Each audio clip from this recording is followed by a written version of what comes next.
agreed yesterday, and through the communication of the Speaker yesterday and general agreement of the House, that we propose that on Tuesday we have a morning sitting and an afternoon sitting, but the afternoon sitting will only end when the order of the business for the day is concluded. Honorable Speaker, we have a special and important motion that we must dispense of, and therefore we must give it due consideration and time, enough time for debate, so that every member in this chamber has an opportunity to debate, has an opportunity to be heard, and every dissecting voice can be heard in this chamber, because this is a democratic chamber and every voice is welcome. And therefore, it is important that we add one more sitting and also extend the afternoon sitting so that we have ample time to debate this important motion of national importance. Honorable Speaker, I am happy to invite the Honorable Wamboka. I wish to move, Honorable Speaker, and therefore request Honorable Wamboka, the small lion from the other side, to second the motion. Thank you. A lion is a lion even when it's small. Indeed, it's a very important motion, but I'm not a small lion as such. Madam Speaker, we are talking about a very important motion that affects this country, and we need a very ample time to give everybody an opportunity to say what they have to say so that we put Kenya back to the right track. And I second and support fully. Thank you, honorable members. I now propose the question that pursuant to the provision of Standing Order 33, this House resolves: 1, to hold a morning sitting on Tuesday, 8th October 2024, commencing at 9 a.m. for the purposes of commencement of debate on a special motion on the proposed removal from office by impeachment of His Excellency Honorable Rigathi Gachagua, Deputy President of the Republic of Kenya. And 2, to sit until conclusion of the consideration of the special motion on the proposed removal from office by impeachment of His Excellency Honorable Rigathi Gachagua, Deputy President of the Republic of Kenya, during the afternoon sitting of the Tuesday, the 8th October 2024.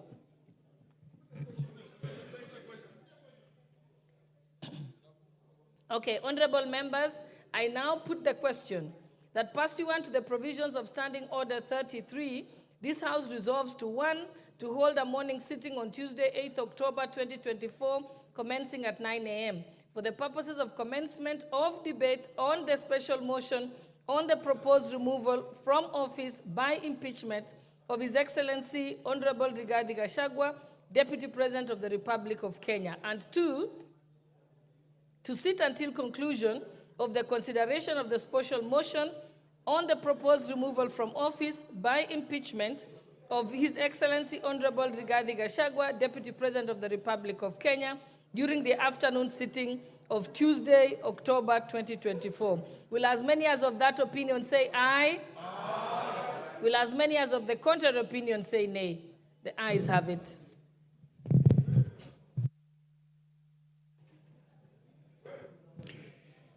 Order number 9, procedural motion, suspension of a specified sitting.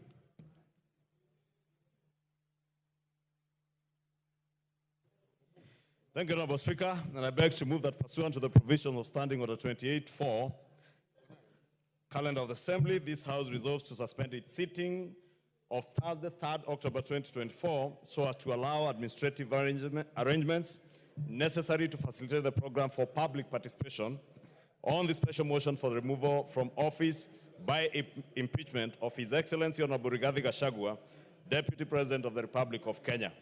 Honorable Speaker, just as my deputy has said, this motion is due for debate next week on Tuesday and was communicated by the Speaker yesterday afternoon or last evening. We are required to conduct public participation. Honorable Speaker, it's important to mention to members that the public participation we intend to do is public participation that is very granular, right from the polling station all the way to the county. If members have seen, Already the advertisement has been put in the dailies and it's there on the website, and members of the public can therefore access the venues where people will assemble in a very granular manner, right from the polling station to the ward level, to the constituency level. So members of parliament will need also to retreat to their constituencies and be able to inform their people accordingly, so that we make sure that everybody in every polling station is aware of the motion, the grounds of the motion, and they can give their say at the county headquarters. And I'm sure members of parliament, having been seasoned people in these matters of public participation, will enable their constituents right from the polling station to be able to give their views.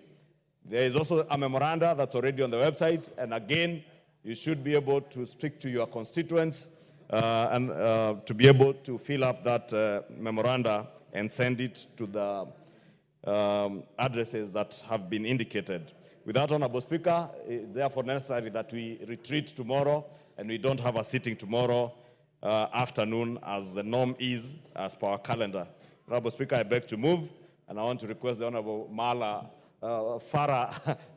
Malim. I was going to say Mala Farim. Farah Malim to second.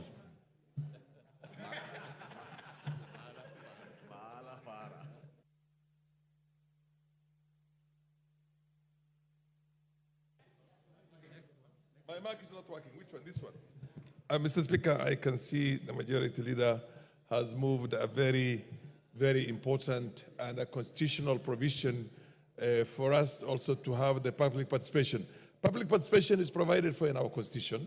It is important because it's a first of its kind under the Constitution 210 of the Republic of Kenya, which is one of the most progressive constitutions in the world, not in Africa, not in the third world countries, but including the developed world also. Mr. Speaker, I second that, and I am hoping we will all go out back to our own constituents. We will inform them, we will sit down with them, we will listen to them, and public participation is going to be carried out as the Constitution has provided. Thank you. I second, Mr. Speaker.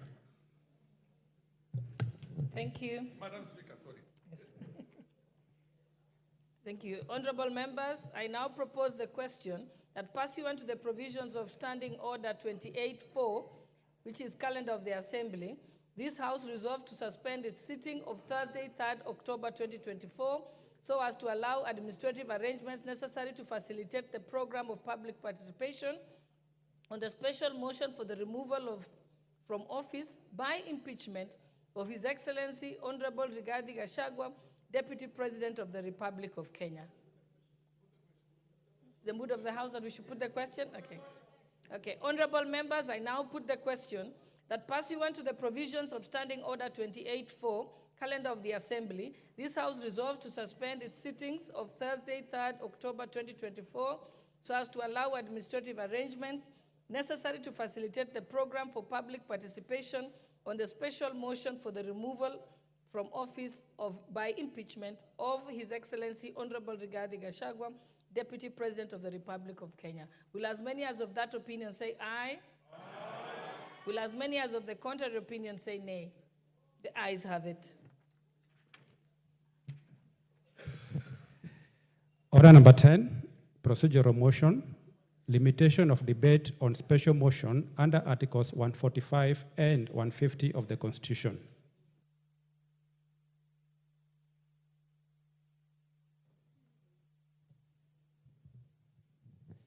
Majority Leader.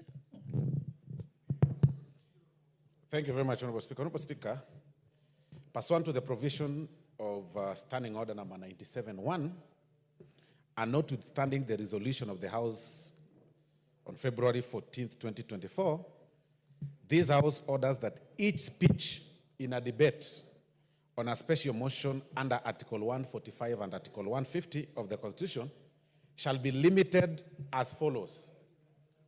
A maximum of 60 minutes for the mover in moving the motion, and 30 minutes in reply, and a maximum of 5 minutes for any other member speaking, except, of course, the majority leader and the leader of minority.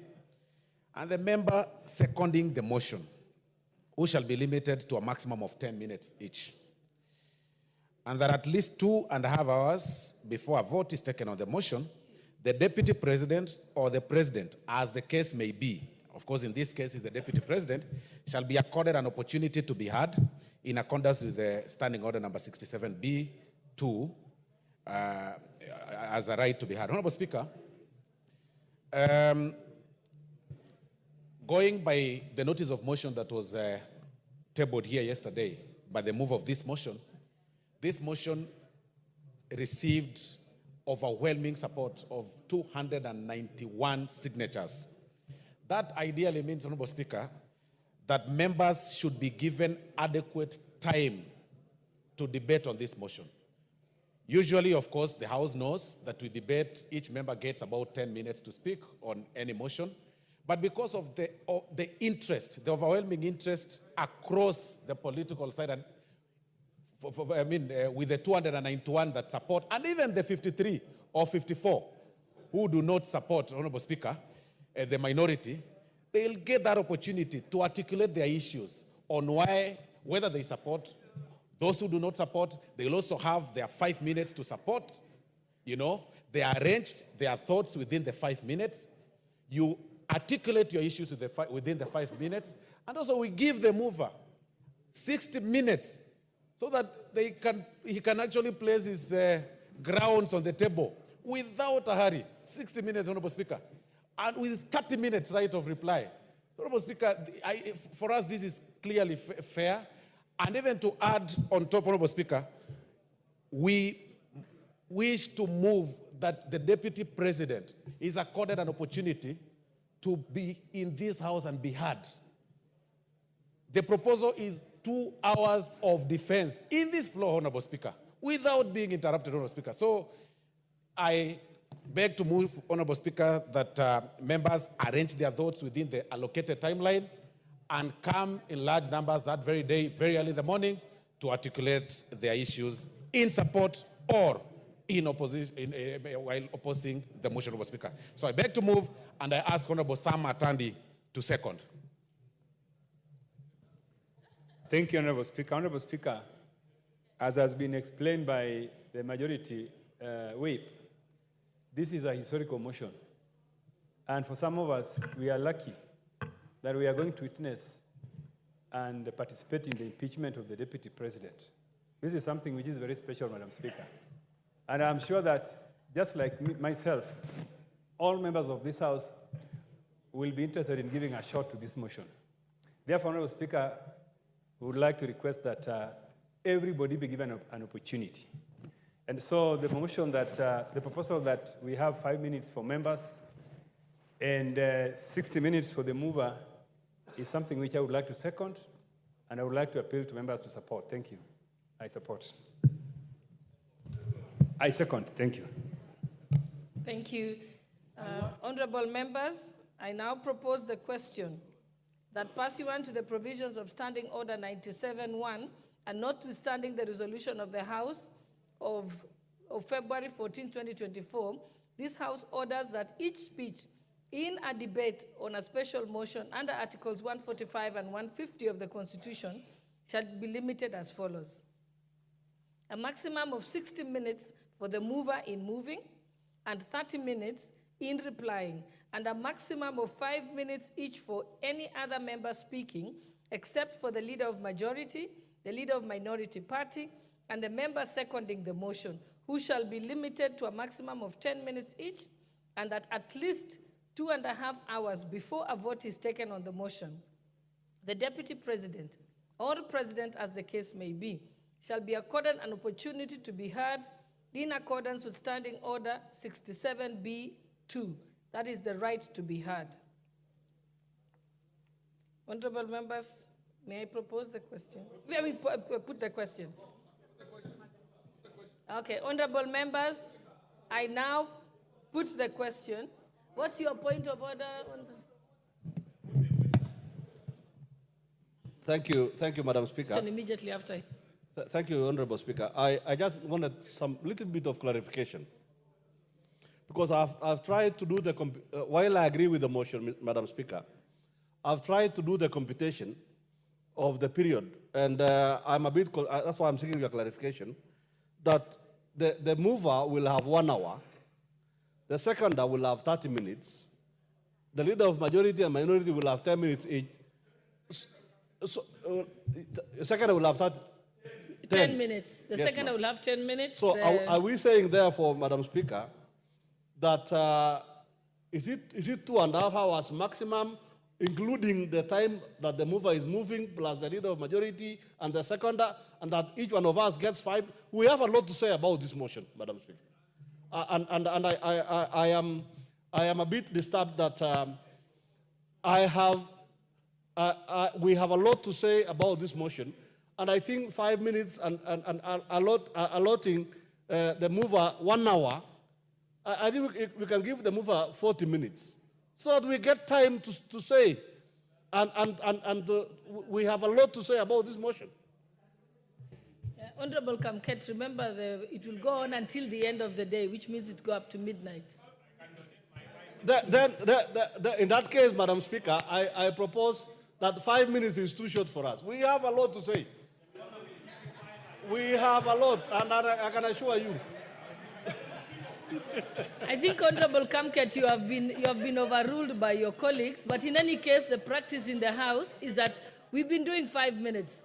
And in my experience, most people can make their point in 3 minutes. After that, they start repeating themselves. What's your point of order? Please put the question, Madam Speaker. Put the question. Okay, honorable members. Okay, I'll only entertain 2 points of orders. You are coming next, yeah. Thank you, Madam Speaker. And I tend to agree with Honorable Kamket. We need more time to interrogate this issue. The issue of the impeachment of the Deputy President is not a clandestine issue. It's an issue that we need to interrogate. Some of the members who voted for the impeachment may have had the privilege to have had the motion before. The ones who had put the signature, obviously they signed on the motion having maybe some insight into what was in the motion. So us who are in the dark, we ask for more time to interrogate and discuss this issue entirely. Thank you. Honorable Farah, and then I shall put the question. Mr. Speaker, for the benefit of the House, Mr. Speaker, protect me from all of them. For the benefit of the House. Honorable members, let us listen to Honorable Farah. For the benefit of the House, there was a procedural motion that preceded this procedural motion that said until the conclusion, which means we can go up to midnight. But then having 291 members of parliament, anything more than 5 minutes is not likely to give an opportunity to everybody. In any case, those of you who studied literature, whatever you cannot convey in 5 minutes, you'll not be able to convey in 5 hours. So, Madam Speaker, put the question. Put the question. Like I said, honorable members, my experience is that you can say whatever you want to say in 3 minutes. Beyond 3 minutes, you're repeating yourself. So honorable members, allow me to put the question that pursuant to the provisions of Standing Order 97-1, and notwithstanding the resolution of the House of February 14, 2024, this House orders that each speech in a debate on a special motion under Articles 145 and 150 of the Constitution shall be limited as follows. A maximum of 60 minutes for the mover in moving, and 30 minutes in replying, and a maximum of 5 minutes each for any other member speaking, except the leader of majority party, the leader of minority party, and the member seconding the motion, who shall be limited to a maximum of 10 minutes each, and that at least 2.5 hours before the vote is taken on the motion, the Deputy President or the President, as the case may be, shall be accorded an opportunity to be heard in accordance with Standing Order 67B2. That's the right to be heard. Will as many as of that opinion say aye? Aye. Will as many as of the contrary opinion say nay? The ayes have it. Yes, I think let's go to order number 11. And, okay, your point of order, Leader of Majority. Then we'll go to Honorable order Speaker, actually is a point of information emanating from something the Honorable Mwago has said, that the 291 members who signed the motion had interacted with the motion, and it is true. And the 50 or so who have not signed have not interacted. Just to inform the member for Starehe that we are indeed, the clerk's office is in the process now of translating the motion in Swahili so that you may read and understand. The only language you may not be able to translate to is vernacular, but it will be both the motion and the questionnaire will be uploaded in Swahili. Therefore, it will be very easy for the member for Starehe now to read and understand the motion. Thank you, Honorable Speaker. What's your point of order, member for Starehe? It's quite unfortunate that such a senior member in this House would take time to insinuate that I don't understand English. I understand that we went to alliance, but of relative interests has been putting alliance school into question, very wanting by the way you're conducting yourself. You are a very ranking member to be answering me, actually. Thank you. Okay, honorable members, let's move to the next order. But member for Starehe, I think the assurance is that it needed to be translated in Kiswahili because those are the two official languages, and for the benefit of our constituents who will be reading it. But also, I think most importantly, you'll be able to find the motion at the table office, which means you can get a copy of it as soon as now, and then you can be able to read it. Let's go to the next order, order number 11. What is your point of clarification, member for Dagoretti? Thank you, Madam Speaker. Just to tell the member of Starehe, the motion was tabled yesterday. It is public. You just pick it and read it. Thank you. Let's proceed to the next order, order number 11.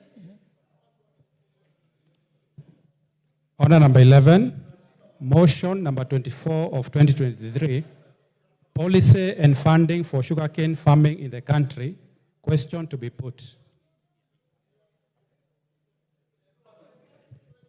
Honorable members, I now put the question that aware that the commercial sugarcane production in Kenya was introduced in the early years of independence with an aim of eliminating dependence on sugar importation and contributing to economic transformation in the belt and the country at large through agriculture, acknowledging that at its pinnacle, the sugar industry significantly contributed to the country's national gross domestic product and became one of the largest employers, which supported livelihoods of many Kenyans, both directly and indirectly.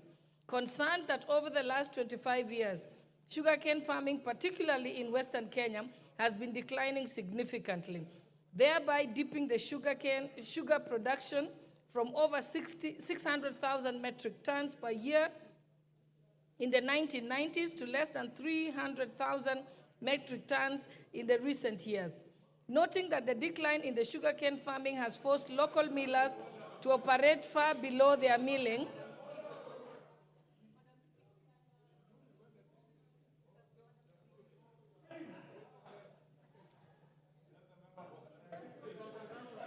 I think he has now frozen, but he's doing it deliberately, I think, because he knows.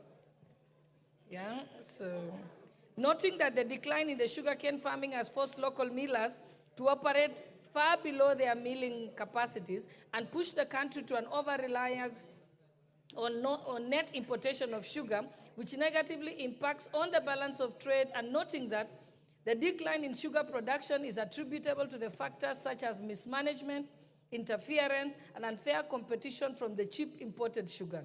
Further concerned that the state-owned sugar millers like Mumia Sugar Company and Zoya Sugar Company ceased milling while owing farmers hundreds of millions of shillings, and appreciating that the government has been putting in place strategies, policies, and regulations to define roles of millers and major players and stakeholders in the sugar industry in a bid to revamp the sector. Concerned that the acute shortage of sugarcane resulting from mass abandonment of sugarcane farming continues to roll back initiatives of reviving sugar milling. And recognizing further recognizing that further investment in revamping sugar companies before reviving sugarcane farming would occasion loss of invested public funds instead of yielding success. Now, therefore, this House resolves that the national government, through the Ministry of Agriculture and Livestock Development, reviews the sugar development policies to provide that every investor miller sets aside definite funds for development of sugarcane farming, incentivizing farmers to embrace sugarcane growing and to enhance cane production in each of the respective zones. Will as many as of that opinion say aye? Aye. Will as many as of the contrary opinion say nay? The ayes have it. So we shall go back to order number 7. Order number 7, questions and statements.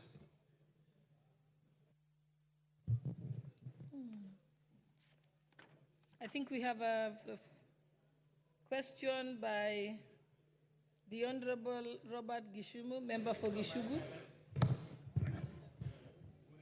Thank you, Honorable Speaker. Actually, it's a request for statement. And it's a request for statement regarding the payment of tea bonuses for Kemunye and Thumaita tea factories for the financial year 2023-2024. Honorable Speaker, pursuant to the provisions of Standing Order 44-2C, I rise to request for a statement from the chairperson of the Departmental Committee on Agriculture and Livestock regarding the payment of tea farmers' annual bonuses in the Kemunye and Thumaita tea factories for the financial year 2023-2024. Honorable Speaker, in mid-September 2024, the Board of Directors for Kemunye and Thumaita tea factories in Gachagua constituency declared the payment of bonuses for the period between 1st July 2023 and 30th June 2024. These factories, which fall under Zone 5 of the two tea-growing regions, were ultimately to pay at Kenya shillings 51 per kilogram and 46 per kilogram, respectively. The declaration, which fell lower than expected payments, has sparked mass demonstrations and a boycott of tea plucking by farmers who primarily depend on tea farming for their livelihoods. This situation poses a serious risk to the economic development in the region. Honorable Speaker, the Kenya Tea Development Agency National Chairman, Mr. Enos Jero, via a public announcement stating that the bonus would be at least 60 shillings per kilogram. The lower payments have thus led to widespread dissatisfaction and accusations of misleading information. Honorable Speaker, it is against this background that I request the chairperson of the Departmental Committee on Agriculture, Livestock and appraise the House on the following. 1, provide a detailed breakdown of the total gross tea bonus payments per kilogram of green tea leaves that should have been payable to farmers before deductions. 2, a clear explanation of the deductions made from the gross payments that resulted in the declared net pay for both Kemunye and Thumaita tea factories. 3, a clarification on amounts reserved or retained from farmers' payments for per kilogram of green tea leaf and the specific purposes of these reserves or retentions and whether they can be disbursed as part of additional payments to farmers beyond the declared net bonus. And finally, the basis on which the KTDA National Chairman, Mr. Enos Jeru, publicly declared that the bonus payment for the period would be at least 60 shillings per kilogram of green tea leaf. I thank you, Honorable Speaker, and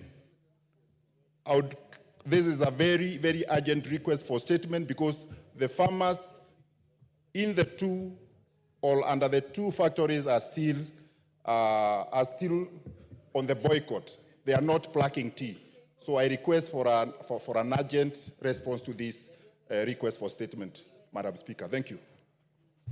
Okay, is the chairperson here for the Committee on Agriculture and Livestock Development?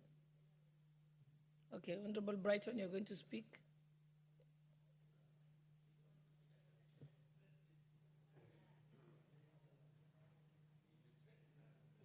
Give him the mic.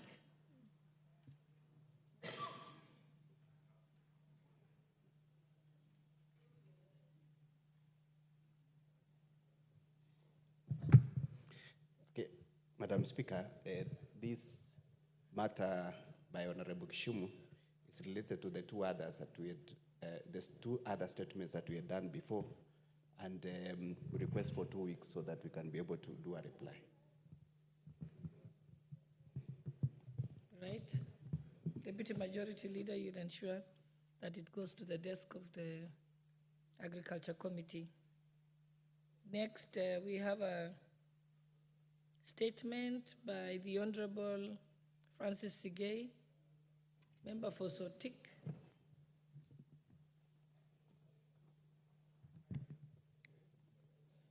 Request for a statement regarding the status of construction of Cheborge Junction, Kiwastuya Road, and Sotik Silala Road. Honorable Speaker, pursuant to the provision of Standing Order 44, 2C, I rise to request for a statement from the chairperson of the Departmental Committee on Transport and Infrastructure regarding the status on construction of Cheborge Junction, Kiwastuya Market Road, and Sotik Silalo Road. Honorable Speaker, on 8 May 2021, the Kenya Rural Roads Authority, KERA, awarded MSQ Construction Limited a contract to upgrade the Cheborge Junction, Kiwastuya Market Road, and the Sotik Silalo Road to bitumen standards for a contract of Kenya shillings 590,662,680 shillings. The project was initially scheduled to commence on 6th of July 2021, but commenced on 3rd of August 2021, with a completion date of 3rd March 2023. In addition, it is alleged that the contractor has been paid the full contract sum, yet the project remains incomplete. The excruciating delay in completion of upgrading of the road has severely impacted businesses in the area, with farmers facing challenges in transporting their produce to the markets. This has resulted in a substantial losses for families dependent on these businesses for their livelihoods. Honorable Speaker, it's against this background that I request for a statement from the chairperson of the Departmental Committee on Transport and Infrastructure on the following. 1, challenges experienced by the project leading to prolonged delay in completing the upgrading of Cheborge Junction, Kiwastuya Market Road, and Sotik Silala Road. 2, state whether the full contract sum for the project was paid to the contractor, and the justification for the payment despite the project being incomplete. 3, an update on when the contractor will resume the works and expected timelines for completion of road, considering that the Sotik Silala Road is impassable. And 4, the measures being taken by the ministry to ensure that value for the money is obtained with respect to the project without causing significant inconveniences to the locals, and alternative measures for the impassable section of the road. I thank you, Honorable Speaker. Thank you. Thank you. I think that will be marked to the departmental committee, the Committee on Transport and Infrastructure. Is there a member here or the chairperson?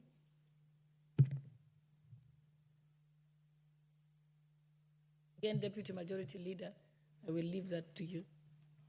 Okay. All right. Okay, now let's go to answers to the questions that have been posed last week. So the Honorable Meli, Member for Tinderet, Chair of the Education Committee. You have a response for the Honorable Edith Nyenze, MP for Kitui West.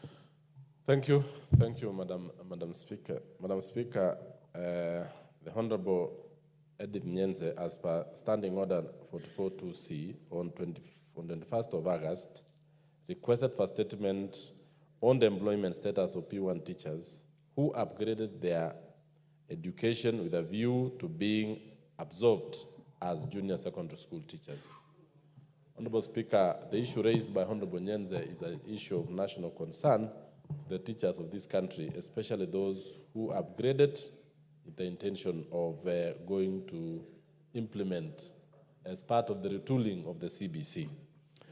In response to that particular statement, Honorable Speaker, I did transmit the question to the concerned government agency, the Teacher Service Commission, who actually gave me the document that I have, and I will actually I'll skim through the document, Honorable Speaker. Thereafter, I'll hand it over to Honorable Nyenze to go through it, and if there are any further clarification, you will actually seek them later. The Teacher Service Commission responded as follows to the issues raised in the statement.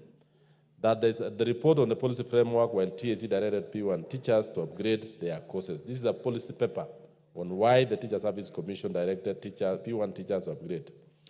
With the introduction of the competence-based curriculum, it became necessary for P1 teachers to be trained on the new pedagogical skills to enable them to effectively implement the new curriculum and disseminate knowledge to learners. The other policy is that, accordingly, the Commission did put in place an elaborate and comprehensive program for P1 teachers employed by the Commission to be retooled on the new pedagogical skills to upgrade them to effectively disseminate the knowledge. The other policy statement is that the Commission is aware that the policy direction by the Ministry of Education was based on the recommendation of the Fatuma Chege's task force on enhancing access, relevance, training, equity, and quality for effective curriculum reforms and implementation 2020. The report of the Presidential Working Party 2023 that recommended that Ministry of Education ensures that all teachers who graduated before 2023 undergo mandatory one-year retooling and upgrading program to align with the new curriculum. This upgrading is essential to teachers to acquire proficiency in CBC implementation. That is actually the policy behind telling the teachers to go. Number two, a timeline when the preferred teachers, question two was, she asked that a timeline of when the referred teachers will receive certificates for the diploma courses they pursued. That's the question asked by Honorable Member. Noting the upgrading program for P1 teachers who are not yet employed by the Commission, the timelines may be provided by the Ministry of Education, who coordinated the program. Madam Speaker, the providers of the diploma training, and I think this is where the teaching and training of the teachers took place, was in the primary teachers training colleges, which the Teacher Service Commission indicated here is actually the preserve of the Ministry of Education. In so doing, I also went ahead and asked the ministry to really give us, and that is something which I did as a chair, to give us the timelines under which these certificates are supposed to be issued. And I think that is a supplementary question which the Ministry of Education needs to give on this. On question three, she sought an explanation as to why the Commission is here to prioritize and consider P1 teachers whom it advised to augment their education for purposes of absorption as JSS teachers. The Teacher Service Commission indicated on that question that in the wake of CBC, it became pertinent for P1 teachers to be retooled on the new pedagogical skills to enable them to effectively implement the new curriculum. Accordingly, the purpose of retooling the P1 teachers was to effectively equip them to better teach CBC at the primary level and not at the JSS level. That is, the P1 is supposed to teach the CBC in grade 1 to grade 6, not at the JSS. Number 7, to this end, the course content of the upgrade in Diploma Primary Education Program is designed specifically for primary education to improve quality teaching and in the primary. Additionally, the career pathway for teachers teaching at JSS is that of secondary school teacher, distinct from P1 teacher at the primary school level. Hence, the upgrade was not intended as a pathway for P1 teachers to be absorbed into JSS. The fourth question was the steps taken by the Commission, or what steps has the Commission taken to ensure that P1 teachers who upgraded their education are absorbed in the rightful job grades? Honorable Speaker, this is a question which is asked by every teacher who was upgraded, even in my constituency and even in the country at large. Teachers are asking, we have been retooled. We are no longer the P1 certificate. We have gotten a diploma. The Teacher Service Commission has made the following statement, that the upgrade in Diploma Primary Education Program is meant to equip P1 teachers with the required pedagogical skills to implement CBC at the primary school level. These teachers, once employed, are posted to public primary schools. In view of the upgrading program and the ongoing certification by NEC, the Commission will commence the review of its career progression guidelines for purposes of grading such teachers. Actually, this particular statement, Madam Speaker, is actually not indicating when these people will be paid for the opportunities forgone. So it has actually said that they are going to look at the career progression guidelines for purposes of grading, for the upgrading of the teachers. This is the statement, and I've just gone through it. The whole statement is actually bulky, and it has indicated every other aspect that Honorable Nyense has asked.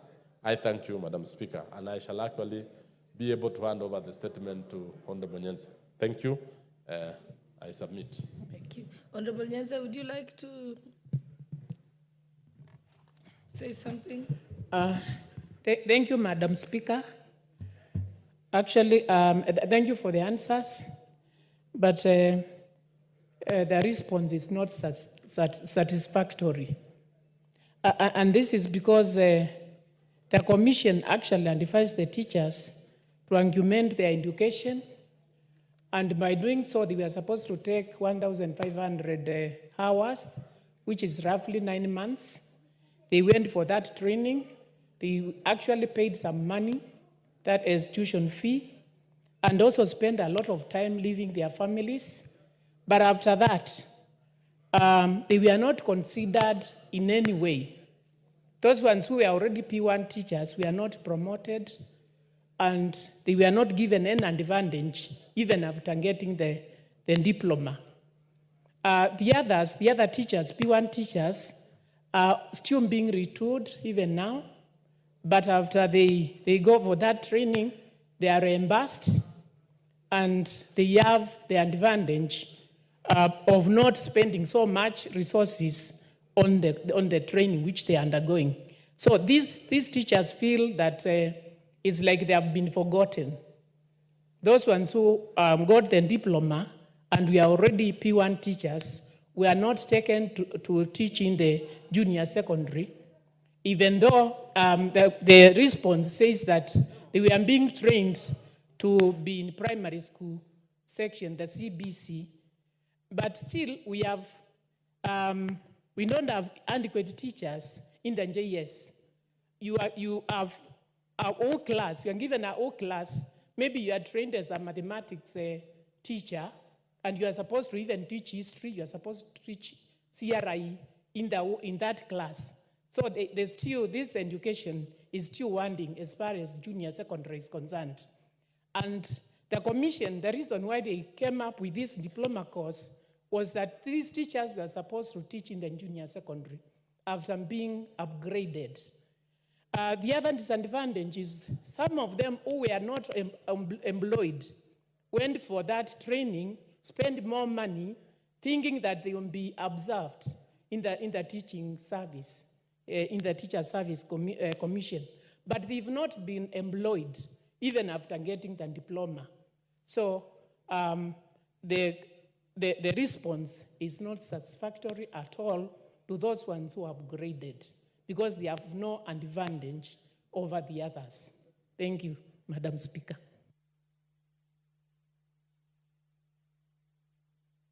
I don't know if you have a response, Honorable Meli. Maybe you can clarify for her.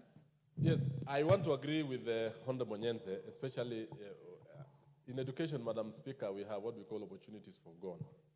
And if actually the Teacher Service Commission directed that the teachers go and upgrade, they got a diploma certificate, and now they are back, and there is no advantage gain. Yet they have gotten the skills, they have gotten the pedagogical, and the know-how. I think they really deserve some salary increase to show that you've taken 15 hours, you paid for the tuition, and all this. And that's something we need to pursue, even as a chair of education and as a committee of education. We really need to pursue that so that at least these teachers are compensated adequately for the acquisition of the new skills and similarly for the time they have taken for training, and they are now better teachers than those who have not gone in there. I think you have a point, Madam Honorable Nyenze, and I think, Madam Speaker, I will really pursue that. Thank you. Thank you very much. And now let's proceed to the answers by the Chair for the Committee on Health, Honorable Pukose. Or did he, has he nominated somebody to answer to the question by Honorable Rehab Mokami, member for Nyeri County? I thought I'd seen Honorable Pukose here. And then there's also another second question to be answered by the chairperson of the Committee on Health, Honorable Pukose, which was sought by Honorable John Mukunji, member for Manyata. Did Honorable Pukose assign anyone? Okay, I think we'll pass those two and then move them to another time. So we can move to the next order.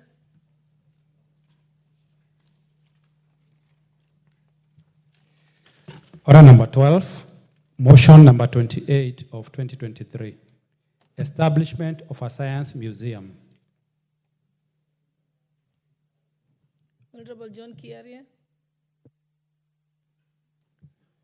Madam Speaker, I really thank you. And I want to move this motion that aware that Article 11(2)(b) of the Constitution provides that the government shall recognize the role of science and indigenous technologies in the development of the nation, and further aware that the Vision 2030 provides for the integration of information, communication, and technology in the country's transformative agenda, and concerned that there exists no science museum for the consolidation for consolidating indigenous scientific and technological innovations, training, and research purposes in all of the East African region, and appreciating that the integration of science and technology would greatly enhance Kenya's economic and societal success, and noting that there is potential growth in the technology sector by establishing a science museum, and further noting that the informal science education plays a key role in progression of science, technology, engineering, and mathematics, acknowledging that science museums operate as the nexus between science practitioners, policymakers, and the public, and cognizant of the fact that a science museum in the country would greatly impact on the economy of the country in the quest to become an industrialized nation. Now, therefore, this House resolves that the national government, through the relevant ministries, establishes and operationalizes a science museum in the country. Madam Speaker, I am standing on the floor of this House in the year 2024 and asking this House to agree with me that we should urge the government to establish a science museum in Kenya, And this will not be just the first science museum in East Africa. It will be the first and only science museum in all of Africa. Madam Speaker, a science museum becomes something important for a nation like us that has espoused in its guiding documents, starting with the Vision 2030, Madam Speaker, which says that we endeavor to be a knowledge-based economy. Madam Speaker, it is also this country that has developed the Kenya Digital Superhighway Project, an aspiration of Kenyans to be connected to technology of today. When we talk of technology of today, Madam Speaker, we are talking at a time when we are talking of the onset of the fourth industrial revolution, also being called the era that shall be driven by artificial intelligence.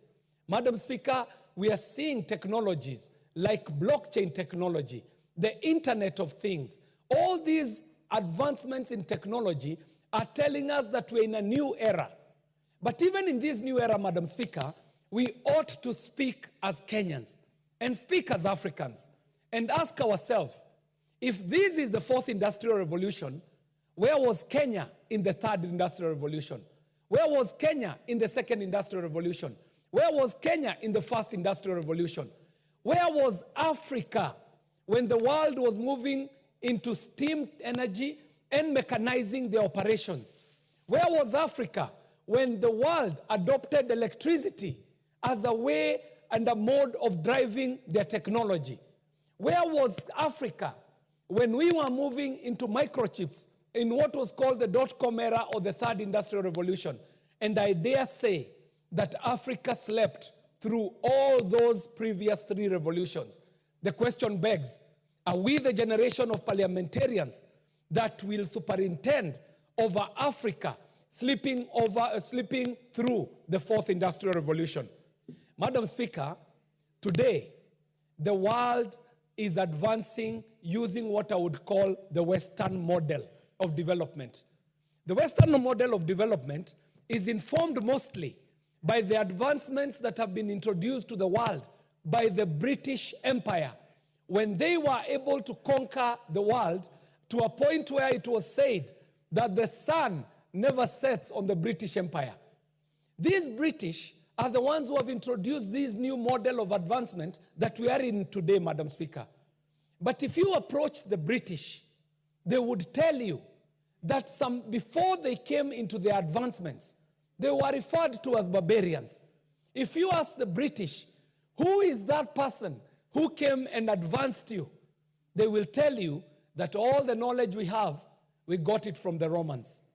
You will approach the Romans and you shall ask the Romans, where did you get the knowledge that you pride yourself in? And the Romans will tell you, all the knowledge that we have, we got it from the Greek. But Madam Speaker, our education system will only teach us only that far. If you seek further than that, Madam Speaker, you shall find that the Greek got all the knowledge that they have from Africa, Madam Speaker. That those people that we celebrate, those people that we call the Pythagoras and the boys, Aristotle, Socrates, and all these very famous people who are said to be the fathers of the disciplines of knowledge that we practice today, the fathers of psychology, the fathers of philosophy, the fathers of chemistry, the fathers of all these advancements that we talk about in education today, if they were honest to you, they will tell you that they came to Africa and found very advanced universities. In North Africa, we know of the universities that were in Egypt. In West Africa, we know of the great advancements and civilizations and libraries that were in Mali. Where we are, Madam Speaker, around the Habesha region, also known as Abyssinia, but actually the Kush kingdoms, we had our own technological advancements, our own advanced technology that would shock the world, Madam Speaker. If you go south, you will find advanced, very extremely advanced. What's your point of order? He's still moving his motion. Yes, Madam Speaker, I want to inform my colleague, who is my good friend, about the Greek philosophers, the Aristotle, the Plato. Majority of them, they never went to Africa, but we acknowledge Pythagoras' theorem came from Egypt. So it is good for my brother, good friend of mine, to learn it. And most of these philosophers, they never visited Africa before Athens moved towards democracy. Thank you, Madam Speaker. I'm sure you're so informed. You may proceed. Madam Speaker, that is a point of argument, and I wish that the Honorable CNN would wait for me to move the motion so that he can bring up this argument. But if you are patient enough, I will take him to class and let him know that I am speaking from a point of fact, that all this advancement that we call the Greek foundational knowledge was actually stolen, pilfered, borrowed from Africa. Madam Speaker, there is a great city in North Africa called Alexandria. And Alexandria celebrates a man known as Alexander the Great. This man is known worldwide as a great general of war. The story we are never told is that when Alexander and his soldiers came into Africa, they went into our very advanced libraries and universities. But they were not kind enough, Madam Speaker.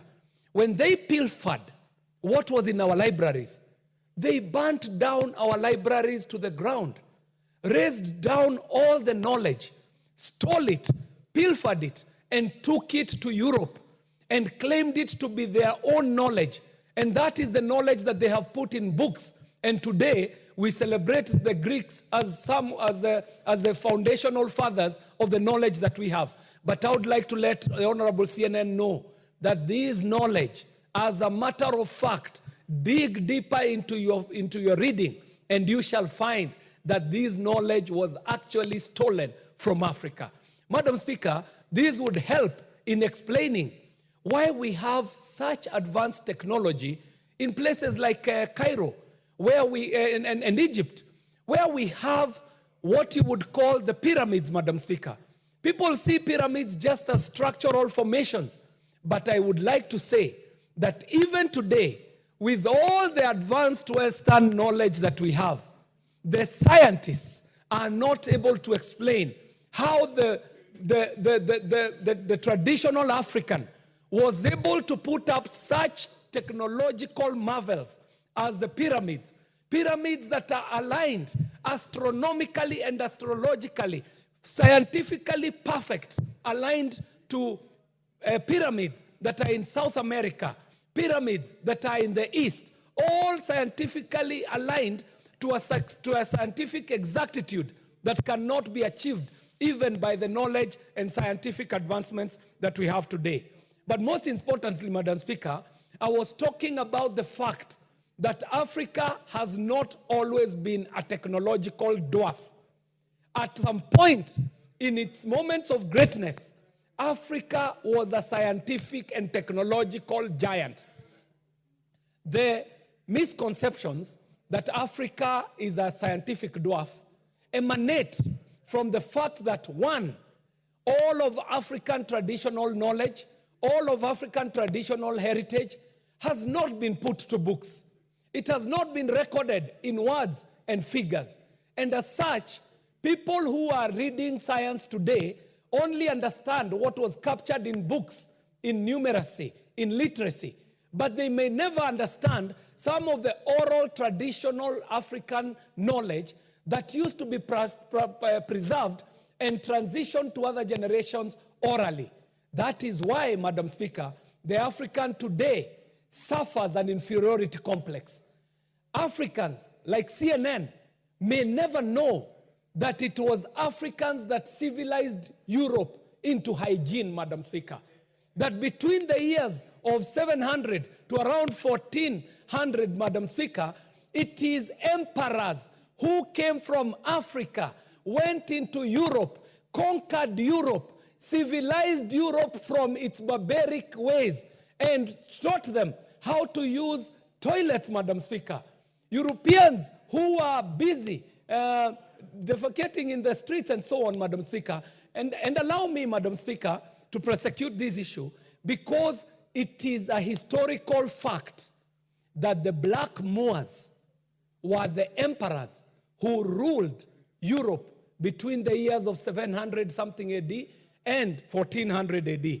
Madam Speaker, the point I want to make is that the absence of the recording of our history, for us not being able to record our history, for us not being able to exhibit our history, for us not being able to preserve our technological advancements, we suffer the risk of misunderstanding our history because we shall only be served that which maybe the oppressor would want for us to know. However, Madam Speaker, we ought to understand that if you do not tell your story the way you want your story to be told, your story shall be told by somebody else in the way they want to tell it. So, Madam Speaker, so my out motion... of order? Your hand is up. But I can see your hand is up, but I'm not able... I can hear you saying point of order, but I cannot see you anywhere on the screen. Do you have your card? The card is not working. Okay, it's working now. So what is out of order? Thank you, Madam Speaker. My concern is Honorable Kerry is bringing out very valid points. However, for him to use statements like Africans, like CNN, will never understand, will never know, that puts all of us to be in a point of ignorance that we do not know, except for Honorable Kerry. Can he use more dignified language towards Africans, where I'm one of them? Madam Speaker, valid point. I do not want to defend you. I know that you have a lot of respect for Africans, but I don't want to defend you, so... Madam Speaker, you got it perfectly. In fact, I celebrate Africans. That's why I'm moving this motion. And in fact, I would not want to generalize anybody into a point of ignorance because I know how well informed Africans are, up to and including my good friend CNN.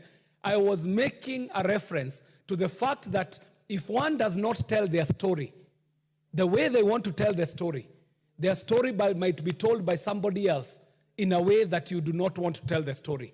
Madam Speaker, I am moving a motion where I would want this parliament to support me so that we can establish a science museum that will create a nexus between scientists, scientific practitioners, policy makers, students, and the publics, different publics, so that we are able to preserve our technological advancements in a museum that is a living museum. Madam Speaker, it might be a point of argument that we already have museums, Madam Speaker. But the kind of museum I'm talking about is not a museum of natural history. A museum of natural history, as they exist today, is a museum that I would refer to as a dead museum. And with all respect, Madam Speaker, dead in the fact that in these museums, we go to see exhibitions of taxidermies or stuffed animals that are already dead. We go to see things of the past. A science museum is normally a museum that exhibits, is a living museum. It is able to cover the history of technological advancements from the past, taking into cognizance what is happening in the present, and also trying to imagine a future as we would want to imagine it, Madam Speaker. In Kenya today, where we are at, if you took just one line of science, a line that I know the Honorable Elisha knows very well, a line of telecommunication, for example, only quarter of a century ago, Madam Speaker, the order of the day was the dial telephone. The order of the day was a call box. But the child born today, a Gen Z, a Gen Alpha, cannot tell you what a call box is. They cannot tell you what a CD-ROM is. They cannot tell you what a floppy drive is. This is knowledge that will be lost, Madam Speaker. This is knowledge that if we do not preserve, we might suffer the fate that our forefathers suffered when traditional historical artifacts were being expatriated from this continent and being exhibited in far-flung capitals. As we speak today, Madam Speaker, it is common knowledge that we've got tons and tons of traditional African artifacts that are on exhibit in capitals far away from this continent. Madam Speaker, in this fourth industrial revolution, Africa cannot suffer the same fate. We ought to proactively stand up and claim our pole position as an African technological giant that Kenya is, to spearhead the new era by establishing science museums that will showcase Africa's scientific greatness, traditional greatness, that will showcase Africa's traditional scientific prowess. Madam Speaker, it was during COVID that people were scampering to look for a remedy. But I dare say, in places like Nyanza, somehow COVID was not as prevalent or was not as bad as it was elsewhere. And Madam Speaker, when you whisper to members from Nyanza, they will tell you that when COVID broke out, they fell back to a traditional remedy that they had used for centuries to cure and remedy malaria. A very bitter herb that is normally taken and boiled and taken as such. And it mitigates against the effects of fever, against the effects of a flu, and it was also working against the effects of COVID. Madam Speaker, this traditional knowledge is what is normally picked up by multinationals. They extract the active ingredients, but because they would not want to have something that they cannot preserve, they additionally add preservatives and conservatives. But even more dangerously, they put up a brand. And when the brand comes on, it gives it a premium position and it becomes an expensive product. But where is the African with the Wairimo plant that is planted in the mountain region that is able to cure a cold or a flu? This Wairimo plant is an active ingredient that is forming part of very many modern medicines, Madam Speaker. But this knowledge, if not preserved, if not exhibited, will go into waste, Madam Speaker. Madam Speaker, the other point I would like to make is that we are coming into a new world.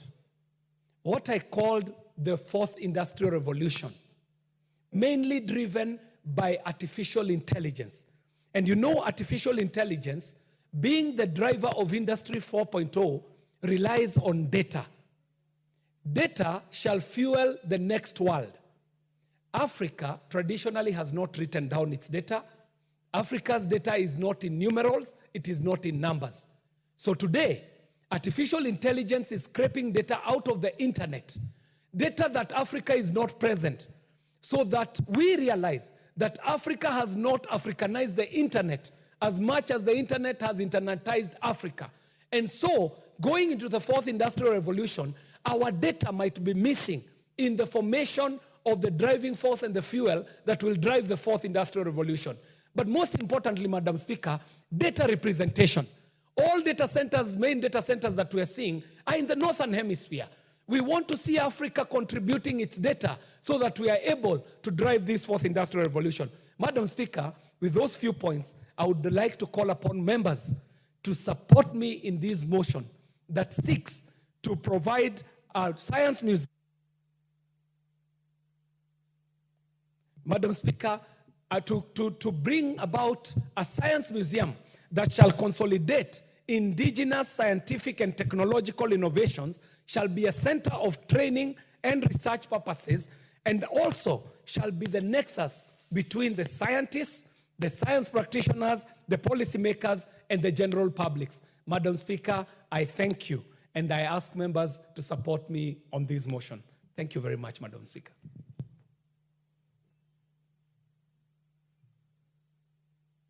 Honorable KJ, who is the seconder of your motion? Madam Speaker, I would like to call upon the Honorable Elisha to second this motion. Honorable Elisha, you may proceed. Madam Speaker, I rise to second the motion by Honorable KJ and add that it's important that the country preserves our technologies, our indigenous technologies from outsiders. And I think establishment of a science museum is a good thing. And I want to congratulate Honorable KJ for thinking this far in terms of technology, engineering, and getting Kenya to the next level. I second. Thank you, Honorable Elisha. Honorable members, I now propose the question that aware that Article 11(2)(b) of the Constitution provides that the government shall recognize the role of science and indigenous technologies in the development of the nation. Further aware that the Vision 2030 provides for integration of information, communication, and technology in the country's transformative agenda, concerned that there exists no science museum for consolidating indigenous scientific and technological innovations, training and research purposes in East Africa region. Appreciating that integration of science and technology would greatly enhance Kenya's economic and societal success, noting that there is potential for growth in the technology sector by establishing a science museum, further noting that the informal science education plays a key role in the progression of science, technology, engineering, and mathematics, STEM, acknowledging that science museums operate as the nexus between science practitioners, policymakers, and public, recognizing the fact that a science museum in the country would greatly impact on the economy of the country in the quest to become an industrialized nation. Now, therefore, this House resolves that the national government, through the relevant ministries, establishes and operationalizes a science museum in the country. Honorable members, we may now go ahead to debate. And I see the Honorable Charles Ngusi Anguna, member for Mwingi West. Thank you, Madam Speaker, for giving me this opportunity just to defend and also to support my brother, Honorable KJ, for bringing up this motion, Madam Speaker. Madam Speaker, we need to note that in life, we need science in every sphere of our life, because if you go and travel to this purported developed world, everywhere you go, there's a museum. For instance, the country I am proud of, where I have a lot of interest, is Greece, Athens. And Madam Speaker, this is one of the countries we need actually to go and benchmark on things to do with museums. If you go to Acropolis right now, you will find thousands of tourists visiting that country. If you go to War Museum in Athens, you will find thousands of tourists. If you go to Tate Britain Museum, which is in London, you will find thousands of the tourists, and many others, including so many museums you can think of. So museums will act as a key driver of economic growth in any country because of the tourism we are going to get in that. Madam Speaker, also establishing the Science Museum in this country will also help our learners and even our university students in advancing knowledge, leading to new discoveries in our country and also innovations. Who said we cannot become innovative? Who said we cannot even become more intelligent than other developed world, Madam Speaker? That is why I'm supporting this. Madam Speaker, establishing this science museum will also help us live a better life than other countries. We will talk of boosting our productivity in many aspects if we do a good research on them, Madam Speaker. And also establishing this museum will also facilitate us in accessing information. When do we store information? Like discoveries, we usually do have a lot of scientists in our country. Where do we store this information? If we can have a science museum, we will be able to access a lot of necessary information, including our historian museum. Like, for example, if you want to get the facts about our founding father, President Kenyatta, where are we going to collect this information? We don't have museums that actually preserve our information and knowledge, Madam Speaker. Madam Speaker, the issue of establishing museum will also help us to collect, preserve, and display our scientific significance artifacts, and that is why I am supporting. I am happy my brother KJ has borrowed a lot when he was bringing up this motion in Greece, recognizing the likes of Aristotle, Heraclitus, these Greek historians who actually made the world the way it is. And with those few remarks, Madam Speaker, I fully support this motion. Asante. Thank you. The Honorable Phyllis Bartol, member for Moiben. Thank you, Madam Speaker, for giving me the opportunity to contribute to this motion by Honorable KJ. Madam Speaker,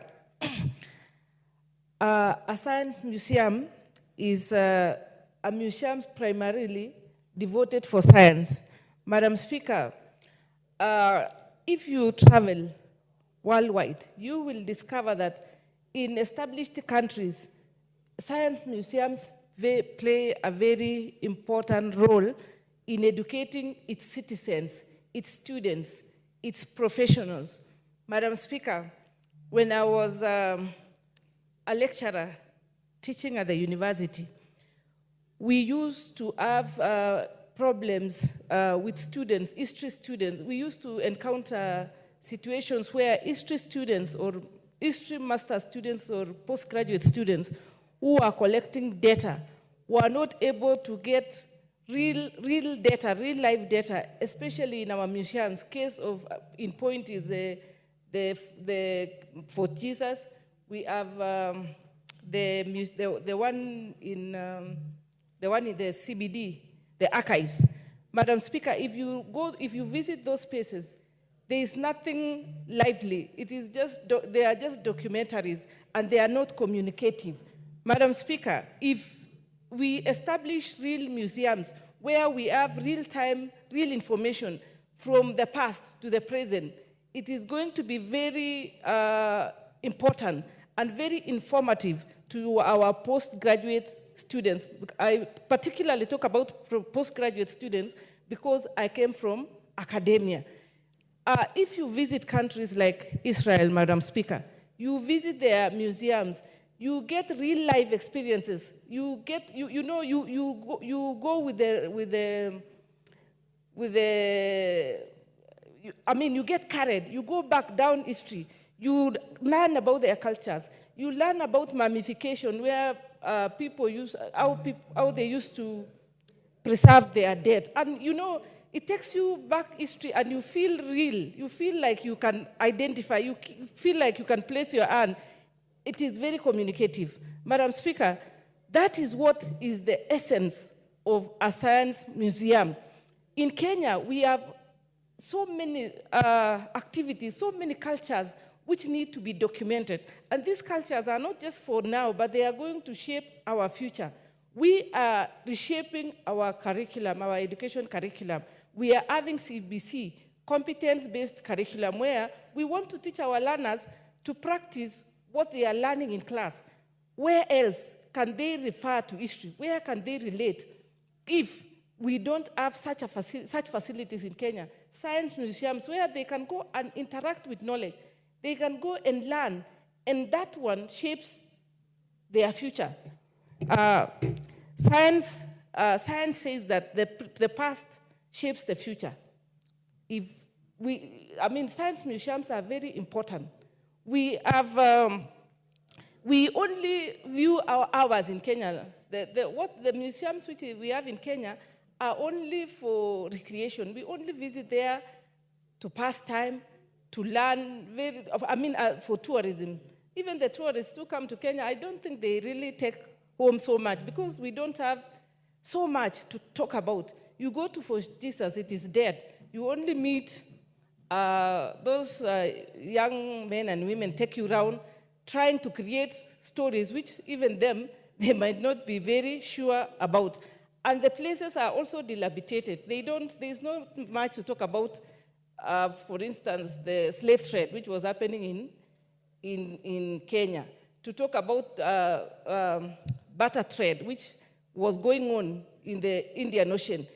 If we establish a very communicative science museum, Madam Speaker, we will be able to document all the stories, all the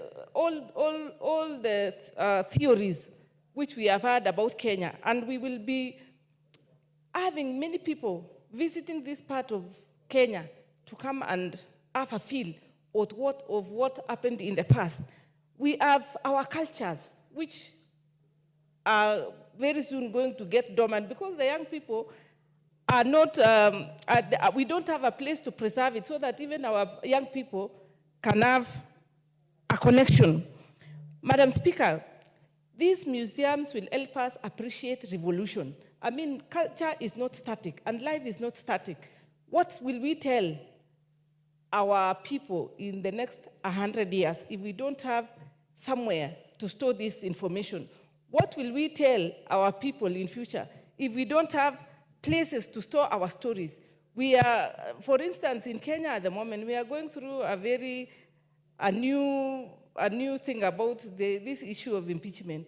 You know, those are things which, those are stories which we will find them in our museums. Our children will learn that in 2024, a parliament of Kenya had a procedure of impeaching a deputy president. Where else will we store that if we don't have videos to keep them? Maybe not everyone will have an opportunity to come to parliament to read or to get that story, but that story can be found in a science museum. Madam Speaker, what I can say that a science museum will give an illustration where there will be convergence of science. That it will bring science together, it will bring technology together, maths, art, etc. And in that way, it is going to improve our daily lives. We are teaching our students to be innovators. We are teaching our young people to be innovators. Where will they learn about innovation if they don't go and learn or they get knowledge from the past so that they can have, they can relate of what took part in the past and what is currently going on in the present. So, Madam Speaker, I want to applaud Honorable Kajib for bringing this very important motion because it is going to shape our lives in a very different way. It is going to inform history, it's going to inform science, it's going to inform knowledge, and it is going to make our system of education even better. Our students, our postgraduate students will have a place to get data. Data is very important in research, and it is only in those science museums that these students can go, sit, interact with real life experiences, and even improve knowledge and knowledge management. With those few statements or those remarks, I support the motion, Madam Speaker. Thank you, Professor. The Honorable Olive Gisairo, member for Kitutu Masaba.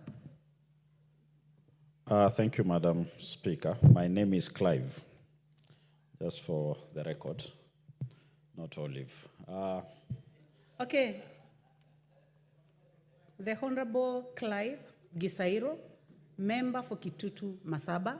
Thank you, Madam and Speaker. And very proud of Alliance Boys. Yes, thank you. I am a proud product of Alliance High School, not Alliance Boys.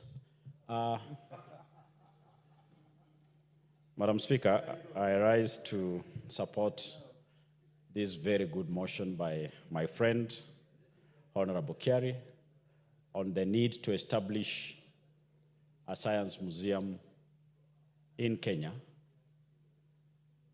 because of the many reasons he has raised, which are positive, and to preserve our culture for the future generations. Madam Speaker, African history today is better documented outside Africa than in Africa itself. That if you want to learn about the crowd of mankind, you'll have to go to Europe, visit their museums for them to tell you that the first invention of ABC was actually in Africa. But there is no place in Africa you will find such a piece of documentation. Madam Speaker, this explains to a broader challenge that we have as Africans. We've embraced Westernization to a point that whatever is African is bad and whatever that is West is good. Madam Speaker, before the arrival of white man, Africans could still do surgery. We had cesarean sections. But who knows this? We've been made to believe that all these medicines, surgeries, operations, bone repairs came with a white man. There is nothing further from the truth.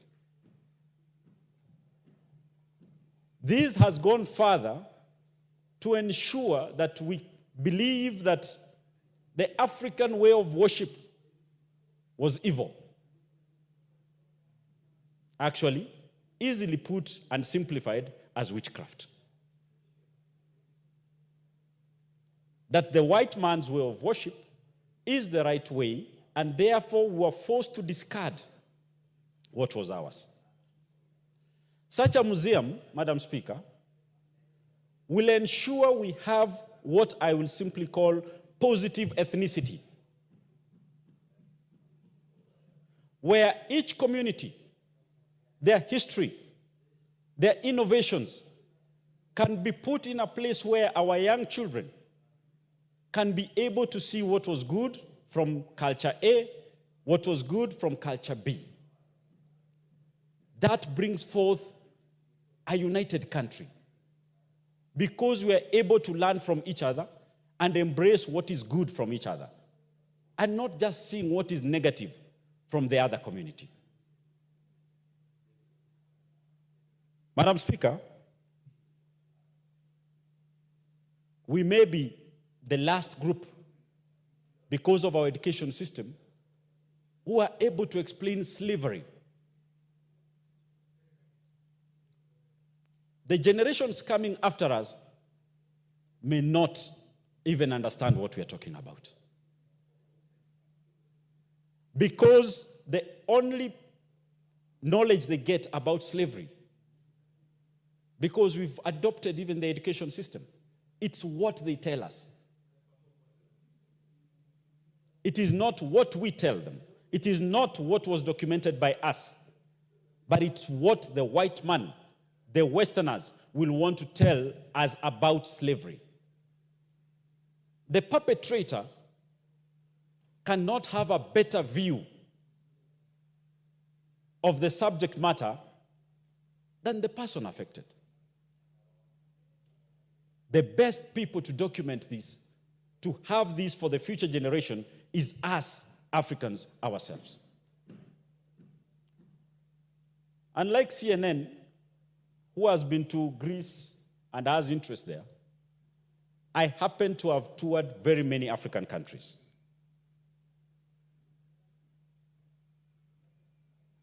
I have been to the deep of Congo. The history is rich, but no one writes it. The outsiders come and they will write how they discovered Mount Kilimanjaro. Where were we when they were discovering it? How they discovered Lake Victoria. Where were the Luos?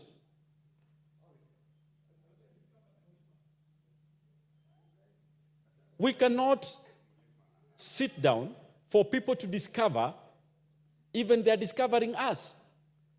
We discovered Africans.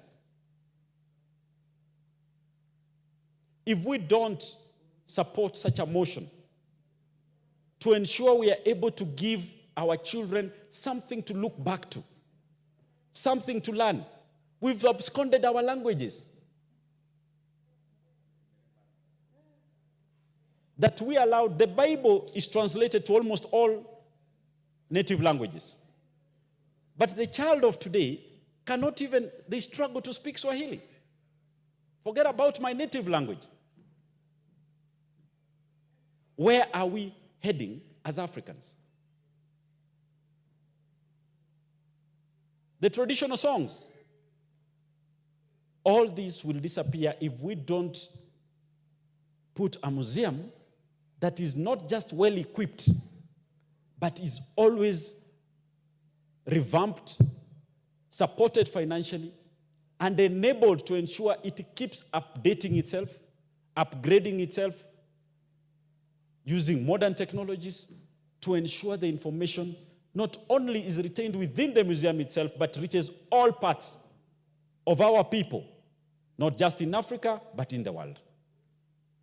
This is possible, and I strongly support this motion by Honorable KJ.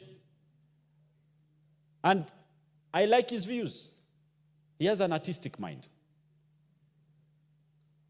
A mind that shows the creativity of our people that nobody is ready to showcase. Honorable Kerry, thank you for such a motion, and I support in full. I submit, Madam Speaker. Thank you very much. The Honorable Julius Ole Sunkuli, member for Kilgoris. Madam Speaker, thank you very much for this opportunity to discuss this motion by my good friend KJ. And I'm a good lover of museums. When I go to Washington, D.C., I always visit the Smithsonian Museum. And the Smithsonian Museum has all those types of museums. It's a museum of history, museum of science, museum, all these museums. And when you look at a definition of what a museum, a science museum is, it's supposed to be a museum that collects and displays objects having scientific interest. And those people who run science museum, first of all, must have things to display, things that they show for themselves. And then they use the forum of the science museum for education. I support this motion because I know that the honorable mover is a visionary man who looks very far away. In Kenya, it's of course a good idea. I don't know whether it's an idea whose time has come. Because unfortunately for our country, we are not very well known for scientific innovation. Because these things we are supposed to display must either be as a result of our physics, as a result of our chemistry, as a result of our geology, as a result of the technological information, and so on. These things, we are still developing them. And I agree, we need to use these museums maybe as incubators towards the development of a good scientific environment in our country. We need to orient our minds, the minds of our young people, to start thinking about science. Well, I am a lawyer and my specialty is maybe history and literature. And nowadays, those things are, of course, considered not to be as important as they were when we were in school. But in truth, to speak the truth, I think science is acquiring a new meaning, especially technology. And we require a place where we dedicate ourselves to these things. And Madam Speaker, I hope that if this thing becomes a reality, that we don't make the same mistake that we're making with the national libraries. Recently, the country decided to devolve national libraries and make them the work of the counties, libraries will die there because that is not a priority of the counties. If you take these kind of museums and tell them the county to do it, they do not have the same vision as my honorable friend KJ has. They will go and bury it in the counties and forget about it. Let us begin by starting it big in the different big towns of Kenya, in the city of Nairobi, in the city of Mombasa, in the city of Eldoret, in the city of Nakuru, and of course, in the city of Kisumu. If we had big places in those big places, then our young people will learn their science there. They will learn to store the information that they have, and they will learn to respect the fact that we learn from the past. Scientific knowledge in Kenya is what we need to move this country forward.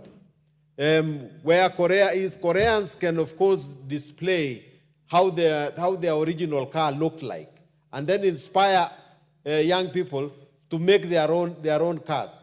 We can also perhaps have our own Uhuru car in that museum. We can have the good old RNH, the good old East African Railway in that museum.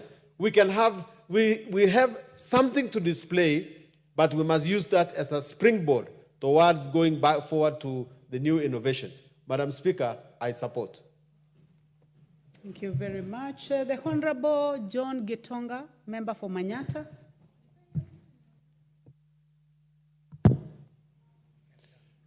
The Honorable, I do not know whether the Honorable Gitonga, I can see you are lifting up your hand. I'm not even able to view you on the screen. What is out of order, Honorable Member for Nyamira County? Madam Speaker, thank you for giving me this opportunity. It was not a point of order. I just wanted you to take note that I'm within, but my card got lost somewhere. I wanted to contribute. So if you can allow me to continue. Since you do not have a card, please take your seat. I'll make a decision on what to do. You may proceed, Member for Manyata. Thank you, Honorable Speaker. I authorize to support this motion. Honorable Speaker, as I commend my brother, Honorable Member for Dagoretti, for such a thoughtful motion.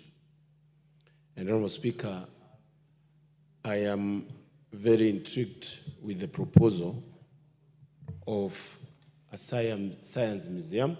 Honorable Speaker, it is true that we have allowed for too long our stories to be told by people who actually don't care much about our history. Honorable Speaker, a science museum will be a very, very important establishment for the future of this country and for the future, Honorable Speaker, of Africa in terms of the advances that have been there since time immemorial on our advancement in science. And interestingly, Honorable Speaker, Honorable Kenje, who is in the arts, is the one who is proposing a museum for science. So it is very interesting. And Honorable Speaker, I believe this country has contributed a lot in the advancement of science in the world. Honorable Speaker, just the other day I was reading a book and found that one of the things that make what we call dirty genes was gotten from this country, somewhere in Naivasha, Honorable Speaker. But if you look and go around, you'll find the patent for such things is not in this country, but is somewhere in the US. Honorable Speaker, it is true that even our colonial history and the contributions of Kenyans and Africans in the colonial history was documented by the whites, but not by the people who actually were supposed to give the story, Honorable Speaker. And it is sad, it is not right, it is a big loss for, Honorable Speaker, our African culture, that even what we depend on is something that we are not coming from ourselves, but coming from people who actually visit this country. We have advancements even in gastronomy research being done in this country for years back. But, Honorable Speaker, you will not find those things in the history because we don't have a science museum, Honorable Speaker. That is why I really commend this motion. I also want to say it has a lot of contribution in ensuring that we create a niche, a multi-million niche of research, and ensure that we also advance the technologies that have come from within and not depending mostly, Honorable Speaker, from what we get from without. We have a lot of interest in KEMRI. And Honorable Speaker, I feel that is one of the organizations that need to be well guarded. But Honorable Speaker, government really does not give much for KEMRI on research. It tells you why we have a very low output when it comes to science research, when we really need continuous research and embracement of research in terms of the problems that we face today in science, Honorable Speaker. We just had COVID the other day, and there was no much money that was put to see if we can even have our own medicine coming from our own institutions and from our own people, Honorable Speaker.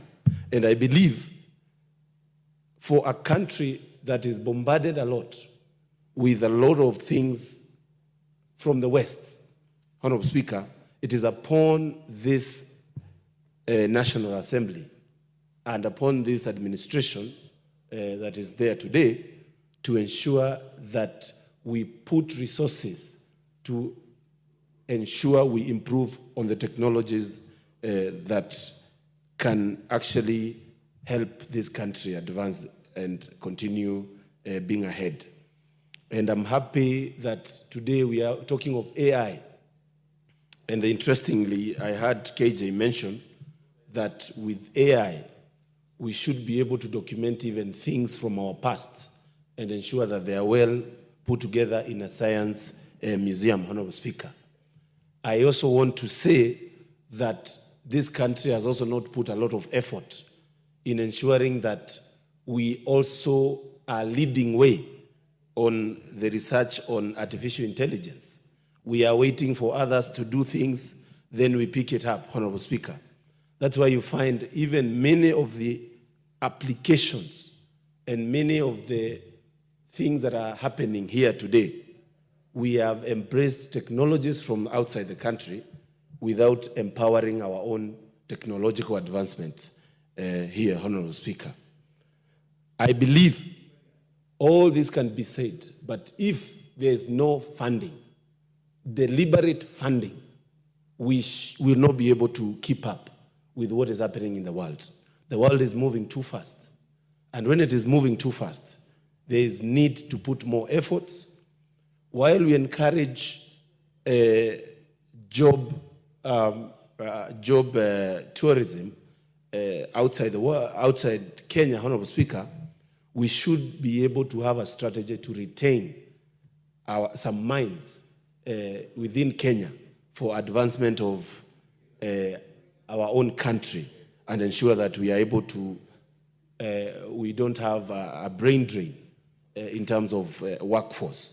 And Honorable Speaker, I believe this motion, this issue of science museum, Honorable Speaker, is something that needs to be actually supported. I support it 100%. And Honorable Speaker, say that government needs to do an extra thing and ensure that it funds science deliberately fund science. Honorable Speaker, I was in the University of Nairobi, and many of the researches that are happening in our universities are being funded from the West. Belinda and Gates Foundation, and many other organizations that fund research in this country. And they fund and take it away. It is not remaining in this country. It is taken away to other countries, Honorable Speaker. It is sad, but I believe that it is upon us to ensure that we start taking research seriously. Research go hand in hand with the development of a nation. And Honorable Speaker, if you don't research, you don't develop. Today we are talking of AI. Tomorrow we are going to be talking of a different thing as the world is moving. Honorable Speaker, I rise and I support. Thank you. Thank you. The Honorable Gideon Ochanda, member for Bondo. Thank you, Madam Speaker. Madam Speaker, I want to quickly mention a few things that, in my view, we need to be very careful about as a country. Number one, the place of museums. The place of museums in this country or any other parts of the world. If you compare, you realize that we are very far. We are extremely far away from where people are. We are extremely far away from what many other countries have isolated as their core historical developments in terms of whether it is scientific, cultural, or historical. We are very far. Museums ordinarily indicates how people have evolved over time, keeping your evolution, history in terms of how you evolve, in terms of how you are doing your things, whether they're agricultural, whether your own things of production. Those are normally the reason why museums are in place. But if you look at our situation, the first problem we encounter, who does the collection? Even if they are artifacts, even if they are tools, whatever they are, who does the collections? Who identifies in terms of where we are able to collect or where we are able to get these things? Before you start talking about doing an infrastructure for purpose of storing them, who does them? If somebody met some old technology in the village, like the grinding stones, for example, they are very scientific in my view, in as much as they are for purpose of culture, history, and how food was produced. They are very scientific. How do you want to compare that with the meals that we have at the moment? It indicates exactly how you have developed and have evolved over a period of time. Who does that? Who identifies that this, for example, like I'm talking about, was really a scientific engagement? So this is one big challenge, one big problem that we have in terms of, first of all, identifying what these things are. Because many are disregarded, many are ignored, they're just strewn all over, and nobody really connects them with some kind of a development that we've gone through over a period of time. This is the biggest challenge, Madam Speaker, that we have as a country. The next is, have we seen what other museums have evolved to? Because a lot more of the museums we have in the rest of the world have evolved from just being indicators of evolution, but are real spots of tourism. Yeah? Tourism. If you get to some of these big cities, one of the places that, even if you asked, what are the best sites that you want to see? Where can you go to as a tourist? You realize that museums will be featuring all over. Museums, and there will be one place, one part of the city, another part of the city, because of they're looking at museums no longer as just storage of history, of science, but museums as spots where you are able to attract tourists. We have this, if you look at the Romanic, even their own roads, they remain historic. How the roads were done, they remain very historic because they survive to date roads that were done in the 17th, 18th century. What was the science behind doing those roads? What was the science behind some of the things that are still existing? What was the science? Even if you are in London today, you realize people are staying in houses that were done in 18th, 19th century. What is the science behind this? When our houses here in Githurai will collapse in under 3 years. So what is it that was behind these things? So in my view, these are some of the things that really need to be collected deliberately And this is where we must, like, I want to think the mover needs to look at this very seriously, that who is really able to identify that this is where the issue is? Who is able to identify for us the first house that was done by our first, whether they're Juakali, first mentions in this country? What was the first house that they did? Where is that house to date? Does it survive? What is it that was done that we are able to get it, that our current houses cannot stand for 5 years? So these are really the reasons why museums are very necessary. Yeah? Apart from being issues of evolution, there are also reference points that something happened, something was done, and it has withstood the times, and it exists to date. So, Madam Speaker, I really support this, but we really need to focus in terms of the identification process of what we consider as scientific, that has evolved, has grown with us over a period of time, Madam Speaker. What we have at the moment, Madam Speaker, are shells. Yeah? In fact, I can clearly say that what we have now as a scientific museum is only Railways Museum in this country. I don't think there's any other. Yeah? I really don't think there's any other. And the Railway Museum is somewhere in the middle of a dilapidated place, ignored, and nobody knows that it exists. Only a few of us have an idea that it exists. But that is a very serious scientific kind of museum that we have. In as much as it is not us who developed the first trains, that it's not us who developed the first rail lines, but it is here to demonstrate that, no, things had happened. Madam Speaker, I keep saying that you look at the bridge that was done in San Francisco in the 18th century, still survives and remains one of the biggest bridges we have in the world. Yet in this country, the bridge that we can really say is ours, that we've seen over a period of time, was done in the 70s, the bridge that is Nyali Bridge.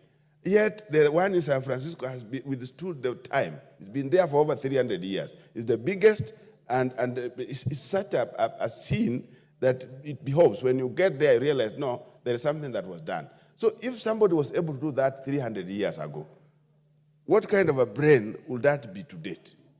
I think this is the kind of a relationship that we need to be looking at when we are looking at the issues of museum. So, Madam Speaker, I thank Jay for this, and I support. Thank you, Dr. Ochanda. The Honorable Momanyi Jerusha Mongina, member for Nyamira County.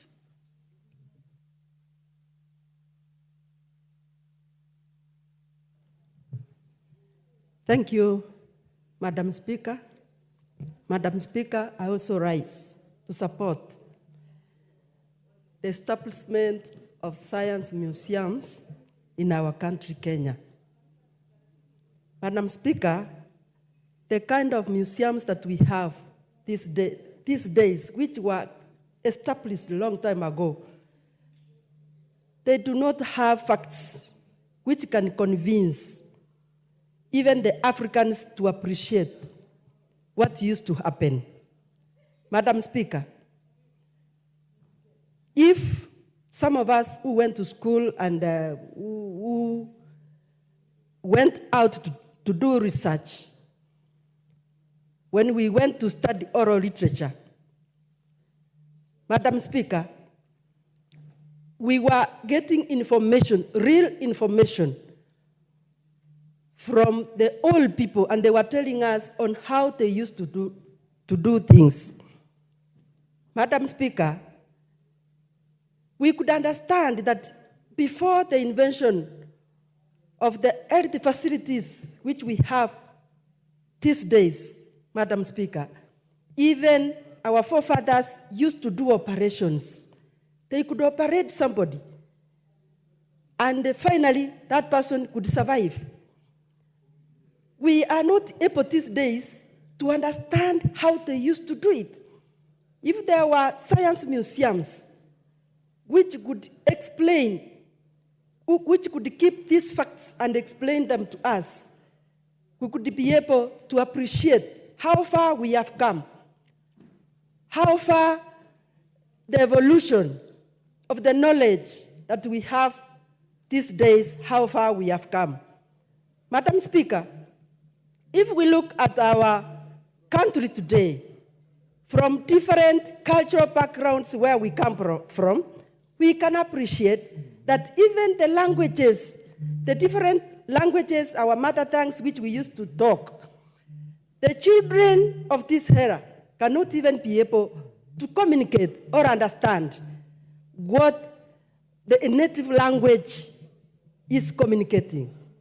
Madam Speaker, I want to support this motion because the science museums will keep what will be there for posterity, so that even those who will come will understand where we have come from, where we are, and what are some of the innovations which have been put in place, which have made our economy even to grow, our education to grow, where even the students who are in universities can go and make research and understand and even contribute to the increase of that knowledge which we want as a country.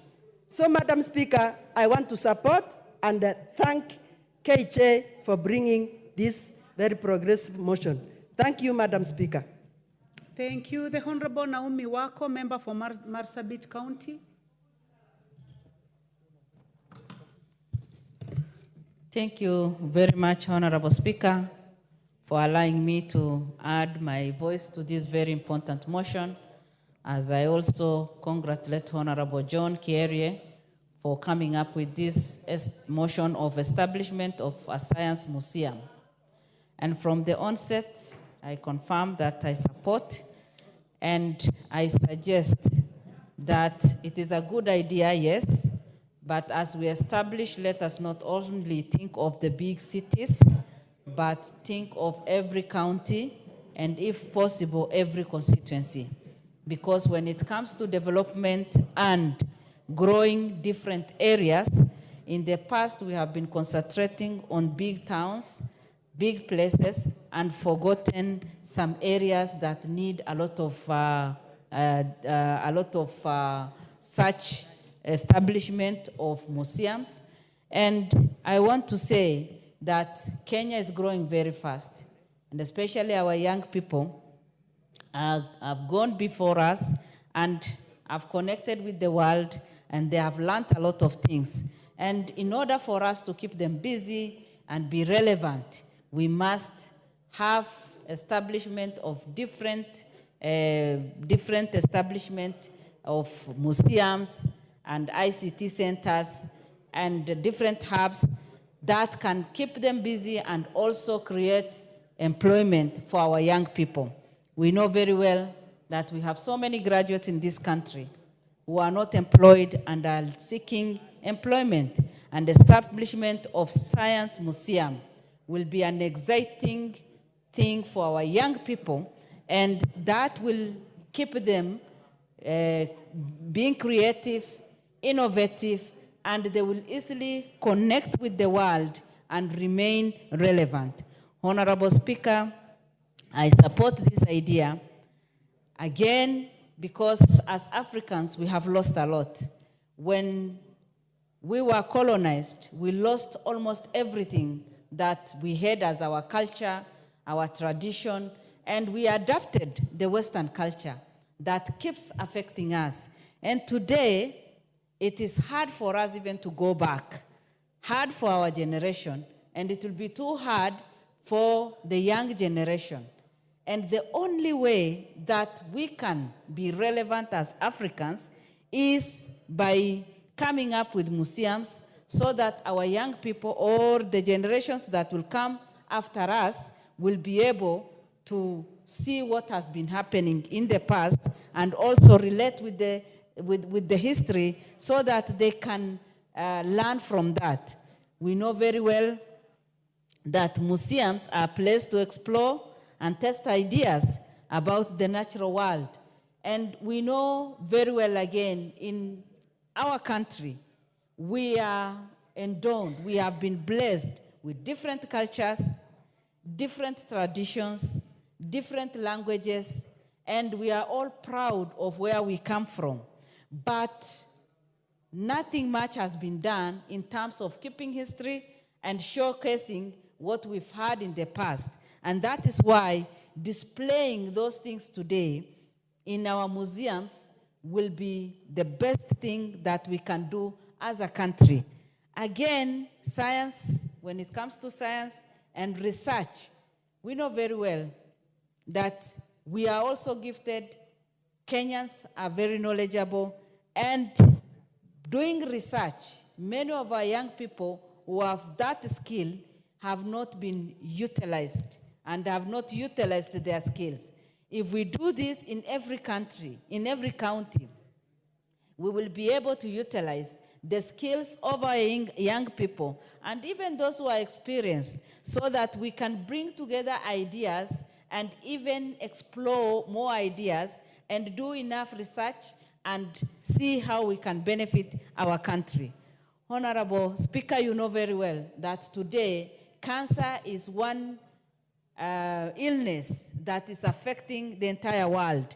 But especially us as Kenyans, we have been seriously affected. And for those of us who come from northern part of this country, and especially Marsabit, we have been wondering why we have lost a lot of our people to cancer. And it is good, it will only be good for us to engage in more research and invite experts so that we can know the root cause of our problem.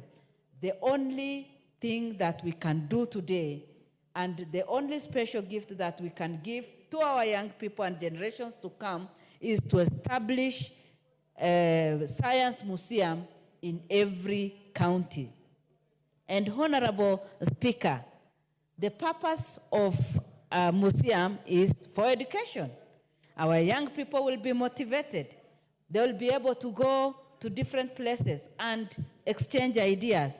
The other purpose is inspiration. We will be able to inspire so many people. We have other people who have gone before us in different communities. And it will be good for us to keep the fire burning by talking about them, by capturing their ideas and what they have done in the past, so that even the young generation can be proud of what our forefathers have done. By showcasing different cultures and traditions, we will be able to inspire so many people. Again, it will be another tourist attraction center.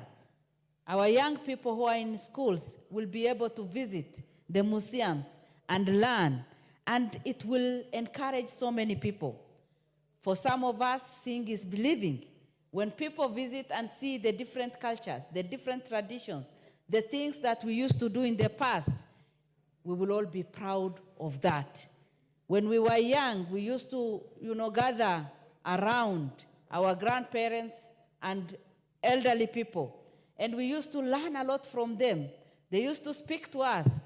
And up to today, some of the things that we caught, some of the words of wisdom that we use from our villages are the words that we got when we were growing up. These science museums, will serve a great purpose in our nation. I would want to say that as a government today, if we can invest in establishment of the museums, the science museums, we will have done one of the great things that we need to do, and we'll have invested for the future. Again, we cannot only invest in establishing, but maintaining, because as a country, we are also good at establishing something, and we forget the maintenance part of it. So if we can come up with a program that caters from the beginning to the end, and make sure that it will be very well planned for and self-sustaining, so that even generations that will come after us will continue enjoying, and it will go beyond our generation, and also developing our different counties and creating jobs. With those few remarks, Honorable Speaker, I support and I pray that it will be established in, if not in all the villages, in every county and in every constituency. Thank you, Madam Speaker. Thank you. The Honorable Abzirat Ali, nominated member. Thank you, Madam Speaker. First of all, I take this opportunity to thank the Honorable KJ, a very young and innovative member. I think by establishing a science museum will help this country in collections of ideas, scientific ideas. We have a lot of scattered skills, and by having a museum, we'll have, a center for innovation and skills data. This museum also, Madam Speaker, can be used as a reference point for our technological aspect. When we have, data collected for some times and information taken to a center, it can be used for perfection and for creation of, the skills that can take this country far.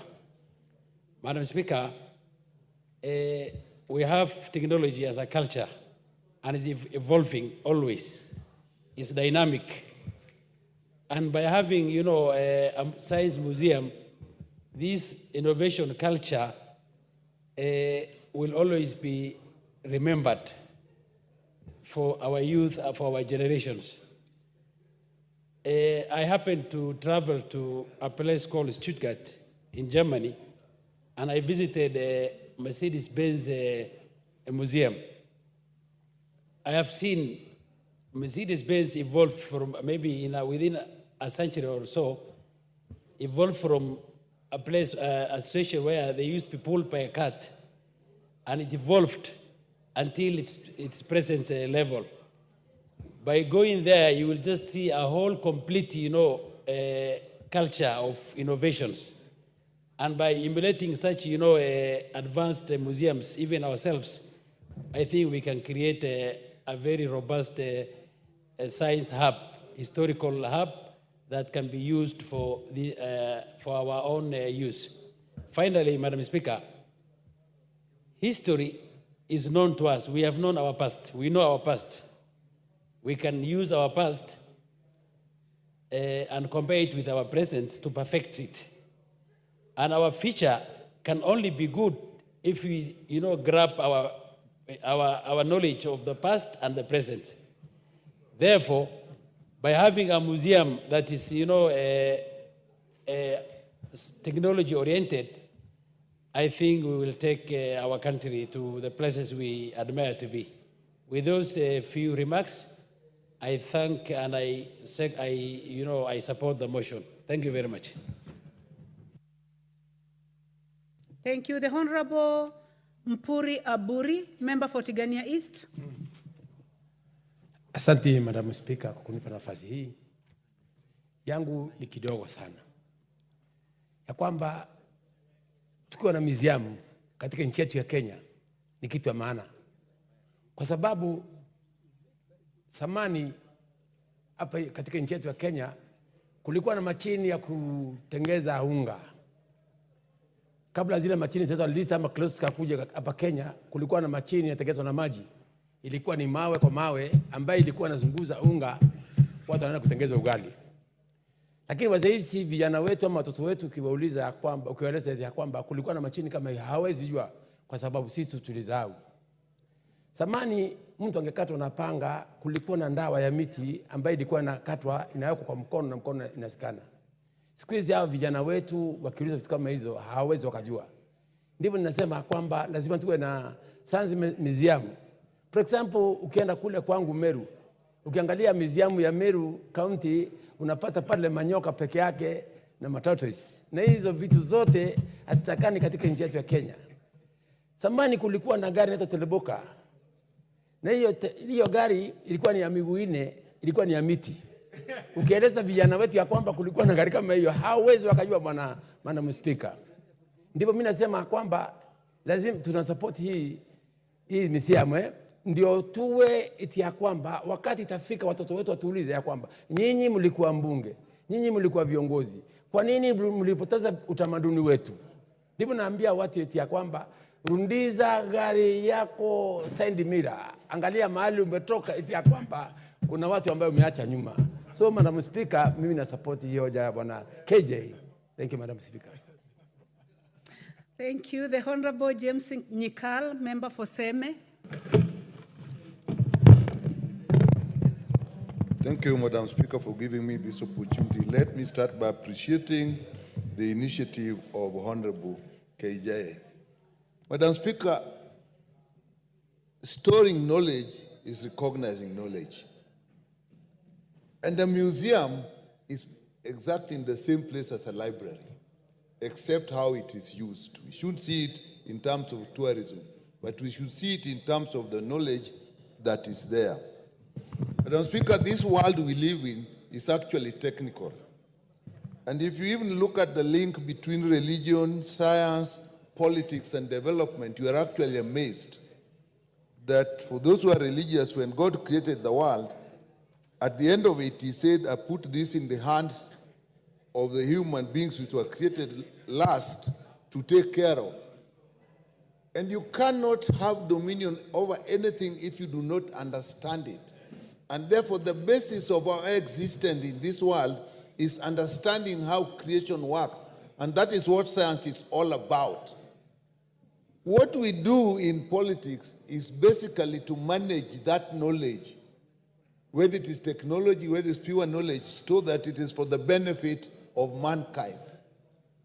And to that extent, it is actually our duty to store that knowledge in a structured manner that can later on be actually used so that knowledge grows upon existing knowledge.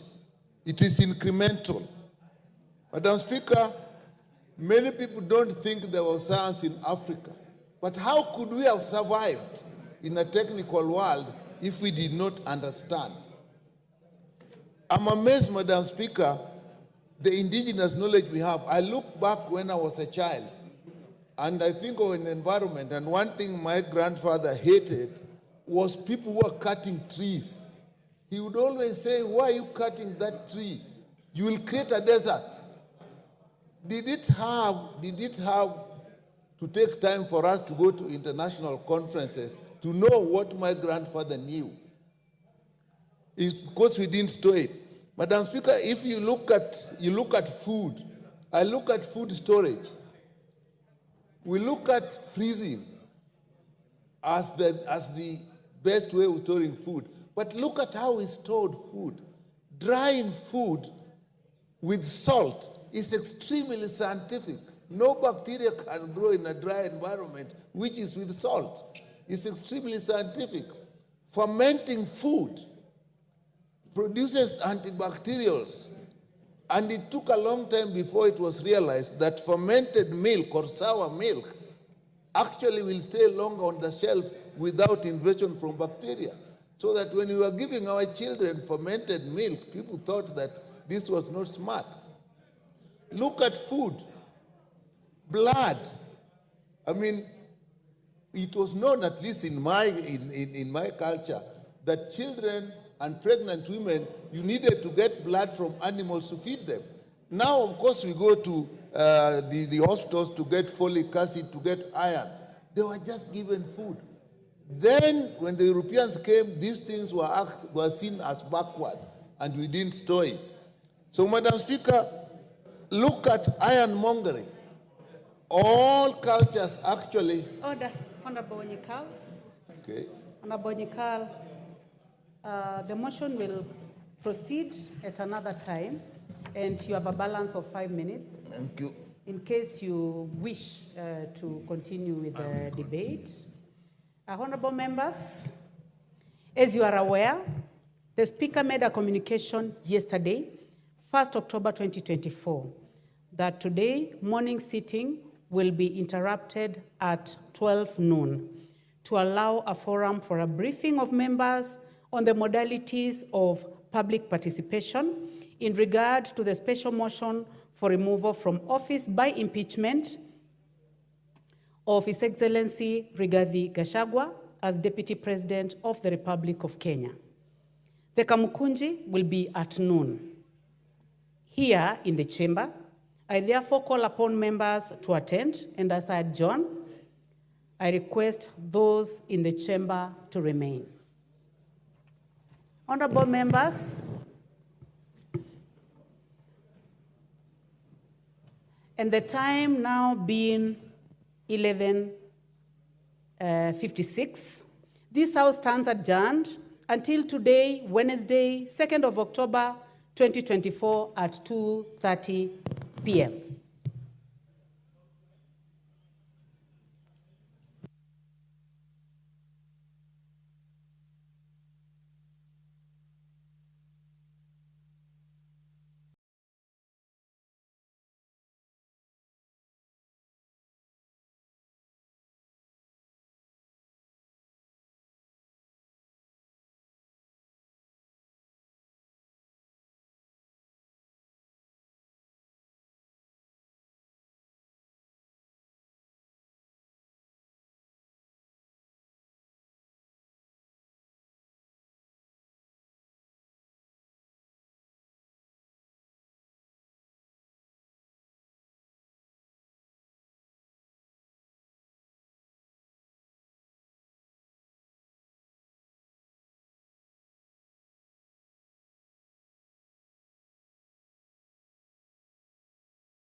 Victor Koech will be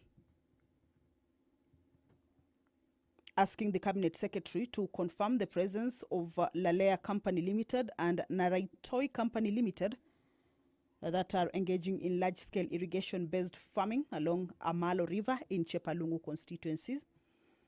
Also confirm the allegations made by the residents of surrounding villages, including Chemegwa, Kinyanga, Kobolwo, Kosia, Kamosiro, Nogirwet, and Kamongil area, that the said companies are engaging in cloud seeding activities, resulting in alterations to the local rainfall patterns, with some villages experiencing a complete lack of rain throughout the year, despite other parts of the constituency receiving rainfall.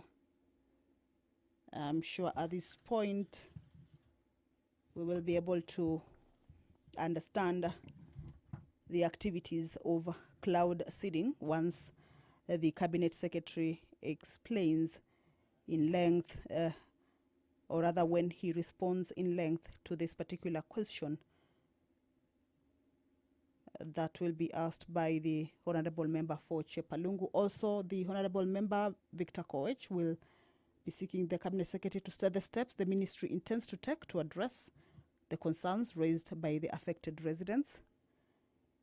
The Member for Westlands, Honorable Timothy Wanyonyi, will also be seeking some explanations from the Cabinet Secretary on the reasons behind the depletion of rivers. This includes the number of permanent rivers that have dried up in each county over the past 4 years, and the plans by the ministry to address and mitigate the situation. Also enumerate the entities and groups that discharge their effluent in rivers, along with the number of private dams constructed in the last 2 years, and the policy statement outlining the penalties imposed on such entities for negative environmental actions. The Member for Nakuru County, Honorable Liza Chelule, also will be seeking some elaboration from the Cabinet Secretary on the initiatives undertaken by the ministry to preserve wetlands and catchment areas within the country, and further state the effectiveness of such institutions. That is the Speaker of the Honorable Dr. Moses Wetangula, making his way into the chamber already, or rather already inside the chambers. Of course, he will be giving his communication with regards to the activities of Parliament going forward. Allow me to hand you over to this live broadcast brought to you by PBU in partnership with KBC. Good afternoon. Ewe Mwenyezi Mungu, ambaye kwa hekima na wema wako umetoa nyadhifa za viongozi na mabunge kwa ustawi wa jamii na utawala wa haki wa wanadamu. Twakusihi utazame kwa neema nyingi sisi watumishi wako ambao wameridhika kutuita ili tutekeleze shughuli muhimu za jamhuri yetu. Twakuomba uteremshie baraka zako sisi tuliokutanika hapa, na utujalie tuyatende na kufikiria mambo yote tutakayofikishwa mbele yetu kwa njia ya haki na uaminifu, ili utukufu na sifa zako ziendelezwe, na ili kustawisha amani, ufanisi na heri ya nchi yetu na wale ambao haja zao wamesikabidhi mikononi mwetu. Amen.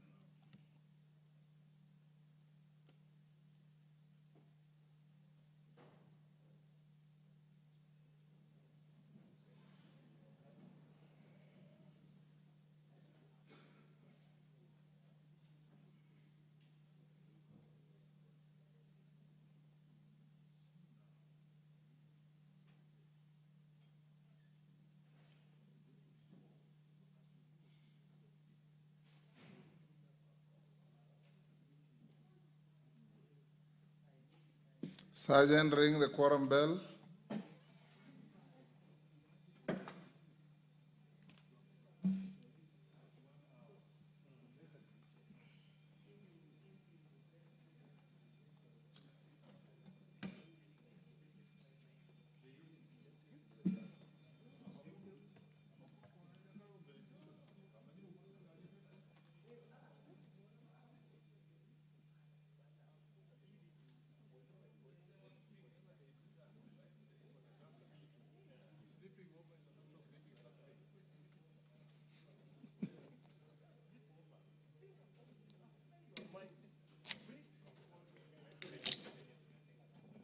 Niitie huyo Mlemba.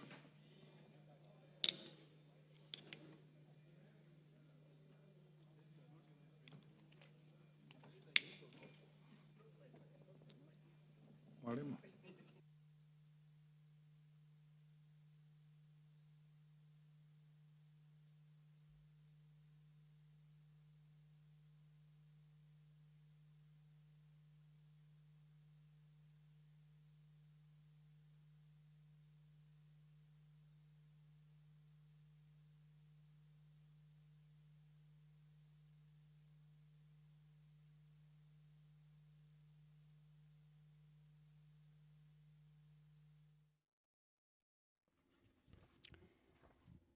The prayer has been said and the chair has been taken, but the House lacks the requisite quorum. This is unlike the Tuesday afternoon sitting, where after the prayer had been said and the chair taken, the House had attained its quorum, but it's a bit different on this afternoon sitting. This afternoon, remember, the business that will be transacted is the cabinet secretaries responding to various questions that were forwarded to him by Parliament on concerns that were raised by various members. These are matters that relate to either county, inter-county, national, regional, or even international concerns that the cabinet secretaries appear before Parliament to respond to those concerns. And this afternoon, we expect the cabinet secretary for Environment, Climate Change and Forestry, that is the Sergeant at Arms, indicating that the quorum has been achieved, as is the tradition. So allow me to hand you over to the live broadcast. Good afternoon.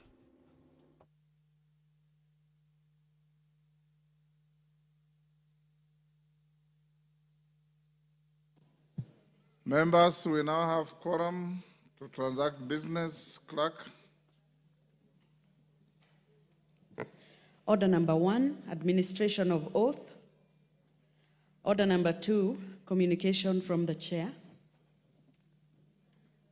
Order number 3, messages. I have a communication. Oh, we have a communication. Yes. Thank you.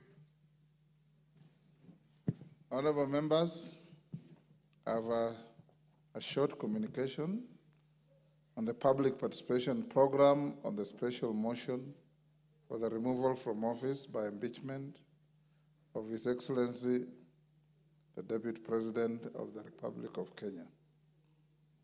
Honorable members, further to the communication issued yesterday on consideration of the special motion for the removal from office by impeachment of His Excellency Gachagua as the Deputy President of the Republic of Kenya, and today's briefing on the public participation program relating to the consideration of the special motion, I wish to guide further in the matter.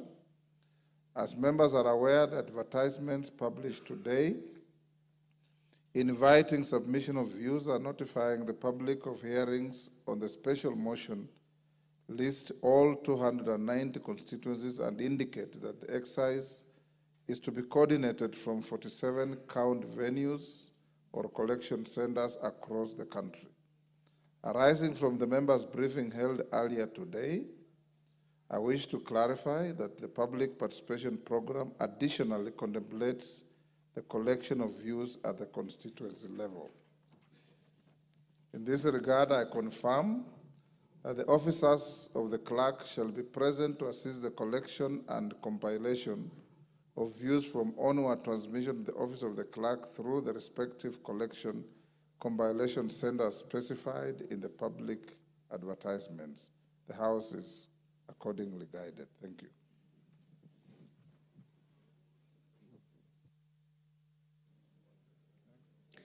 Order number 3, messages. Order number 4, petitions. Order number 5, papers. Majority Leader.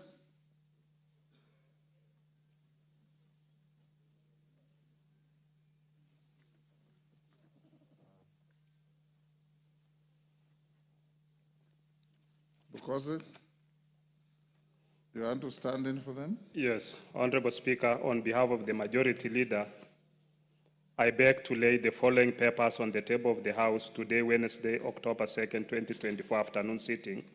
1, the 2024 Annual Public Debt Management Report from the National Treasury and Economic Planning, and 2, the Independent Electoral and Boundaries Commission, IBC, Annual Report for the period ended 30th June 2024. Thank you, Honorable Speaker. Thank you. Chairperson, Departmental Committee on Justice and Legal Affairs, Honorable Murugara,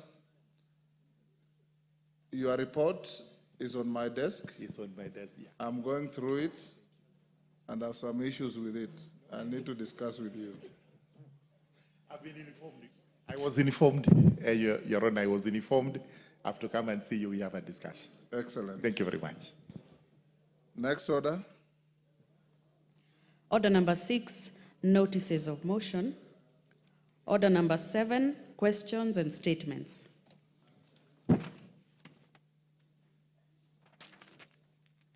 Honorable members,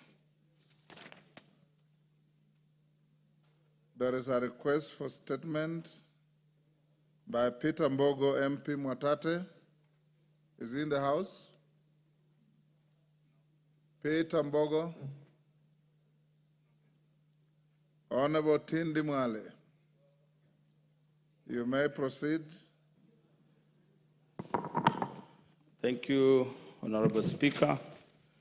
Honorable Speaker, pursuant to the provisions of Standing Order 44-2C, I rise to request for a statement from the Chairperson of the Departmental Committee on Administration and Internal Security regarding the fight against drug trafficking in the country.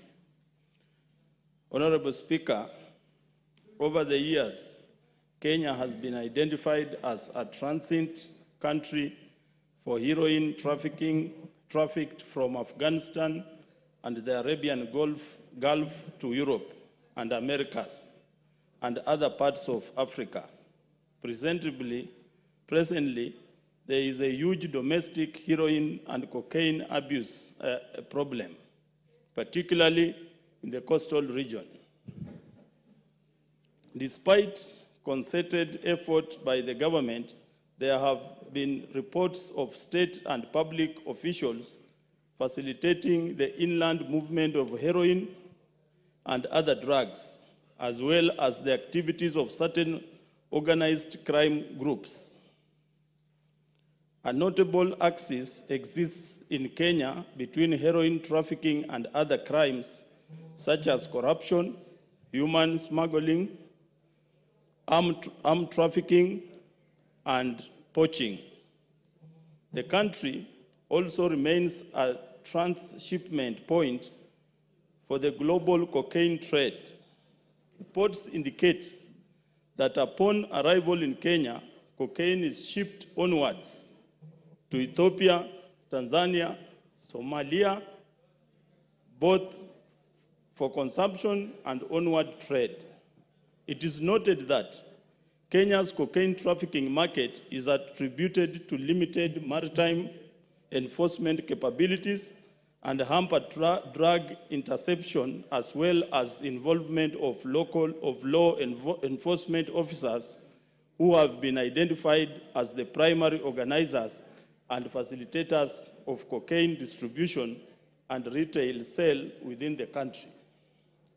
Honorable Speaker, it is against this background that I request for a statement from the Chairperson of the Departmental Committee on Administration and Internal Security to appraise the House on the following.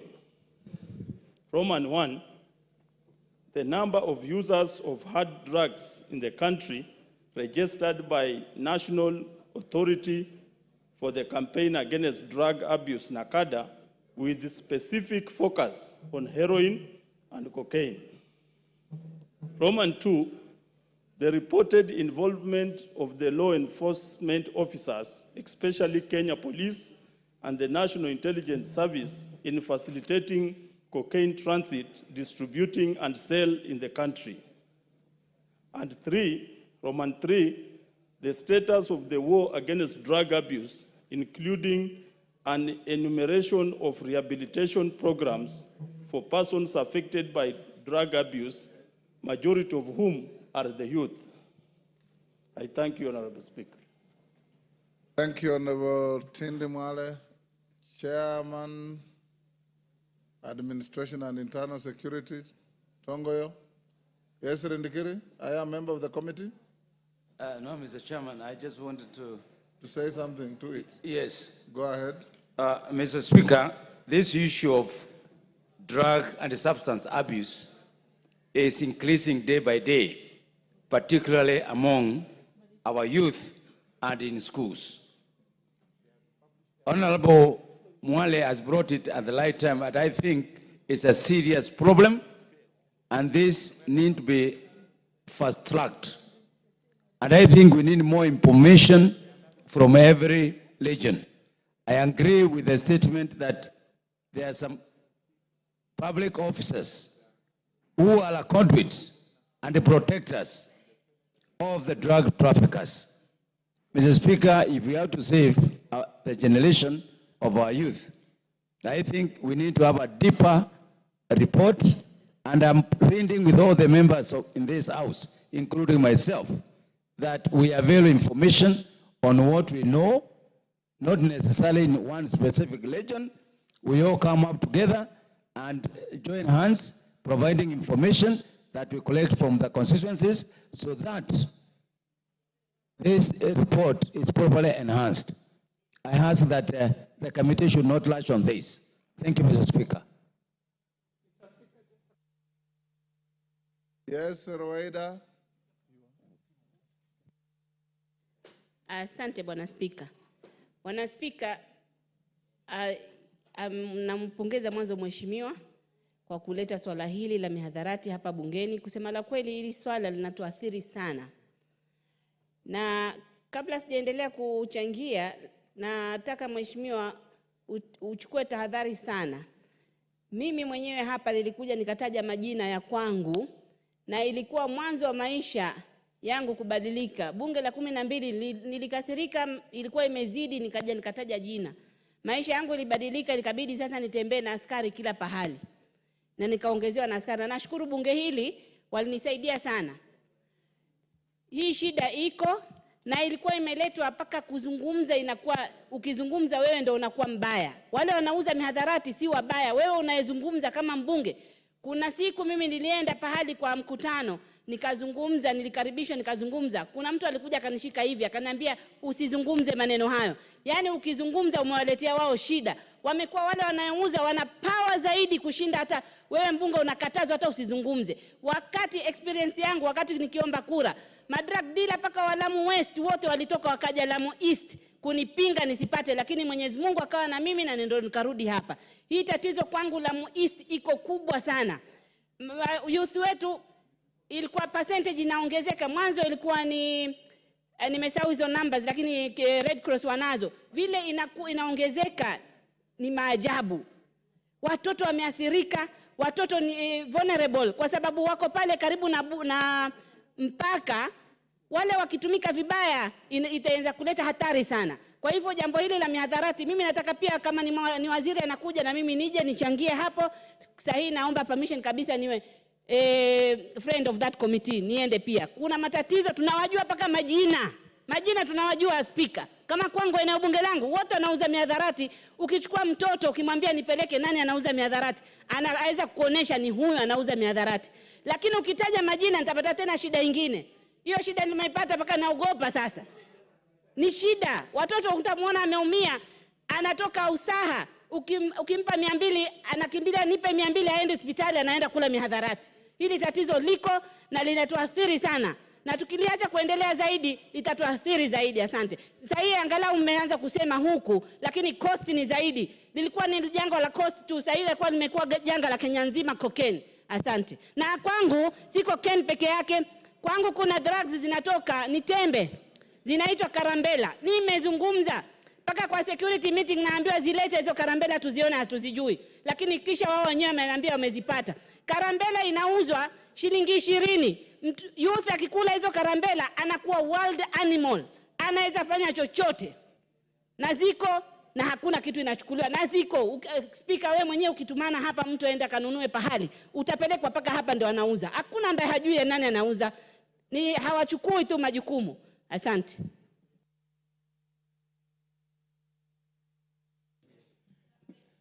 Mr. Speaker, thank you for the opportunity. And I think cost, yes, suffers a disproportionately higher percentage of users, but cities like Nairobi are also suffering. And Mr. Speaker, as this request for statement goes to the committee, I'm hoping that the committee will apply itself on two very critical issues. One, on the role of NACADA. Mr. Speaker, NACADA in its current form and state cannot deal with the drug issue in this country. In fact, we might want to think as a parliament whether we want to make NACADA to be directly under the President's office or the Ministry of Interior so that it gets the teeth that it needs to bite. Because the elements that are needed... NACADA is under Ministry of Interior. In agreement, Mr. Speaker, yes. You didn't let me prosecute. Yes. It is not fully there because, Mr. Speaker, there are some functions of NACADA that have been taken up and put in county governments. And what is happening is that the revenue that counties are looking for is encouraging them to open as many bars as possible. And these bars, not only is alcohol being consumed there, but these bars are also the places where drugs are being trafficked through. So NACADA now ends up suffering the problem of not having resources to undertake the war against drugs, but the counties on the other side are also licensing too many bars, even close to schools, close to hospitals, residential areas, and so on. The second issue, Mr. Speaker, is that when the issue of drugs was brought to this parliament, you are a member of parliament, Mr. Speaker, and I do remember the former minister, Minister Saitoti, and the issues that were prosecuted in this house.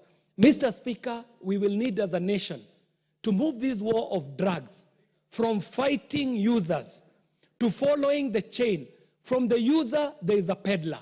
From the peddler, there is a dealer. From the dealer, there is the baron. From the baron, there are international cartels. And these users would never get the drugs if these drugs never found their way into the territory of Kenya.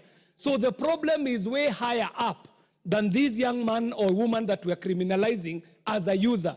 The user is at the end of the chain. So as the committee is prosecuting this matter, let us also see what it is that we can do to upscale this fight from the level of the ground where we are criminalizing the user all the way to the peddler, to the dealer, to the baron, and see how then we can also arrest it using the international instruments that are available. Mr. Speaker, I thank you for this opportunity. Justice Kamei.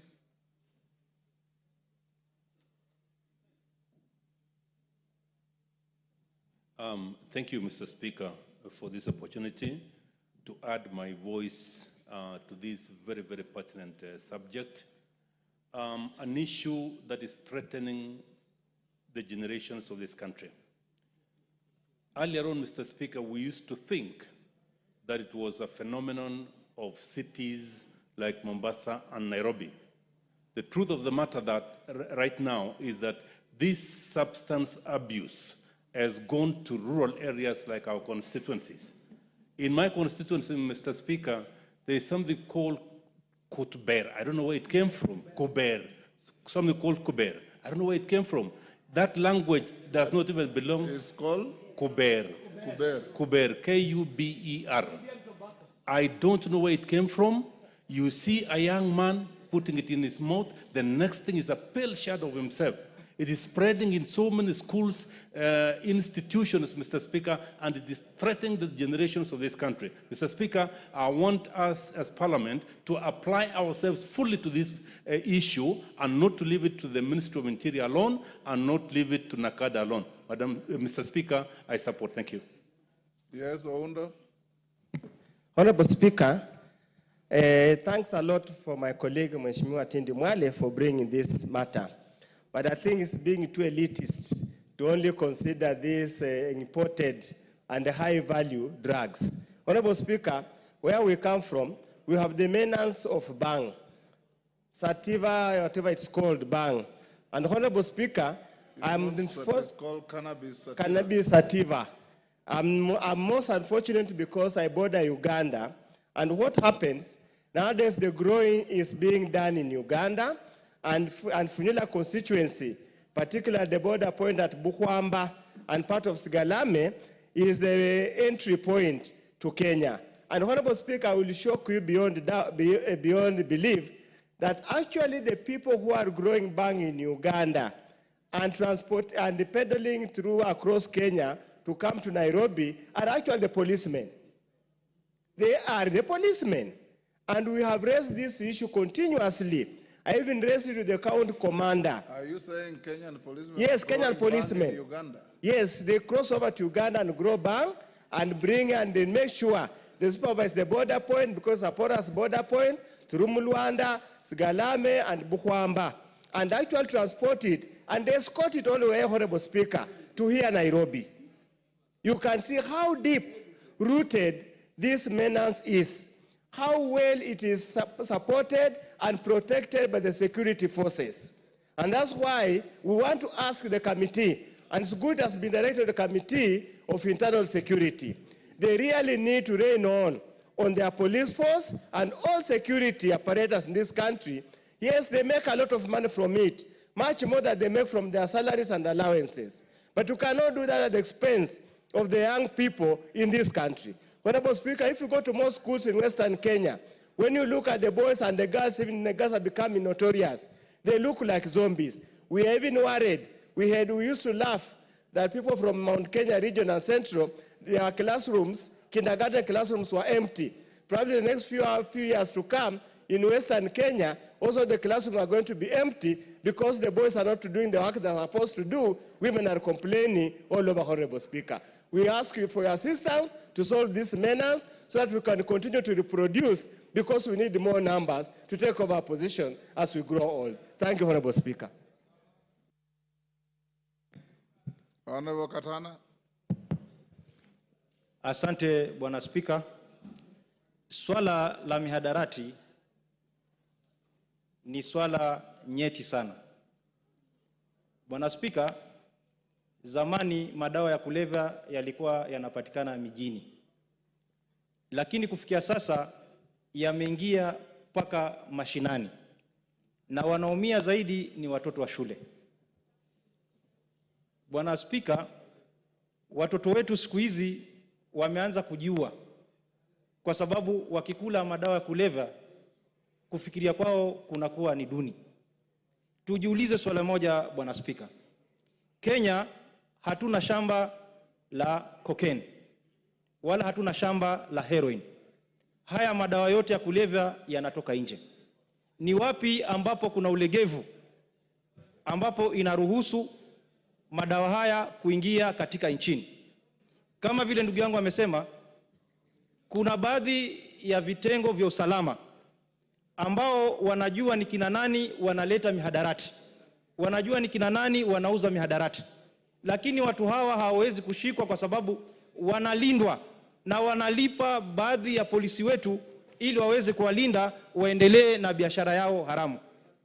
Ni wakati mwafaka, Bwana Spika, kama taifa sisi sote bila kulaumu mtu yote tujitolee kama Wakenya kusema kwamba swala la mihadarati ni lazima liharamishwe katika nchi yetu kwa sababu linahatarisha usalama wa kitaifa. Asante Bwana Spika kwa kunipatia nafasi. Bwana Katana, tayari limeharamishwa. Is unlawful to be found with drugs. Bwana Spika, ndio tunasema vitengo vya usalama vimelegea. Ni lazima kwa sababu hatuna mashamba ya cocaine, hatuna mashamba ya heroin. Kule zinakotoka ni lazima waangalie kama zinakuja kwa njia ya meli ama kwa njia yoyote. Mipaka yetu lazima ilindwe, tuhakikishe kwamba hakuna mihadarati inaingia katika taifa letu. Asante Bwana Spika. Benja will be the last. Thank you, Mr. Speaker. I want to thank the honorable member for bringing up this matter. Mr. Speaker, Trucks are threatening to kill our whole generation, Mr. Speaker. Mr. Speaker, as the committee looks at this matter, I want to propose to them that the committee should look at who are the actors, Mr. Speaker, where are the failures in terms of enforcement, Mr. Speaker. And number three, Mr. Speaker, much more important, is we might accuse NACADA for not performing, but we must also look at the law that establishes NACADA, whether we can propose amendments to that law to give it more powers, more teeth, Mr. Speaker, so that they can be able to act accordingly, Mr. Speaker. So I support the statement. Chair Security, Owen Bayer.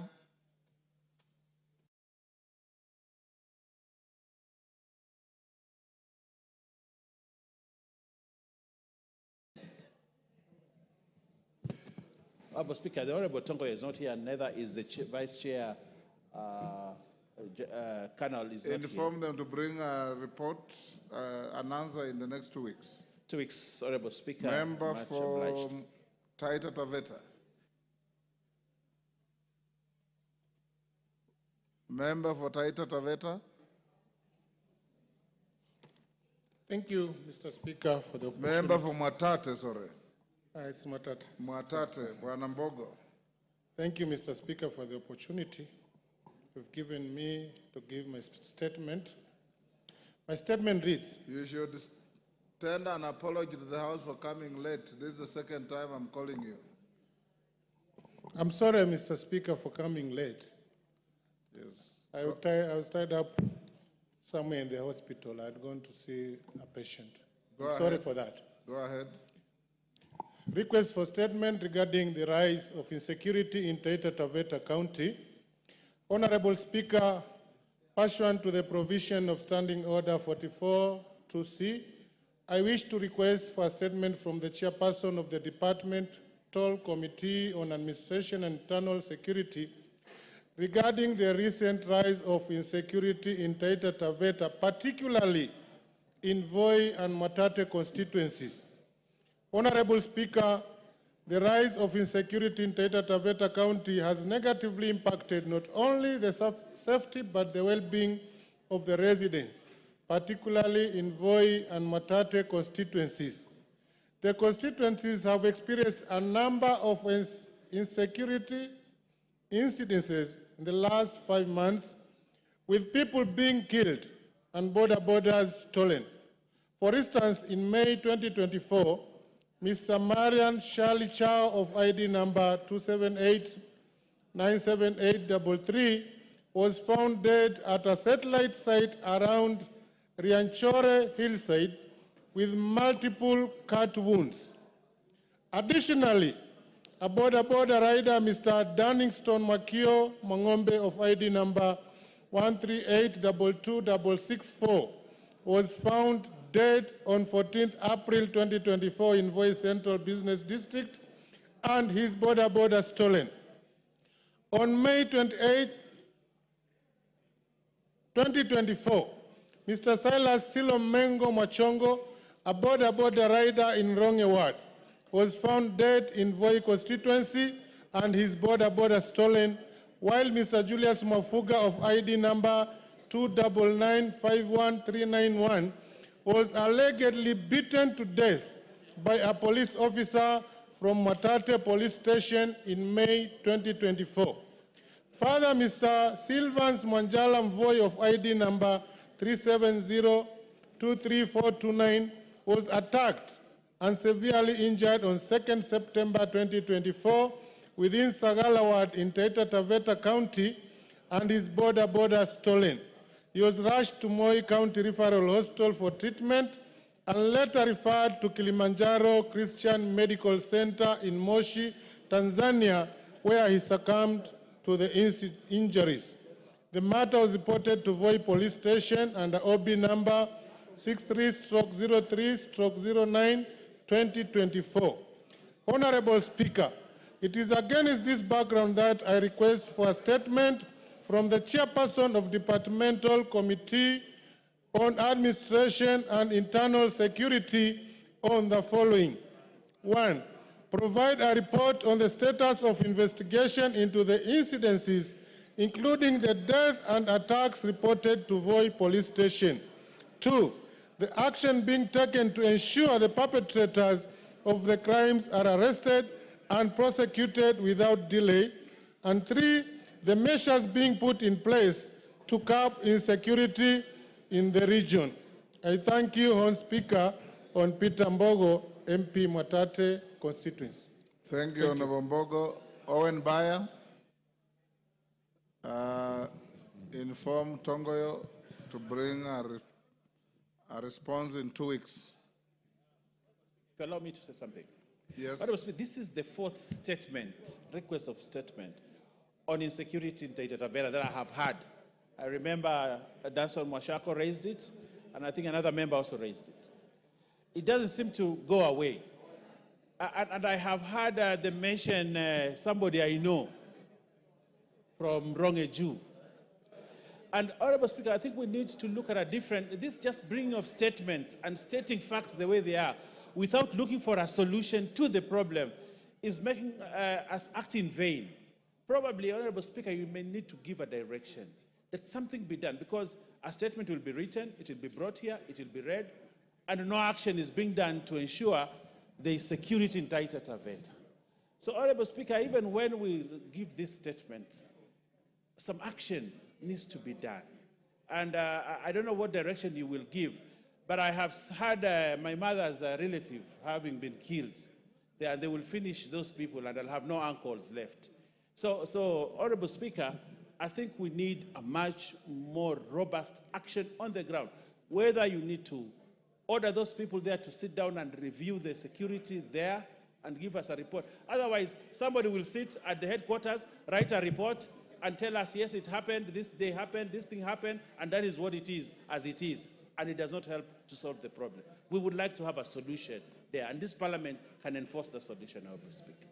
The next minister to appear before the House is likely to be security, so be ready to confront him with the questions, including insecurity in Mwatate. In the meantime, the members elected to come to the House to be answered by the committee, so the committee chair will bring a response in 2 weeks. But Mr. Mbogo, Honorable Mbogo, I'll give you an opportunity when the minister comes for you to prosecute that concern. Next, Gonzirai, member for Kinango. Yes, sir. Honorable Speaker, pursuant to the Provincial Standing Order 44 into brackets 2 into brackets C, I rise to request for a statement from the chairperson of the Departmental Committee on Defense, Intelligence and Foreign Relations regarding the safety of Ms. Riziki Luvuno Mambo, holder of passport number AK 325501, who went missing in Saudi Arabia in March 2024. Honorable Speaker, Madam Riziki Luvuno Mambo has been residing in Saudi Arabia since July 2023, when she moved there for employment. However, her family, with whom she maintained regular communication, claims to have lost contact with her on the 12th of March 2024, raising concerns about her safety and whereabouts. Following her lack of communication, the family received reports on 23rd of April 2024 that they said that she had been arrested and was being held at Jeddah Sawara police station in Saudi Arabia. It is alleged that she was found in a state of distress, wandering the streets, and appeared to be suffering from mental health condition. Efforts by the family to secure her repatriation to Kenya have not been successful. Honorable Speaker, it is against this background that I request for a statement from the chairperson of the Departmental Committee on Defense, Intelligence and Foreign Affairs on the following. 1, the circumstances surrounding the arrest of Madam Riziki Luvuno Mambo by the Saudi Arabia police. 2, steps that the relevant government agencies have taken to ascertain her whereabouts and secure her expedition release from custody and repatriation to Kenya for proper physical and mental care. And 3, the measures that the government has taken to guarantee the safety of all Kenyans living and working abroad to ensure that they receive timely government assistance in case of distress. I thank you, Honorable Speaker. Thank you, Honorable Rai. Chairman, Defense, Intelligence and Foreign Relations. Thank you, Honorable Speaker. I will get the response in 2 weeks. 2 weeks. So that. Next order. Yes, Oundo. Honorable Speaker, and I request Honorable Mbaya to ask the Chairman of Health to pay attention. Please, can we get the attention of the Chairman of Departmental Committee of Health? Honorable Oundo is craving for your attention. Honorable Speaker, yesterday afternoon, the Chairman, I read a statement from the Minister of Health concerning the rollover from NHIF to this new animal called, I don't know, it's called sheaf or shia or whatever it is called. And Honorable Speaker, since yesterday, I being one of them, and I'm sure many of our colleagues here will bear me witness, we have been inundated by so many calls from our constituents who are generally stranded in hospitals. Because in many hospitals, be they private or public, many patients are being told that the NHIF card they have is not valid, is not acceptable at this particular moment. And that's why I want, with your indulgence, Honorable Speaker, the chairman, being the representative of the executive here, and me being a member of the government, to assure the Kenyans wherever they are, to give this assurance and give it to these members of parliament and all Kenyans wherever they are, that the transition from NHIF to SHIF is seamless. When if you just have the card for NHIF, you still receive the same services that you would have received under the new SHIF as we wait the transition process to be completed. Honorable Speaker, let me go on record. And let me go on record. Again, somebody distracting the attention of the chairman. It seems he's extremely on high demand. Honorable Speaker, let me go on record. As we were coming in this afternoon session, one of my constituents called me that they had earlier booked to go for a spinal injury operation at Kenyatta University Teaching Referral Hospital. At the point of discharge today, they were told that the card they have is not valid, cannot be used. Luckily enough, and Honorable Speaker, my God is always with me whenever I walk. I bumped into the chair, and he was magnanimous enough to pick his call the CEO of the hospital, and that's how we have been able to intervene and save the situation. I'm just wondering, how many Kenyans have got access to Dr. Pukose? How many Kenyans can the CEO of any of this referral hospital pick their calls and listen to them?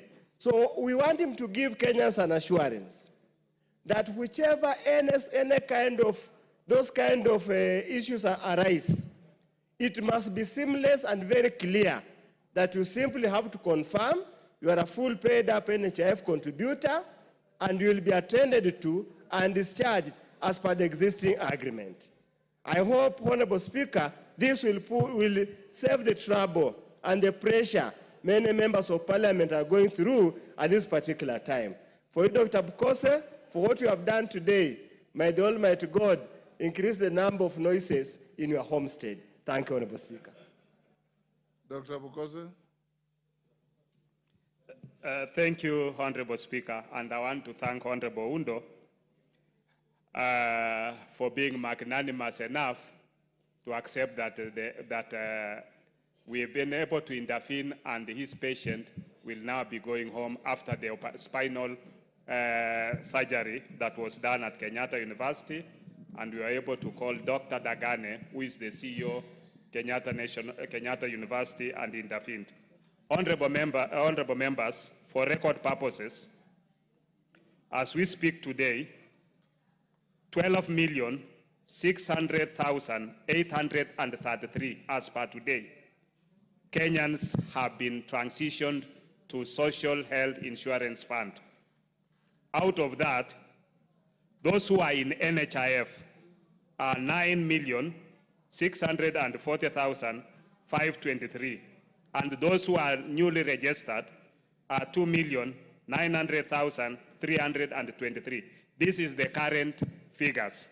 And the members, I can confirm that as you will find that messages are coming to your phone, where without you even having done anything, you are among those 9,600,000 that have been transitioned from NHIF to Social Health Insurance Fund through the system without you doing anything, after they cleaned the system.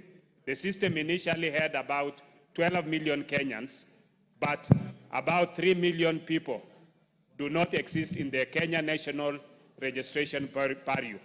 So it is only after cleaning the fingerprints that everybody, when you key in your ID, you'll find that now you don't need to take your fingerprints, because what the system they have now is that with your ID, they can access your fingerprints within the Kenya National Registration Bureau.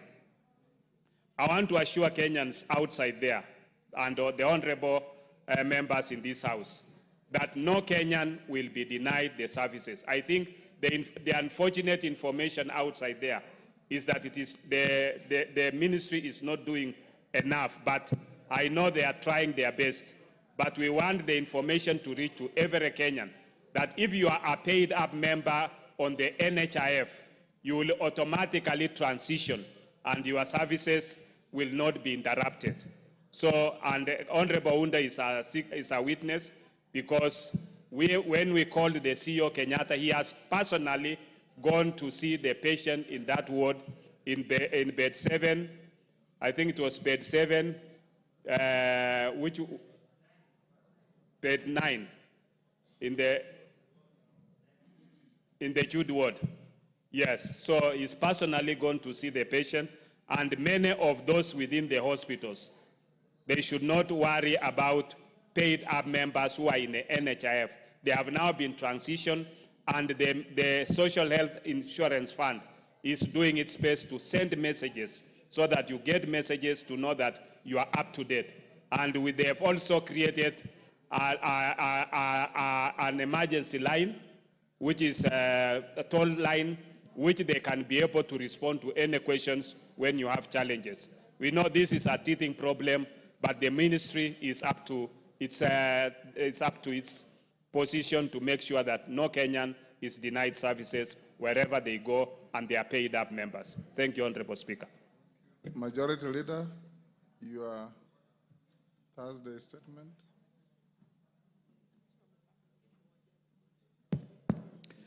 Thank you very much, Honorable Speaker. Honorable Speaker, pursuant to the provision Standing Order 44.2a, I rise to give the following statement on behalf of the House Business Committee, which met on Tuesday, 1st October 2024, to prioritize business for consideration during the week. Honorable Speaker, as you are aware, this morning the House resolved to suspend its sittings of Thursday, 3rd October 2024, so as to allow administrative arrangements necessary to facilitate the program for public participation on the special motion for the removal from office by impeachment of His Excellency, the Honorable Rigathi Gachagua, Deputy President of the Republic of Kenya. Consequently, the House will reconvene on Tuesday morning. Honorable Speaker, with regards to business scheduled for Tuesday next week, members will note that the House will convene from 9 a.m. to commence consideration of the special motion on the proposed removal from office by impeachment of His Excellency Rigathi Gachagua, Deputy President of the Republic of Kenya. In line with the procedural motion passed by the House, it is expected that during the afternoon sitting, the House will sit until conclusion of the debate on the special motion. Honorable Speaker, in view of the foregoing, I urge members to be present and actively participate in this vital constitutional process. Your insights and contributions are critical, and together, Honorable Speaker, we can ensure that our deliberations reflect the collective wisdom, values, and aspirations of our society. Members, let us come together not just as legislators, but as stewards of integrity and future of our motherland.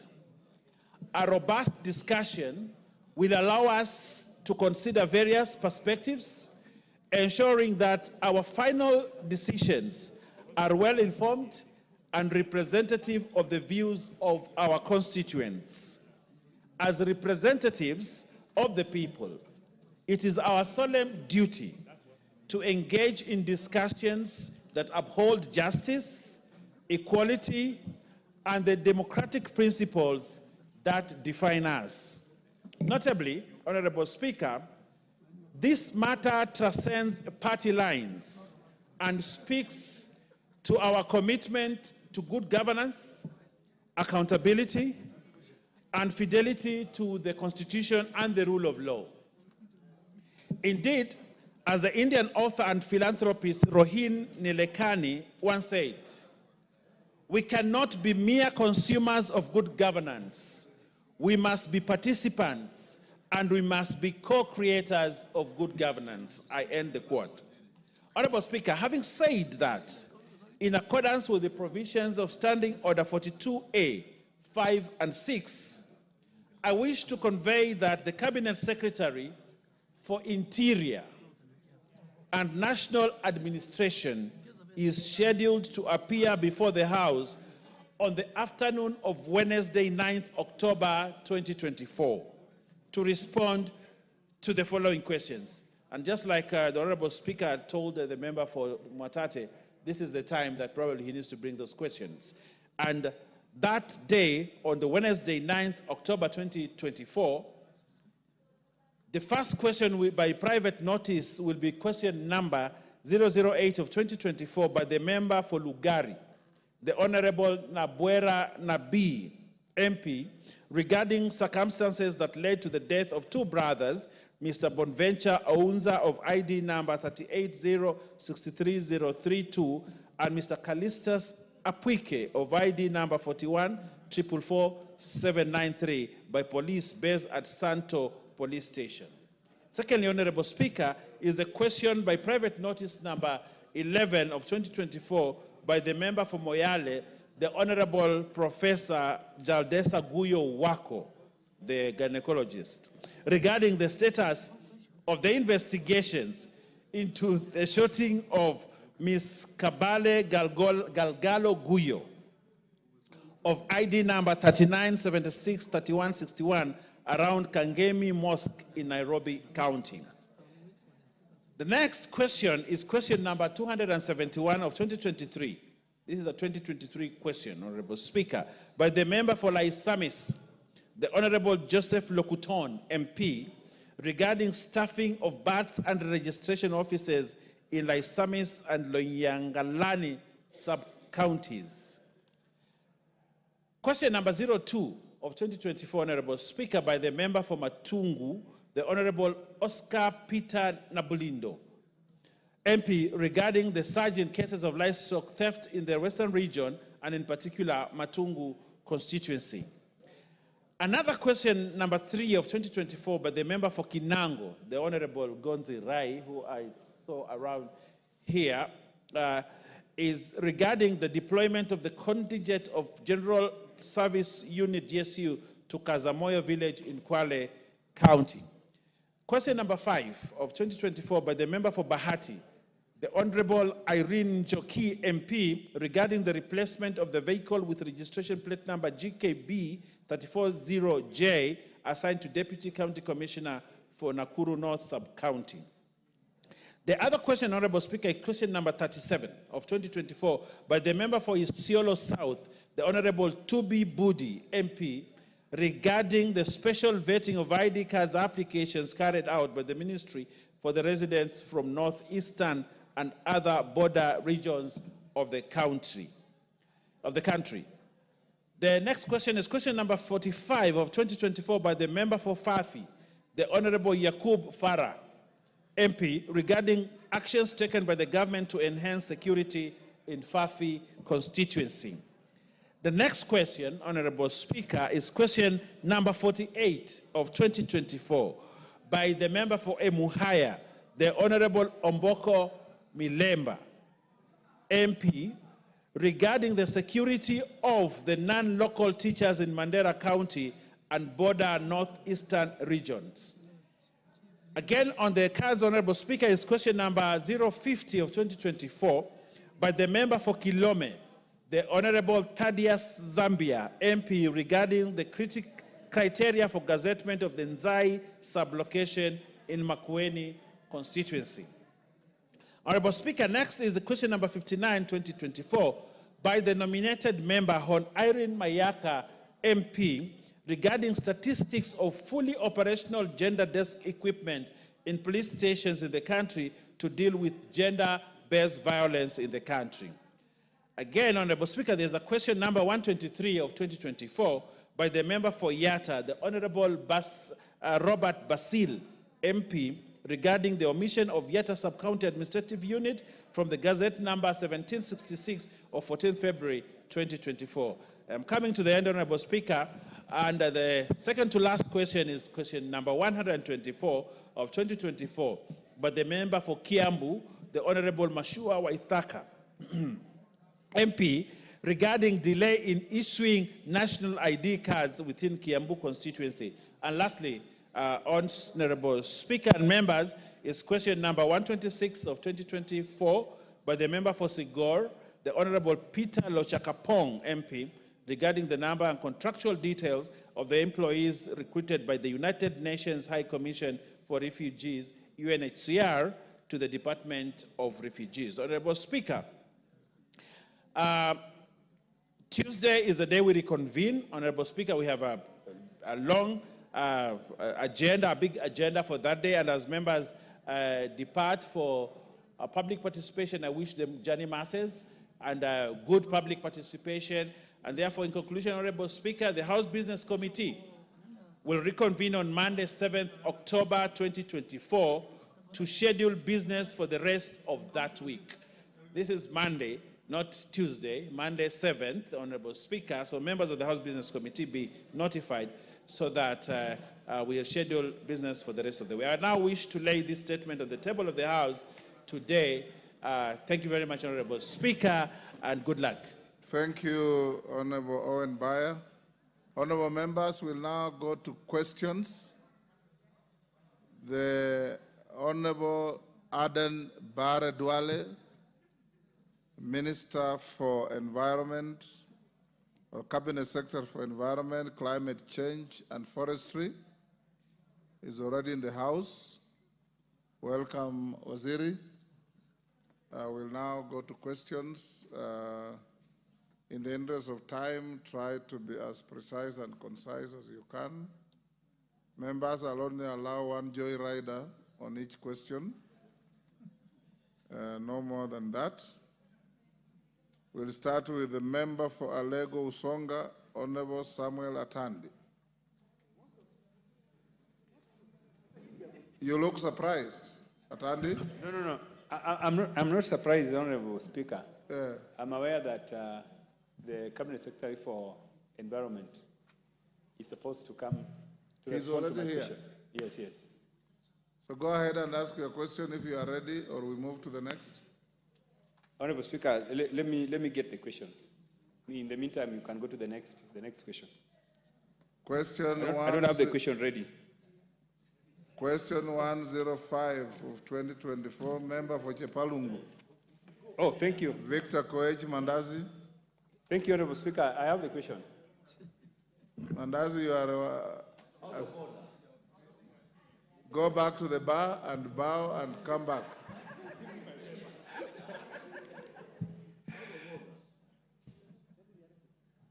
Honorable Speaker, I'm ready. Go ahead, Honorable Atandi. Thank you, Honorable Speaker. Honorable Speaker, my question is number 304 of 2023. Yes. And the question is, one, could the Cabinet Secretary explain why the National Environment Management Authority, NEMA, issued a license for the construction of residential properties along Othaya Road, Kileleshwa on LR number 33734/338, despite the potential environmental impact caused by the developer? Number two, state why NEMA permitted the construction of the said building to proceed without public participation. Number three, explain why the developer has been able to continue constructing the said illegal structures even after repeated requests and petitions from concerned residents. Thank you, Honorable Speaker.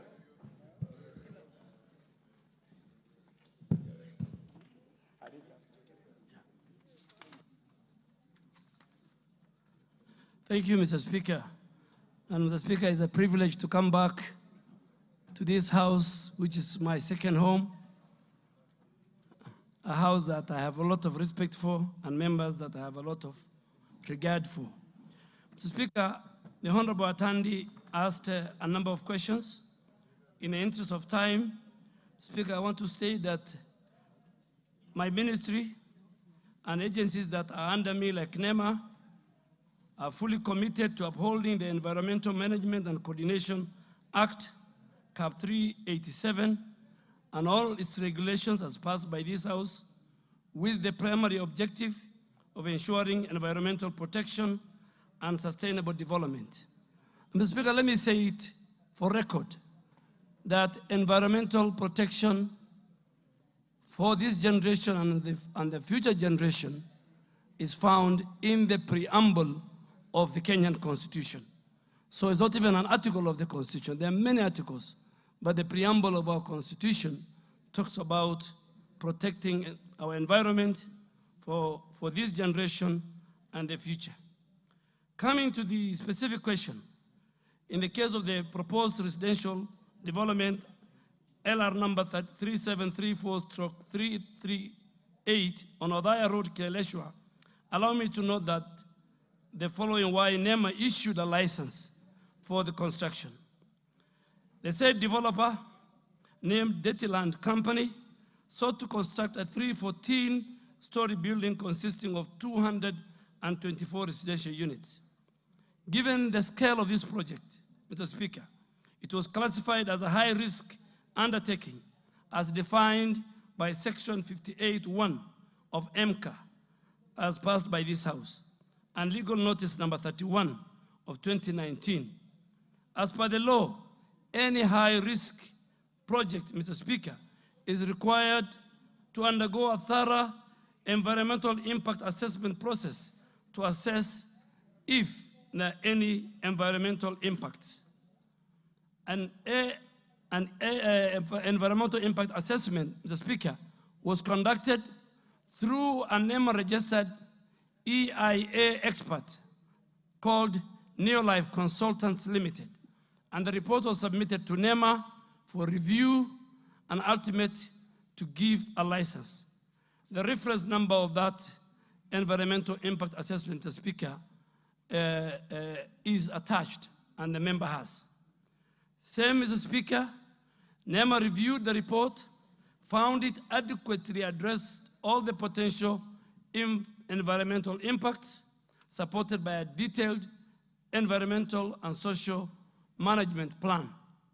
The Nairobi City County, Mr. Speaker, or the Nairobi City County government approved the same development plan, and then NEMA issued the environmental impact license number NEMA EAA PSL 8261 on 7th July 2020 with conditions of sustainable development and sound environmental management of the proposed project, which to date NEMA, under its obligation, does continuous monitoring. Honorable Speaker, in conclusion, I wish to affirm the Ministry's dedication to safeguarding the environment while balancing the need for sustainable development that contributes to Kenya's economic socioeconomic growth. Our action remains aligned with both the national and international environmental standards.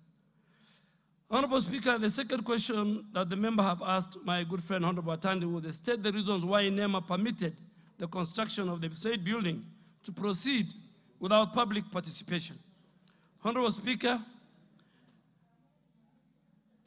on the onset, allow me to know that public participation is a critical and a principle in our Constitution. It is also a very integral part of any environmental impact process, assessment process, as mandated by Section 59 and Section 60 of the Environmental Management and Coordination Act, and above all, Regulations 19 of the Environmental Impact Assessment and Environmental Assessment Regulation 2003, passed by this August House. For this project, I wish to confirm public participation, Mr. Speaker, was conducted as follows, and it's there in the documents that I've provided to the House and to the member. NEMA dispatched copies of the Environmental Impact Assessment report to 9 lead agencies on the 4th of March 2019 for sectoral review and comments as required by Article 20 of the Environmental Impact Assessment Regulations. These entities include the Ministry of Environment ourselves, the County Physical Planning of Nairobi, the Water Resource Authority, Kenya Urban Authority, Roads Authority, National Land Commission, Public Health officials of Nairobi County, Nairobi City Water and Sewerage Company, and finally Nairobi County Director of Environment. NEMA also, Mr. Speaker, had issued a proponent with a notice of publication on the 1st of March 2019 to invite the public to make oral or written comments on the Environmental Impact Assessment Study report. It was captured in all the daily papers. In the Star on Wednesday, 13th March 2019, again on the Star on the 20th March 2019, on the Kenya Gazette notice number 2531 of 15th March 2019, in nearly about 4 radios, 4 classified adverts per day. NEMA received again varied public comments as detailed in the attached. Consequently, a public consultation meeting was held on the proposed site on the 27th of June 2019 with the participation from 62 residents. The minutes of the public consultation, Mr. Speaker, are attached. And that's why this House is going on a recess tomorrow to do public participation. It is central to our Constitution. Nobody can avoid it. Neither can NEMA has the luxury to avoid it. A major concern raised by the residents was conformity to zoning policy of the area and the number of floors, connection to the sewer. All these were addressed, Mr. Speaker. Mr. Speaker, let me make it very clear as the new minister to this docket. Zoning, sewerage, all these are functions of the county government of Nairobi. And the Senate has a role to call the governor or his officials to the same. Speaker, in the view of that, I have just highlighted there was indeed meaningful public participation and information disclosure of the project. Question 3, Mr. Speaker, was why the developer has been able to continue constructing the said illegal structure even after repeated requests. Mr. Speaker, the construction has continued despite several petitions by some of the concerned residents. I am indeed aware that the residents have lodged petitions with NEMA and other government bodies. Residents were also advised to appeal for a tribunal independent evaluation on NEMA.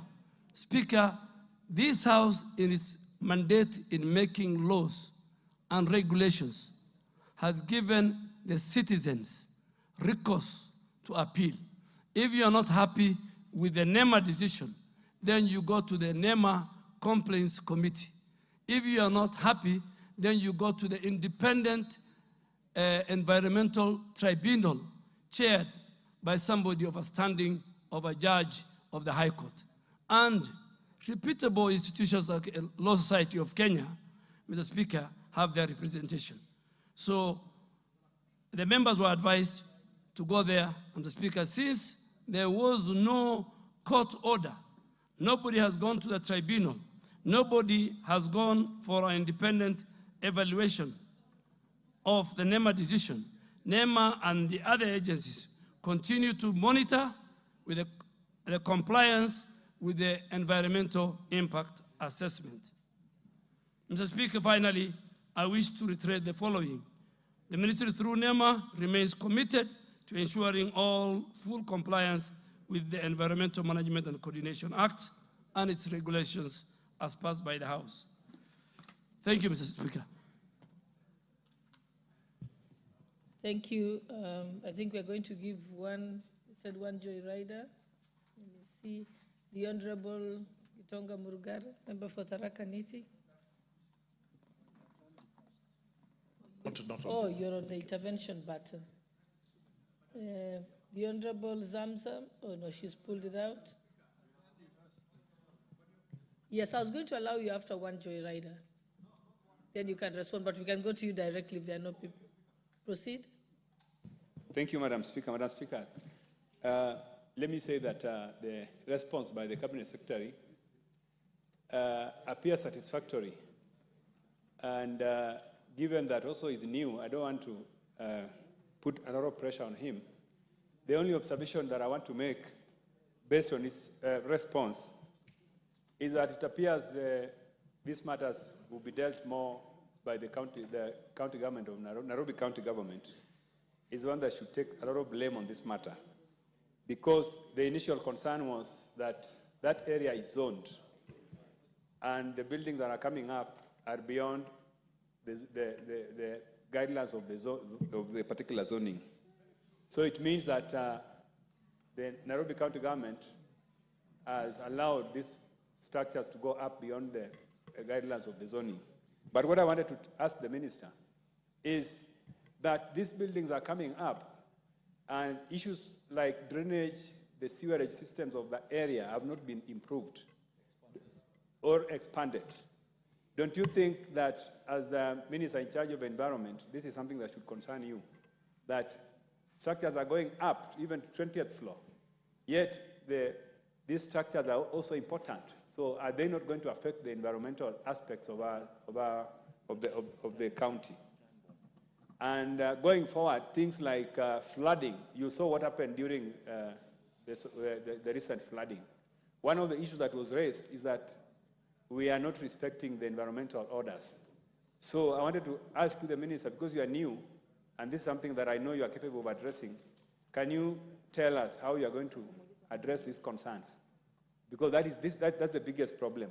The other issues, as you have explained, we are going to see how they can be addressed by the county government of Nairobi, because it appears that the county government of Nairobi is also supposed to ensure some of this compliance.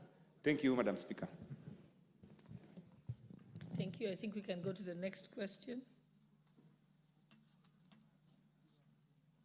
Honorable Luku, the time has gone up for that. Your member for Chabalungu, you may go to your question 105/2024. Yeah, thank you, Speaker. I would wish that the Cabinet Secretary before us today, I would like to read my question as follows. That could the Cabinet Secretary confirm the presence of Lalela Company Limited and Naraitoi Company Limited that are engaging in large-scale irrigation-based farming along Amalo River that is bordering Chepalungu constituency. Number two, confirm the allegation made by the residents of surrounding villages, including Chemengwa, Kinyanga, Kobalwa, Kosia, Kamosiro, Nogirwet, and Kamongil area that the said companies are engaging in cloud seeding activities, resulting in alterations to the local rainfall patterns, with some villages experiencing a complete lack of rain throughout the year, despite other areas of the constituency receiving rainfall. Number 3, Speaker, state the steps that the ministry intends to take to address the concerns raised by the affected areas residents. Thank you, Speaker. Cabinet Secretary, you may proceed. Thank you, Madam Deputy Speaker. Just to, if you allow me, Honorable Atandi has raised it. The Constitution and the people of Kenya in their wisdom, have allowed separation of powers between the two levels of government. Zoning, waste management, pollution, whether it's air, sound, is a function of counties. But I want to assure this House, now that I'm the Minister for Environment, we will not issue a license. We will be the ones. If we don't issue, nobody can build. And I want members to help us and help the country. People are building flats that the people who live in those flats, in those residential areas, have no access to light, they have no access to fresh air, and you can imagine, if you have young children, those children will not grow. I'm not a doctor. Dr. Pukose and the doctors who are sitting in this house and those who are listening will agree with me. But I have given NEMA strict instructions that is not going to be business as usual. On Honorable Koet, Madam Deputy Speaker, I want to confirm that there is the existence of these two companies, one in Narok West constituency bordering Chapalungu constituency. And I also wish to confirm that these companies practice large-scale farming using irrigation. The second question, Madam Speaker, was to confirm the allegations made by the residents of those 5 or 6 villages that the said companies are engaged in something called cloud seeding. Madam Speaker, on the second question, if you allow me, let me, they're engaged in cloud seeding. Before I proceed, let me try to respond to this question and allow me briefly to explain to the House what cloud seeding is all about. Cloud seeding is where weather modification technique that changes the amount or the type of precipitation from the clouds in terms of rain. There has been research done aimed at establishing whether this is viable, but all studies have shown that the input expenses are far more than the benefits. Madam Speaker, the ministry is not aware, through our meteorological department, that such entities are engaging in cloud seeding activities within the said locality.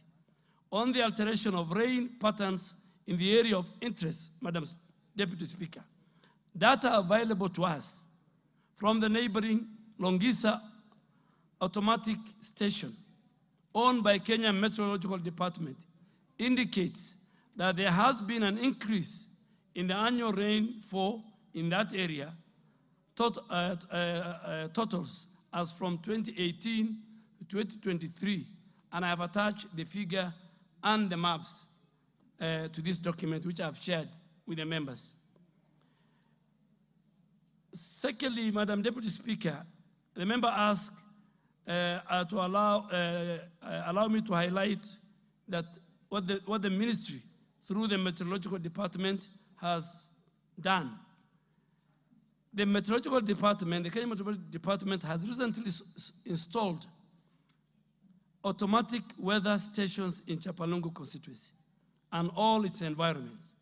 However, specific variability in the specific locations could not be established due to lack of data.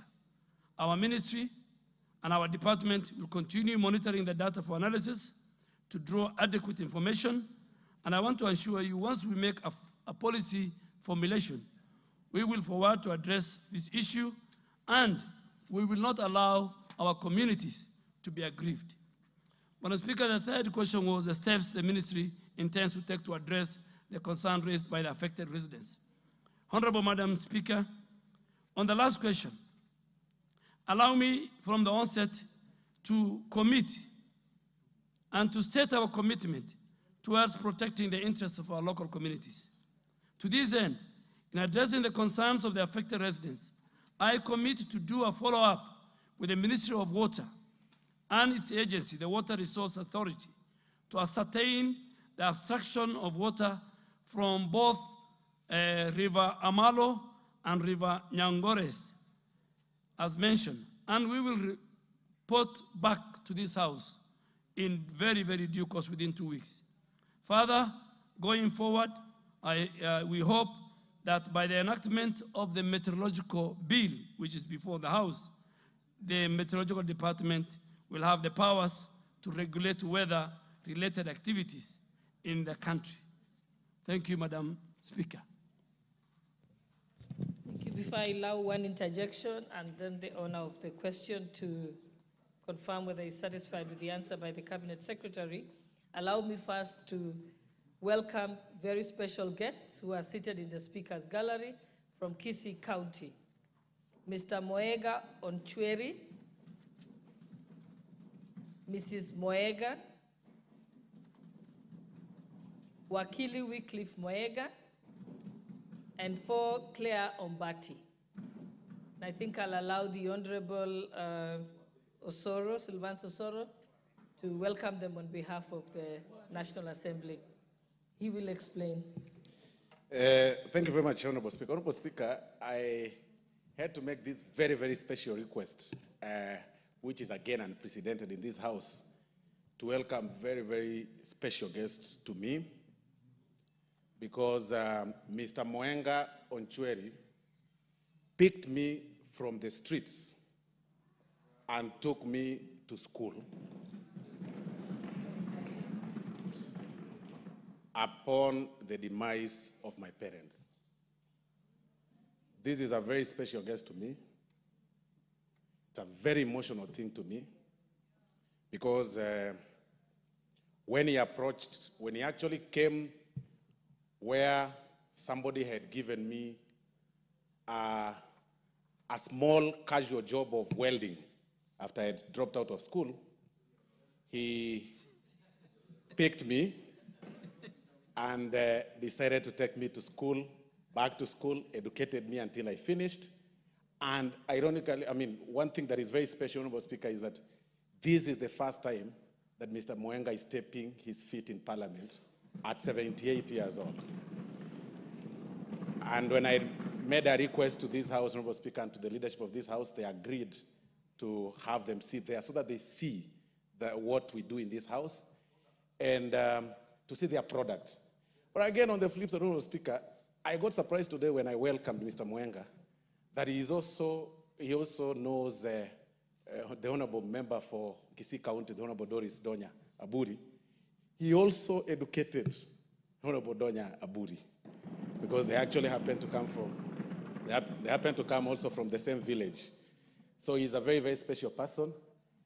His dream to become a member of Parliament years back did not materialize for Nyaribari Chache constituency, but I've just told him that by me being member of Parliament, and Honorable Aburi, member of Parliament, is actually a double victory.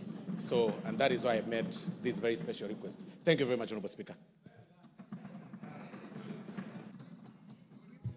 Okay, thank you. Yes, the Honorable Donya Deris will give you 3 minutes. Madam Speaker, the beauty of Samaritans. I'm always talkative, but when I look at them, today I'm very humble. I've eaten a lot of vegetables, because parents and Samaritans are the best thing that God can give. You can even attest, Honorable Soro, you can think he was reading the Bible. He's also come because the parents are there. See what the parents, Madam Speaker, have done to us. Today we can't even Gachagua anybody. We are just good. We are very obedient. And please, honorable members, M-Pesa your parents, please. Parents believe girls are the one who give them food, who send them M-Pesa, unlike the boys. Now we change it, honorable members, the male. Please, those who are here today, send your mom some M-Pesa and make it 10,000 and above. Even CS, Honorable Dwale, I will come for 100,000 from you. I send to my mother. Thank you, Madam Speaker. Okay, now thank you for the digression. I think we can proceed. I'll give one honorable member to add their question. Honorable Zamzam, member for Mombasa. And then we will go back to the member for Chebalungu to confirm if you're satisfied with the answer. Asante sana Mheshimiwa Spika, na mimi niweze kumshukuru mzee kwa kuweza, mzee Mwenga, kwa kuweza kulea hawa vijana wawili. Leo ni wabunge ambao sisi tunawacelebrate hapa ndani ya hili bunge. Na mimi imenikumbusha sana mzee marehemu Yusuf Haji, na yeye pia aliweza kunisomesha, na ndio maana mnaona jambo lolote likija hapa la Nurdin Haji, yule ni ndugu yangu, lazima nitampigia upatu. Na sisi ambao tumetoka katika familia maskini, Mheshimiwa Spika, tukasomeshwa, tukanyanyuliwa na wale ambao wanatuonea huruma. Siku zote sisi huwa na huruma, na ndio maana waona turudi kwenye jamii na tuzidisha upendo kwa wale ambao hawawezi kujimudu katika masomo, na sisi pia tuweze kuwasaidia. Mheshimiwa Spika, nafikiri vile nimepata fursa kabisa nimuulize waziri wa mazingara, na niweze kwanza kumpongeza kuja katika bunge. Asante sana bwana waziri, tunakushukuru sana. Mimi nilikuwa nataka kuuliza, umesema kuwa kuna haya mambo ya mazingara ya sewage na nini ni mambo ya county, lakini hata tukiangalia Mombasa county, Mheshimiwa waziri, ukiangalia pale Chuda, maji taka sewage inaingia ndani ya bahari, na imekaa miaka mingi sana. Wale watoto ambao wanakaa kule katika sehemu zile za slums wanaenda wakiogelea kule. Mheshimiwa Spika, ni kwa sababu watu wamejenga majumba bila kuangalia njia zao za sewage zitakwenda vipi, zote wamezielekeza kwenye bahari. Mheshimiwa waziri, kwa hiyo mimi nakuomba kama unaweza kulifuatilia. Umesema ni akaunti, lakini mimi nakusihi, maana yake wakati mwingine barua ikitoka kwa waziri, pengine jambo laweza likafuatiliwa likafanywa kwa wepesi. Mheshimiwa waziri, kisha nauliza Mheshimiwa waziri, unapanda miti ya matunda. Mimi kama mama Mombasa County nimezunguka nikaangalia, miti ya nazi imekuwa chache sana ndani ya pwani, na kuomba kama mama Mombasa utuletee miche ya nazi ili tuweze kupanda kama matunda, na miche ya maembe iwe ni chakula na pia itaweza kuleta mvua. Asante sana Mheshimiwa waziri. Before I allow the Cabinet Secretary to respond to her brief question, let me allow the member for Chebalungu. I think, Honorable Mugambi, I think the Speaker already ruled on this, that it will be one rider question and then back to the owner of the question. It's okay. Thank you, Speaker. While I appreciate the response from the CS, I would like to make him aware that it's also nice for him and his team to visit these particular villages that I talked about, because I'm the member of parliament and I know what happens. In a particular situation, I was attending a funeral in a village called Kabalwa.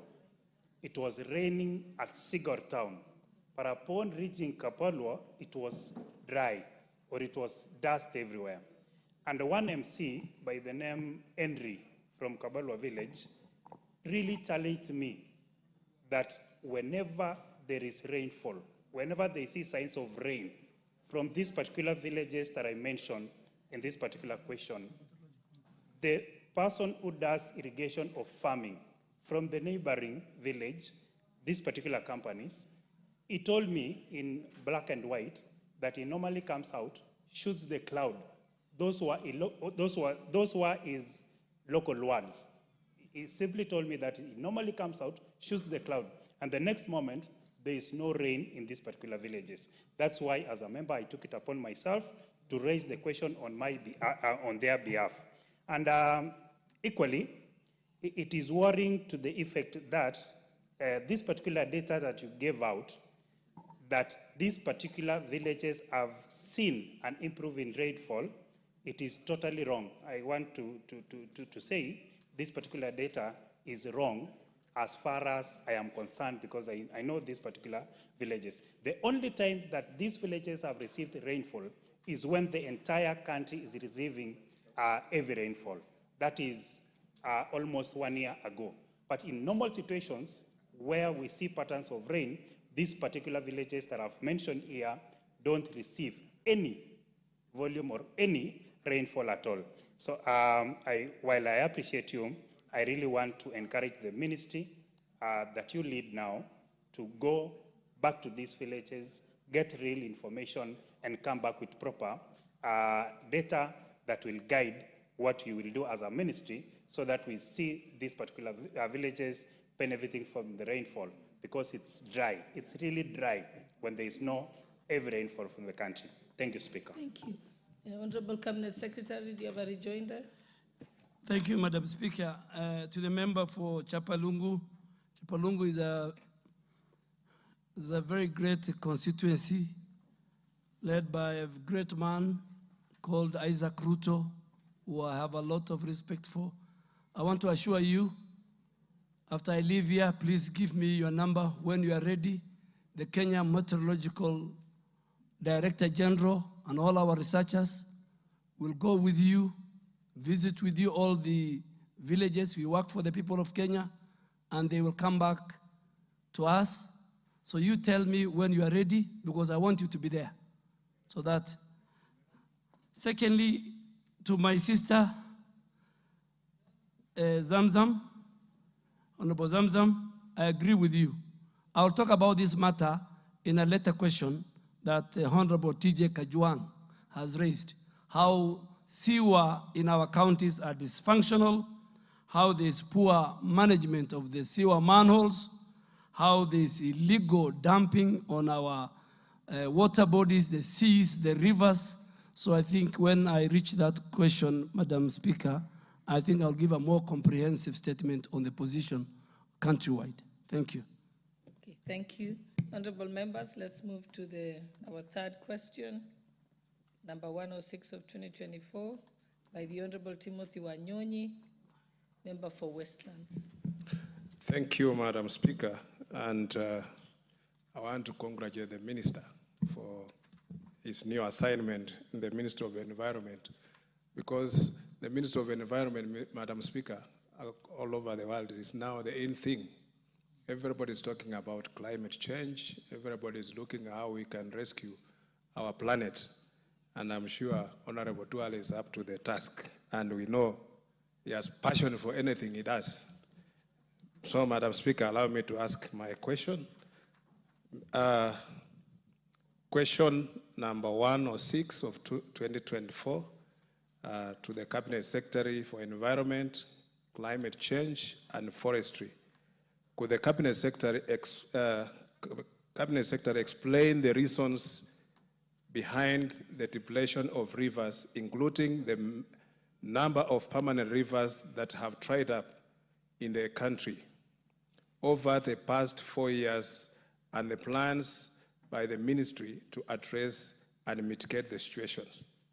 Question 2, enumerate the entities and groups that discharge their affluent in the rivers, along with the number of private dams constructed in the last 2 years, and the policy statement outlining the penalties imposed on such entities for negative environmental actions.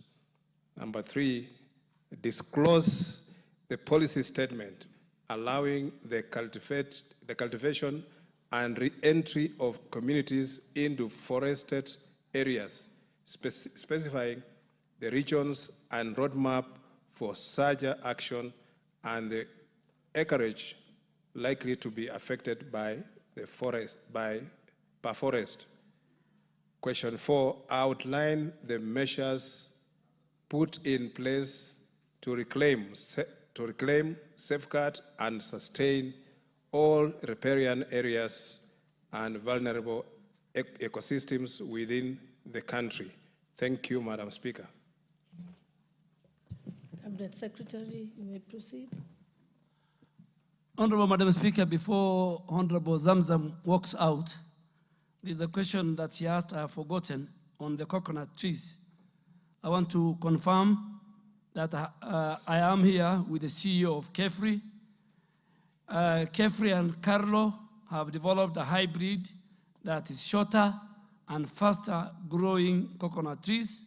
They are available in Mutwapa, they are available in Gede, in Kilifi, and we are ready. And also, Madam Deputy Speaker,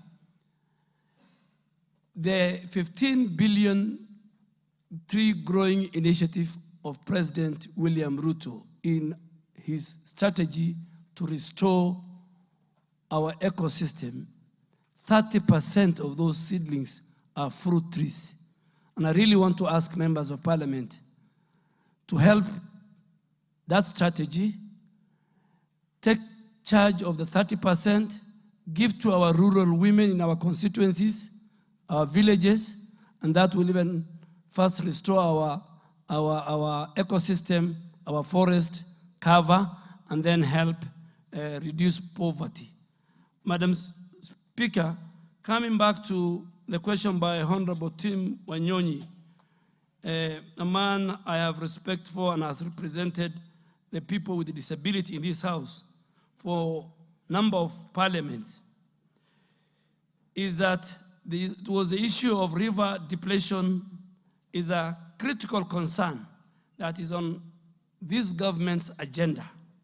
Under the leadership of His Excellency the President, the government has made a concerted effort to address the causes, recognizing their far-reaching impacts on water resources, on the livelihoods of our people, and the future of our nation.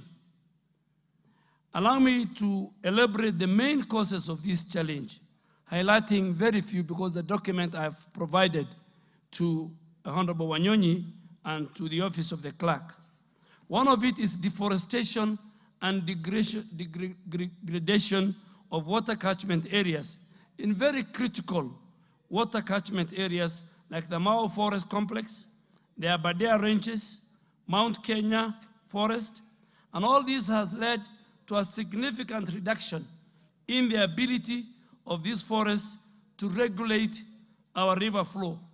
For instance, rivers such as the Mara, the Sondu, and Njoro, which originate from the Mao Forest, have experienced decreased water levels due to deforestation, which I will again later address in another subsequent question. Two, the other thing that has affected our rivers is prolonged drought and erratic rainfall patterns due to climate change. Climate change is the current currency in the world. It is there, we must face it. You have seen the floods in Nairobi, you have seen the drought, you have seen the landslides. Climate change is a reality. And this has reduced river recharge and flow. Rivers like Athi River, Wasonyiro North River, which support a very critical ecosystem, support our communities, pastoralists, for water, their livestock, and for people, are among those which have been affected by this erratic and prolonged drought. And these changes have significantly led to significant reduction in water availability across the country. There is a third one is of over-abstraction and unsustainable water use for agriculture, for domestic use, and for industrial use is another big challenge. I want to give the example of Wasonyiro River, which flows through the arid and semi-arid areas. It has seen its water levels drop drastically due to excessive irrigation in the upstream areas. Similarly, Athi River is heavily tapped for irrigation and industrial use, contributing to what the member is saying, reduced flow downstream. Encroachment and human activity within our riparian areas is another factor that reduces the flow of our rivers. This has contributed to the degradation of the river ecosystem. The construction, agriculture, and urban development along the rivers like Nairobi River and Athi River have not only reduced their flow, but have also increased the pollution level. Madam Speaker, there is no Nairobi River. What we have in Nairobi River is sewage, is raw sewage, is polluted. And I want to assure you, speaking on behalf of President William Ruto, Nairobi River and all other urban rivers will not be the same again. The same river of London, Madam Speaker, at one time was a sludge. I am ready as a minister to take the prize. The president has given me all the powers. And I want the leadership of Nairobi County to work with us. We started yesterday with the climate works. We will change Nairobi River. It will become blue, and the people around Nairobi River and all of us will walk there. Pollution is another issue that's affecting our rivers. Pollution from industrial, from agriculture, from domestic sources, all these have degraded our rivers. The Nairobi River is a perfect example of high pollution due to untreated industrial waste, sewage, and plastic pollution, further straining its ability to sustain constant flow of water, Mr. Speaker. Lastly, Honorable Speaker, poor agricultural practices, such as monocropping and overgrazing, have led to soil erosion and siltation in many of the rivers. The Tana River, for example, the Kenyan largest river, is affected by siltation caused by deforestation and land degradation in its upper catchment.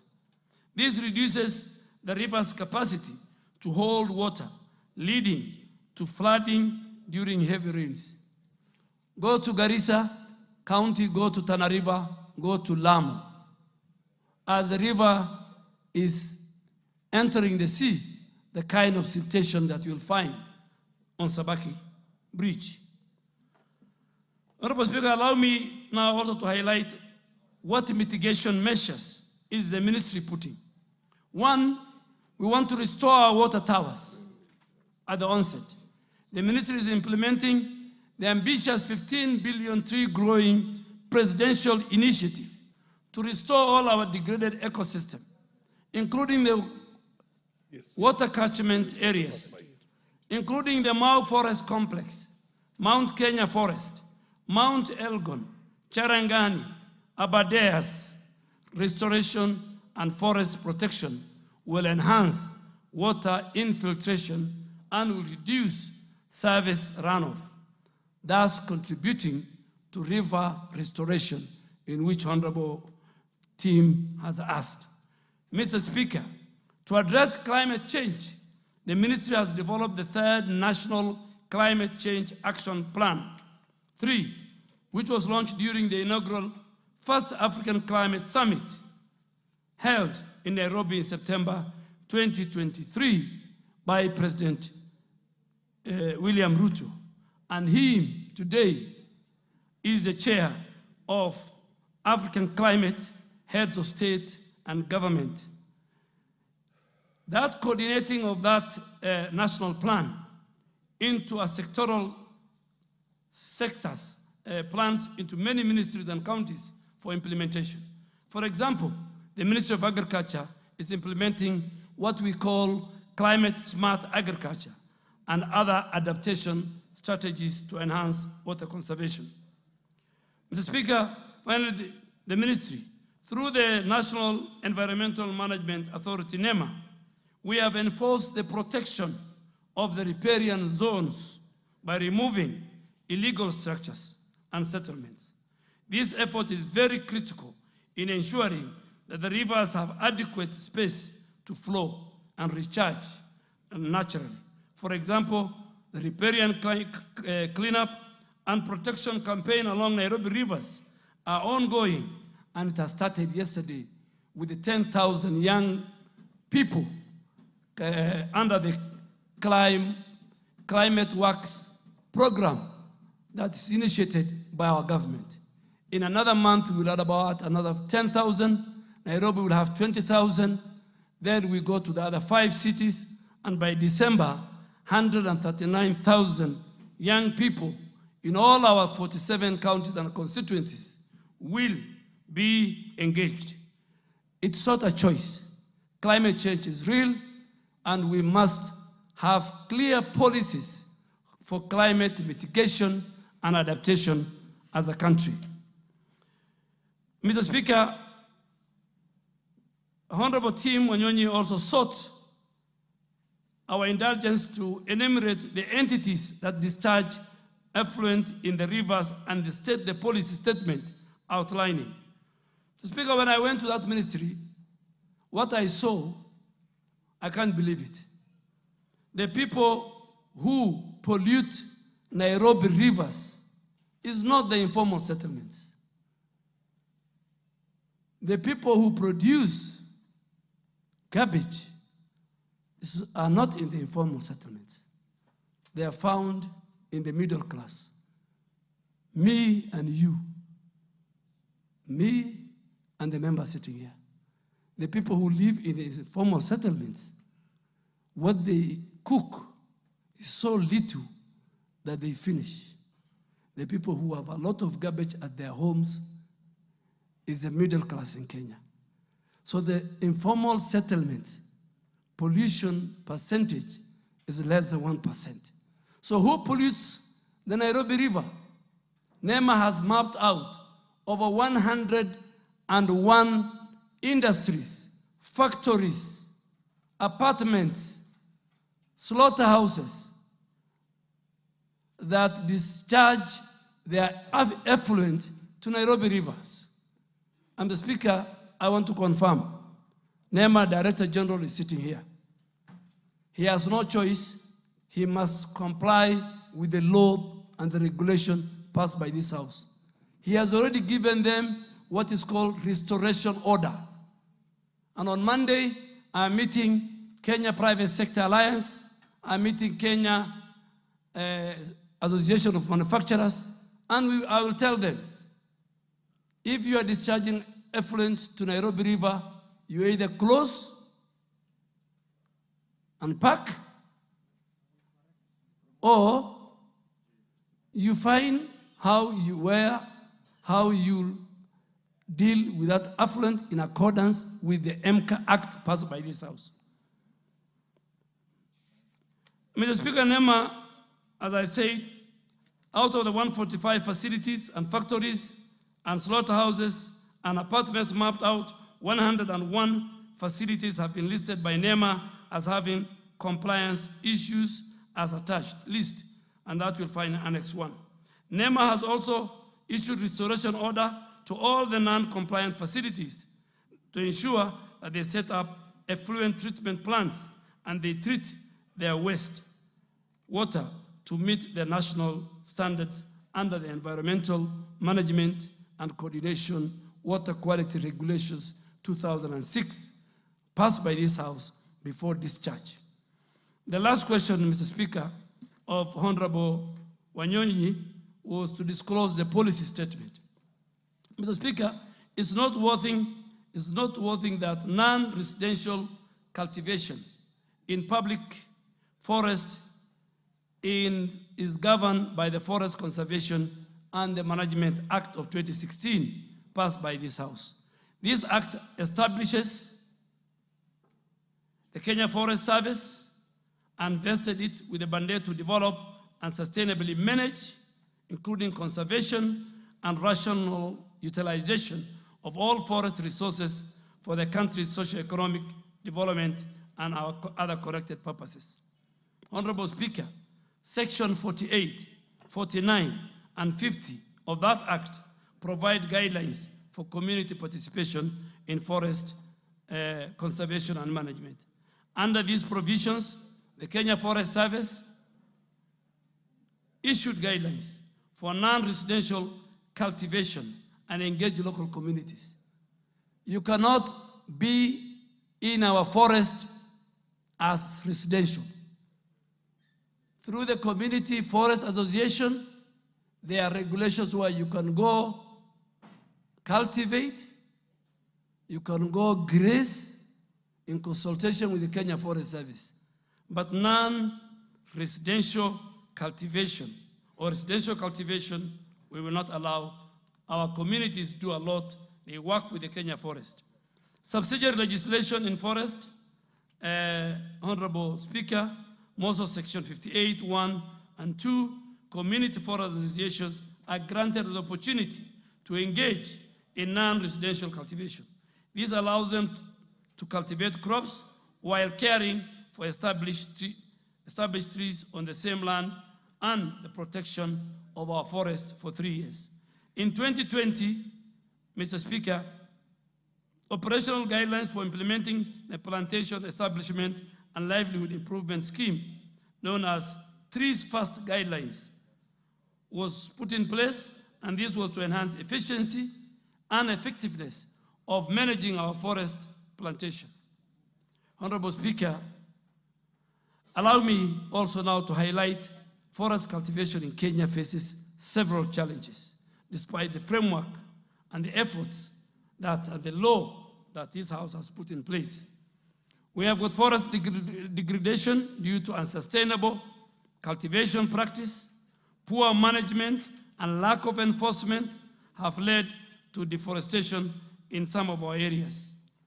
I am here with the Chief Forest Conservator, and we have agreed in principle that our rangers, our foresters, it will not be business as usual. We must, all of us, from the top to our citizens, we must protect our ecosystem, we must protect our biodiversity. Enforcement is a key issue, Mr. Speaker, because KFS is really underfunded, and I'm sure the Committee of Environment will look into that when our physical space improves, Mr. Speaker. Population pressure and conflicts over land use has caused more forest encroachment. And finally, Mr. Speaker, communities involved in our engagement with Kenya Forest Service do not follow sustainable farming practices, which sometimes can lead to soil degradation, loss of biodiversity, and ecosystem disruption. Mr. Speaker, the other long issue that I need to address, which I've given to Honorable Wanyonyi, because he had many questions, was the challenges and how to improve forest conservation and cultivation. The ministry has intensified its efforts to enforce forest conservation laws, mainly through Forest Conservation and Management Act that this House passed in 2016. The ministry has recruited more than 2,664 forest rangers to bolster our enforcement and monitoring activities across all forested areas, increasing funding for the Kenya Forest Service, and we want to thank the President. In all subsequent government, it is President William Ruto's tenure that over 2,600 forest rangers were recruited.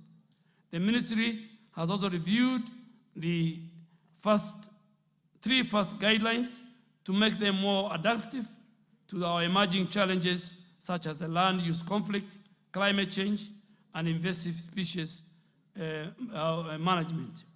The ministry is also working closely with the Community Forest Association to promote sustainable farming practice.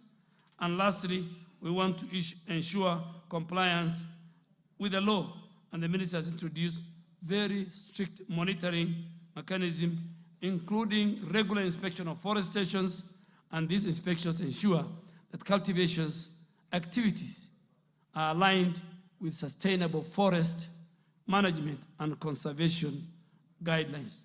Thank you, Mr. Speaker. I will give the first bite to the Honorable KJ and then go back to Honorable Wanyonyi, the questioner. Proceed, Honorable KJ. Mr. Speaker, I thank you. And allow me to start by saying that we are happy to have Waziri Duale in the House. It's deja vu when we hear his voice come across through the public address system. We feel like he's seated right there as a leader of majority, one of the better performing leaders of majority that the history of this parliament has known. Now, being a leader of majority, Honorable Duale understands that this parliament never moves in vain. And that's why I rise to ask about the progress of the implementation of a motion that was brought to this House by myself, but was backed by members and passed. And when it was passed by members, then it ceased being my motion. It became a motion of this House. And because this House never legislates in vain, I would like to know, in connection to the reply that he's giving my neighbor, Honorable Tim Wanyonyi, in Nairobi City, we do not have space to plant trees. We do not have shambas. We do not have forests. So the motion was seeking to have the ministry implement tree planting along roadsides and along road reserves. This country constructs in excess of 600 kilometers of road per annum.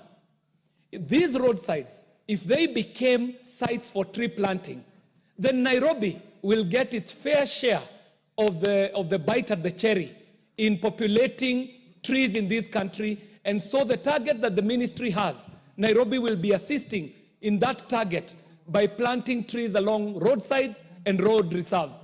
And this is not uncommon, Mr. Speaker, because previously, the Honorable Beatrice Elachi neighbors me. She will tell you that some roads that we share, when we were growing up, a road like James Gishuru, all the way from Wayakiwe to Dagoretti Corner, used to have a canopy of trees on both sides of the road. And during bloom season, during the jacaranda tree bloom season, it would be the most beautiful boulevard with purple flowers along that tree. Because, Mr. Speaker, when a road gets a tree canopy, it stops being a road, it becomes a boulevard. KJ, it's a question time. The question is... The chair has given you some leeway so that you can build on your question, but please ask the question. Yes, sir. Yes. Mr. Speaker, I do oblige, and the question is, what is the state of implementation on the motion that was passed by this House on the tree planting along roadsides and along road reserves in this republic? I thank you, Mr. Speaker. Fair enough. Tim Wanyonyi, you can ask a question, and then the minister will the cabinet secretary will answer them together. Proceed, the Honorable Wanyonyi. Can you give him the mic, please? Thank you, Mr. Speaker.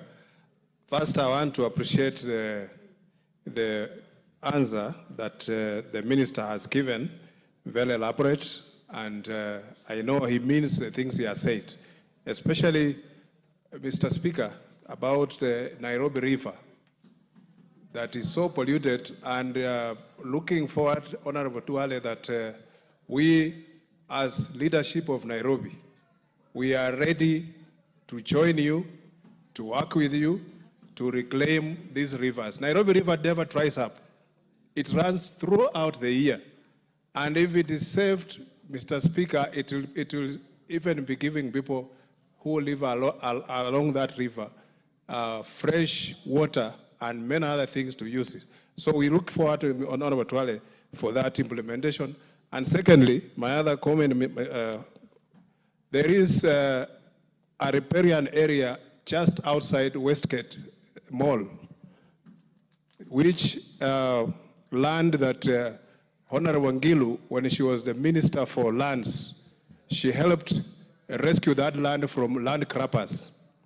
And it's a riparian area, and we wanted to preserve that area to remain as it was. It was a very beautiful environment, vegetation, and all like that. But now, there are people who have come and encroached that land and have occupied it. So I would like to ask whether the Honorable Minister will be in a position to come and help reclaim that land along with his colleague, the Minister of Lands, so that it remains a riparian area and will preserve our ecosystem within that area. Thank you, Mr. Speaker. Thank you, Mr. Speaker. Mr. Speaker, Honorable Honorable KJ asked a very good question. I will look for the motion and I'm sure the Committee on Implementation need to invite me and the rest who are concerned. But I want to assure him that there are many places to plant. We have started with City Park. City Park now is under KFS. The title belongs to the Ministry of National Treasury. It belongs to us. So City Park, because Karura now is over-congested.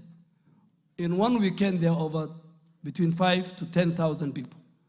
So we want to plant, fence, and make City Park forests be like Karura. But yes, but on the roadside, under the key restoration program of the president of the 15 billion, the Ministry of Roads is under obligations. There are many things in that strategy that the contractors were given to build roads. They are under obligation to plant trees and grow trees, not even planting, grow trees. The way you see in Europe, if you drive from here to Thika, from here to Nairobi, to Nakuru, to Kisumu, you must drive in the middle of a row of a forest, that road. That is part of what the Ministry of Roads is going to do in the larger restoration 15 billion. Secondly, we are having an engagement with Kenya Power and Lighting Company and even the road agency. There is no way they can come to your residence, to your estate, and in making sure the electricity lines are in order, they just cut trees. It's not allowed. The law even allows. The problem in this country is people don't want to follow the law. There's a lot of impunity. Even when you want to construct your residential home on a half an acre, the law allows that you must leave certain percentage for growing trees and grass and all that. But because of greed, people want to build apartments next to each other. And this must come to an end. Honorable team, I am happy today that as a ranking member of the Nairobi Members of Parliament, you and KJ, you have stood firm and you have gone on record that you stood with us. The Nairobi River Commission was not under my ministry, but now it's coming to my ministry. Yet you stood with us, the multi-agency team, you stood with the president and all of us, and Beatrice Elachi is also here. We will help us clean Nairobi River. More, I'll talk about it, Mr. Speaker, when we reach the question of Honorable TJ Kajwang on Nairobi River. Next question, honorable members, let's go to the next question by the Honorable TJ Kajwang.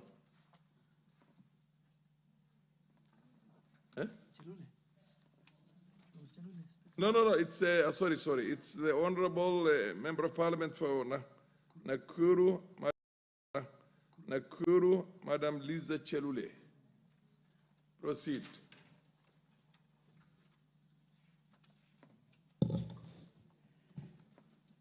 Thank you, Mr. Speaker, sir, for giving me this opportunity. Waziri, welcome, and we congratulate you for your new position of CS for Environment. My question, Mr. Speaker, sir, is 107 of 2024, and it is as follows. Could the Cabinet Secretary elaborate on the initiative undertaken by the ministry to preserve wetlands and water catchment areas within the country, and further state the effectiveness of such institution? My number 2 question, Mr. Speaker, sir, could the Cabinet Secretary explain the measures of the ministry, the ministry has put in place to safeguard indigenous trees planted in Kenya forests, considering the significant threat posed by charcoal burning activities? My question number 3, Mr. Speaker, sir, could the Cabinet Secretary provide the status of the community forest associations nationwide and further state the steps taken by the ministry to ensure those associations are adequately equipped and trained to actively engage in seed propagation, particularly in light of the government's plan to plant 15 billion trees within the next decade. Thank you, Mr. Speaker, sir. Minister. Thank you, Mr. Speaker. Mr. Speaker, the Honorable Member for Nakuru County, my sister, seeks to know the initiative that the ministry has undertaken to preserve our heritage, our wetlands, and catchment areas. Mr. Speaker, at the policy level, the ministry has put in place National Wetland Conservation and Management Policy 2009 to ensure how we use and the sustainable management of our wetlands in the country and to ensure sustained ecological and socio-economic functions for the wetlands for both the present and for future generations. Mr. Speaker, the ministry is now implementing that policy jointly with other stakeholders in order to protect and safeguard wetlands. Two, Mr. Speaker, the ministry has developed and is enforcing the Wetlands Regulations 2009, which was passed under the Environmental Management and Coordination Act, Cap 387 laws of Kenya. These regulations, Mr. Speaker, provides a framework that will ensure all wetland resources in our country are utilized in a very sustainable manner, compatible with the continued presence of wetlands and their ecological goods and services. Mr. Speaker, the ministry has also designated 6 wetlands in the country as far as the Ramsar sites. Ramsar is a convention that Kenya has signed internationally in 1992.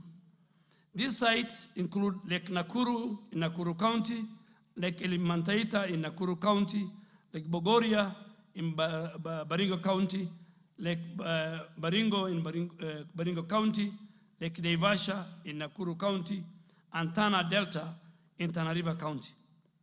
Thirdly, to promote wise use and conservation of our wetlands and all the associated resources, my ministry is implementing the management plans for several wetlands in our country. Mr. Speaker, I don't want to read, it's a long list. I have provided to the member from Gambele Swamp Integrated in Meru, Lake Kenyatta Management Plan in Lamu, Tana Delta Management Plan in Tana River, Sabaki Estuary Management Plan in Kilifi, Lake Jibe in Taveta, Munungu Swamp in Embu, Saiwa Swamp in Trans Nzoia, Kibiroing Wetland Management Plan in Nandi, which are all ongoing, and Lake Bogoria Management Plan, which is under review. Honorable Speaker, the ministry is also restoring all our degraded wetlands by mobilizing various stakeholders, including the national government agencies, county governments, the private sector, NGOs, and the general public and our local communities to restore all degraded areas through planting of trees, and it's part of the wider 15 billion trees growing initiative started by President William Ruto. And it's very, very important, Mr. Speaker, to note that the conservation and protection of our wetland is our sustainability strategy towards attaining 15 billion tree growing goal. Last but not least, Mr. Speaker, we're also implementing a very transformative initiative dubbed Adapt a Wetland, which is spearheaded by NEMA. This initiative seeks to catalyze the participation of different stakeholders. But let me warn, Mr. Speaker, a number of our wetlands, people have title deeds. When we cancel them, I need the support of this House.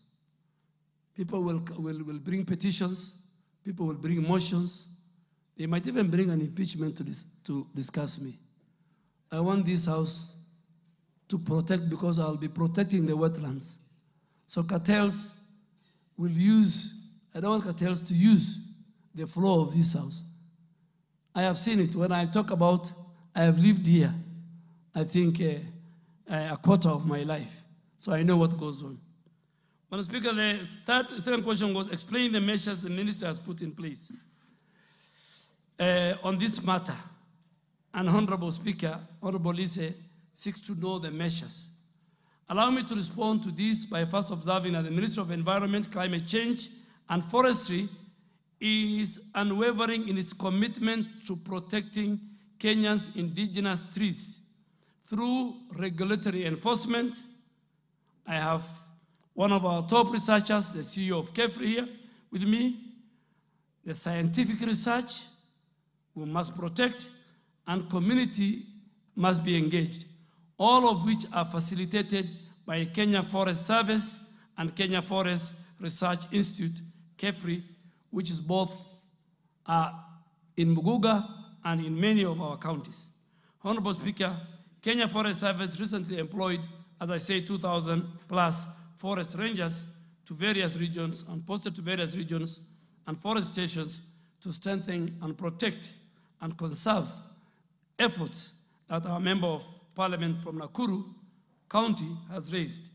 In the spirit of collaboration, the ministry has also deployed forest advisory staff to counties to advise our counties, give them advisory service, work with our county governments on forest conservation, on development, and on management issues.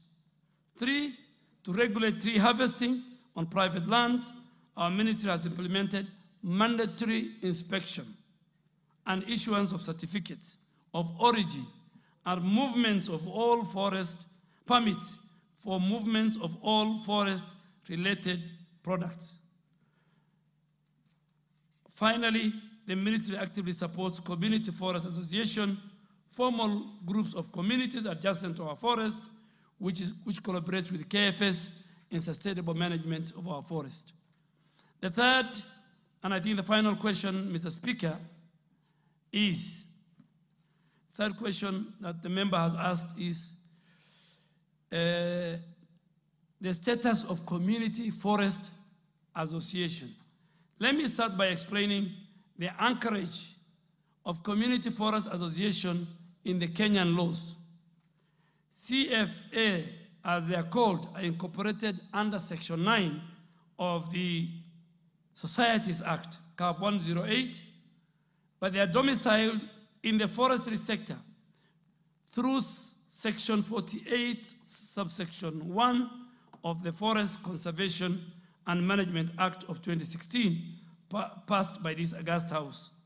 Section 49(1) of the Forest Community Management Association outlines the obligation of our community forest association, their role, and they are given and granted permission to participate in how they help KFS in the management and in the conservation of our forest. Mr. Speaker, currently we have 233 community forest associations. A good example is a group that runs Karura Forest in collaboration with KFS. And they are spread across the country. There are 175 of them which are active. 17 of them are inactive. 41 of them are moderately active, with a total of 185,535 membership. All these community forest associations, Mr. Speaker, are duly registered with the Registrar of Societies. So they have a legal backing. They help us to protect, conserve with our communities. And they live next to our forest in protecting our national heritage. Community forest associations, Mr. Speaker, engage in forest management activities through what we call participatory forest management plans. Mr. Speaker, our ministry has taken the following steps to ensure community forest associations are equipped and trained to support the 15 billion growing trees strategy of the Kenya Kwanza government. The ministry, through KFS, supports this group by doing what? In developing in training them, in helping them with good governance, and giving them good guidance on what to do, on how to sustainably manage the use of our forest resources and how our forest restoration activities can take place. Speaker, the ministry provides through KFS and KEFRI. It offers them training in forest governance. It offers them training in monitoring and compliance with the forest regulations, while KEFRI provides specialized training in seed propagation, nursery management, agroforestry production. The Speaker, before I became a minister, I didn't know what is KEFRI and where they are. I really want to ask that one day, members, when you're free, you visit KEFRI in Miguga. It's a very cold place. You'll find 10s, 20 top researchers. They will tell you what you want. They will tell you the type of tree. They spend hours and years, Mr. Speaker. Very, very great institution. Mr. Speaker, the community forestation are playing an increasingly significant role in helping us in creating awareness in tree growing campaigns. In this 15 billion, you'll find them on site. Seedling production, they have been given that role. They help us in producing those seeds. They help us in running nurseries, in planting and growing of trees in gazetted and outside gazetted forest. They protect planted trees from destruction and damage. So they are very, very important. And that's why this August House gave them a role when they were doing the Forest Conservation and Management Act of 2016.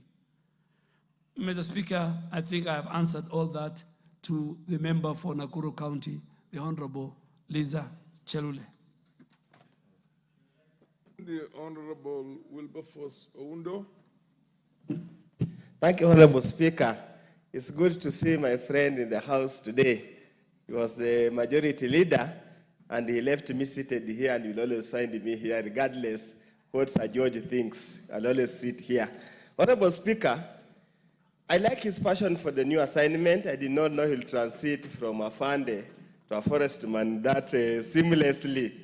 Honorable Speaker, I want, probably you might not have an answer now, but I want you to engage your team to look at a series of hills in Funyula constituency, starting from Odiado Hills all the way to Busia Hill. For many years, during the times of Professor Julio Jambo, when she was the MP, the place was populated by trees, indigenous trees. Over time, as was clearly said, bad farming practices, deforestation, and tree cutting for construction sites, charcoal burning, has decimated those trees, and generally those hills are now bare.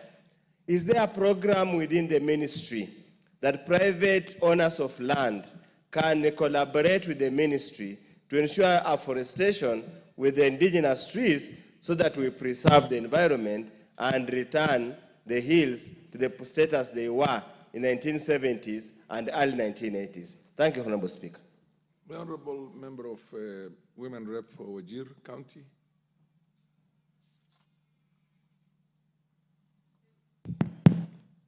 Thank you, Mr. Speaker. First, I want to tell the Waziri that you are in the right ministry. Listening to you gives me all the confidence that you can make a difference in this ministry. And I feel like it's the right time to make the Northeastern green, Mr. Waziri. Following up on the issue of the 15 billion trees that we are meant to plant between now and 2032, Mr. Minister, we have had a day for international tree planting, and it's somewhere in November, if I'm not wrong. Last year, we all went to the counties, and all the ministers planted all sorts of trees. But coming to where we come from, you and I, all those trees are not doing well. Are we having a scenario whereby we are just planting trees and we leave it, or we can plant trees for sustainability? I want you, when you go back, to look at the trees that were planted. I know you were not there. Find out how they are doing. I know your team can do that. They can do that work and see how they are faring. 2, I've been to the KFS many times. I was just hoping if we can have a land, a forestation land for Wajir, Mr. Minister. We have the land, but we don't have trees, we don't have water. But I believe if we were given water and trees, we can give you land that you can do very well, that people can come for benchmarking. And I'll repeat this, Mr. Minister, that by the time you leave this docket, I want you to paint Northeastern green. It's viable, it's possible, and we can make it, all of us. Thank you. CS, I think you can take a few more and then answer them together. Yes. You can take 2 more. Yes. And then you answer them at one go. Oluoch, are you still on or you have changed your mind? Okay, the MP for Seme then, if Oluoch is not interested. Thank you, Mr. Speaker. May I also take this opportunity to actually congratulate our colleague, having shifted from here, and how he's really picked very well in the new docket. But my question is to do with the preservation of indigenous trees. Some of these trees have actually very high commercial value, and their protection is important. Some have medicinal value, some have special oil values. Like, my question is specifically on sandalwood. I don't know whether it is indigenous tree or it's actually a tree that was brought in. But this tree apparently is very popular. It has some special oil, and there is always a lot of trafficking. People have been arrested, lorries have been arrested, carrying sandalwood. Is it not possible, if this wood is so popular and has such a high commercial value, to actually grow it in a commercial scale? Not just protect what is there, but grow it in a commercial scale and actually export it, and it will give us foreign exchange. Thank you.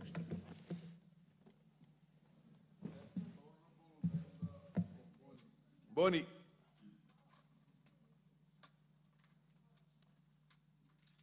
Waziri, because they're all pretty much similar, yes. I think you can take a few together. Yes, you have the mic. Yeah, thank you, Mr. Speaker, and thank you, Honorable Duale, my friend. Since you left, I'm still suffering. Yeah, my question is similar to the question by Honorable Member from Wajir. Last year we had a tree planting day, and it succeeded in some areas. Chair, can you protect me from these honorable members? The Honorable Rosa Buyu. So last year, it succeeded in some areas where others did not succeed. In Ukambani, I think it partially succeeded because of 2 reasons. One, our long rains start in October, ends in December. That's our long rains. But the trees, we brought the trees in November, so we had only like 1 month for the trees to get the necessary water. Secondly, these trees, they were not really for Ukambani, and therefore they could not really withstand the harsh climate in that area. So my question is there plans to have the tree planting day this year? And what are plans, what plans are there for government to supply trees, which are really area specific. Thank you very much. I think I will ask the questioner, Madam Chelule, to ask the last question on this. There are two other questions which those of you who feel they can contribute can also, or rather ask questions, will get an opportunity to proceed. Okay. Honorable Liza. Okay, thank you, Mr. Speaker, sir, for once again giving me this time to react to the answers given by the Cabinet Secretary. Mr. Waziri, we are not only talking about the government forest and other government institutions. I'm very passionate in planting trees.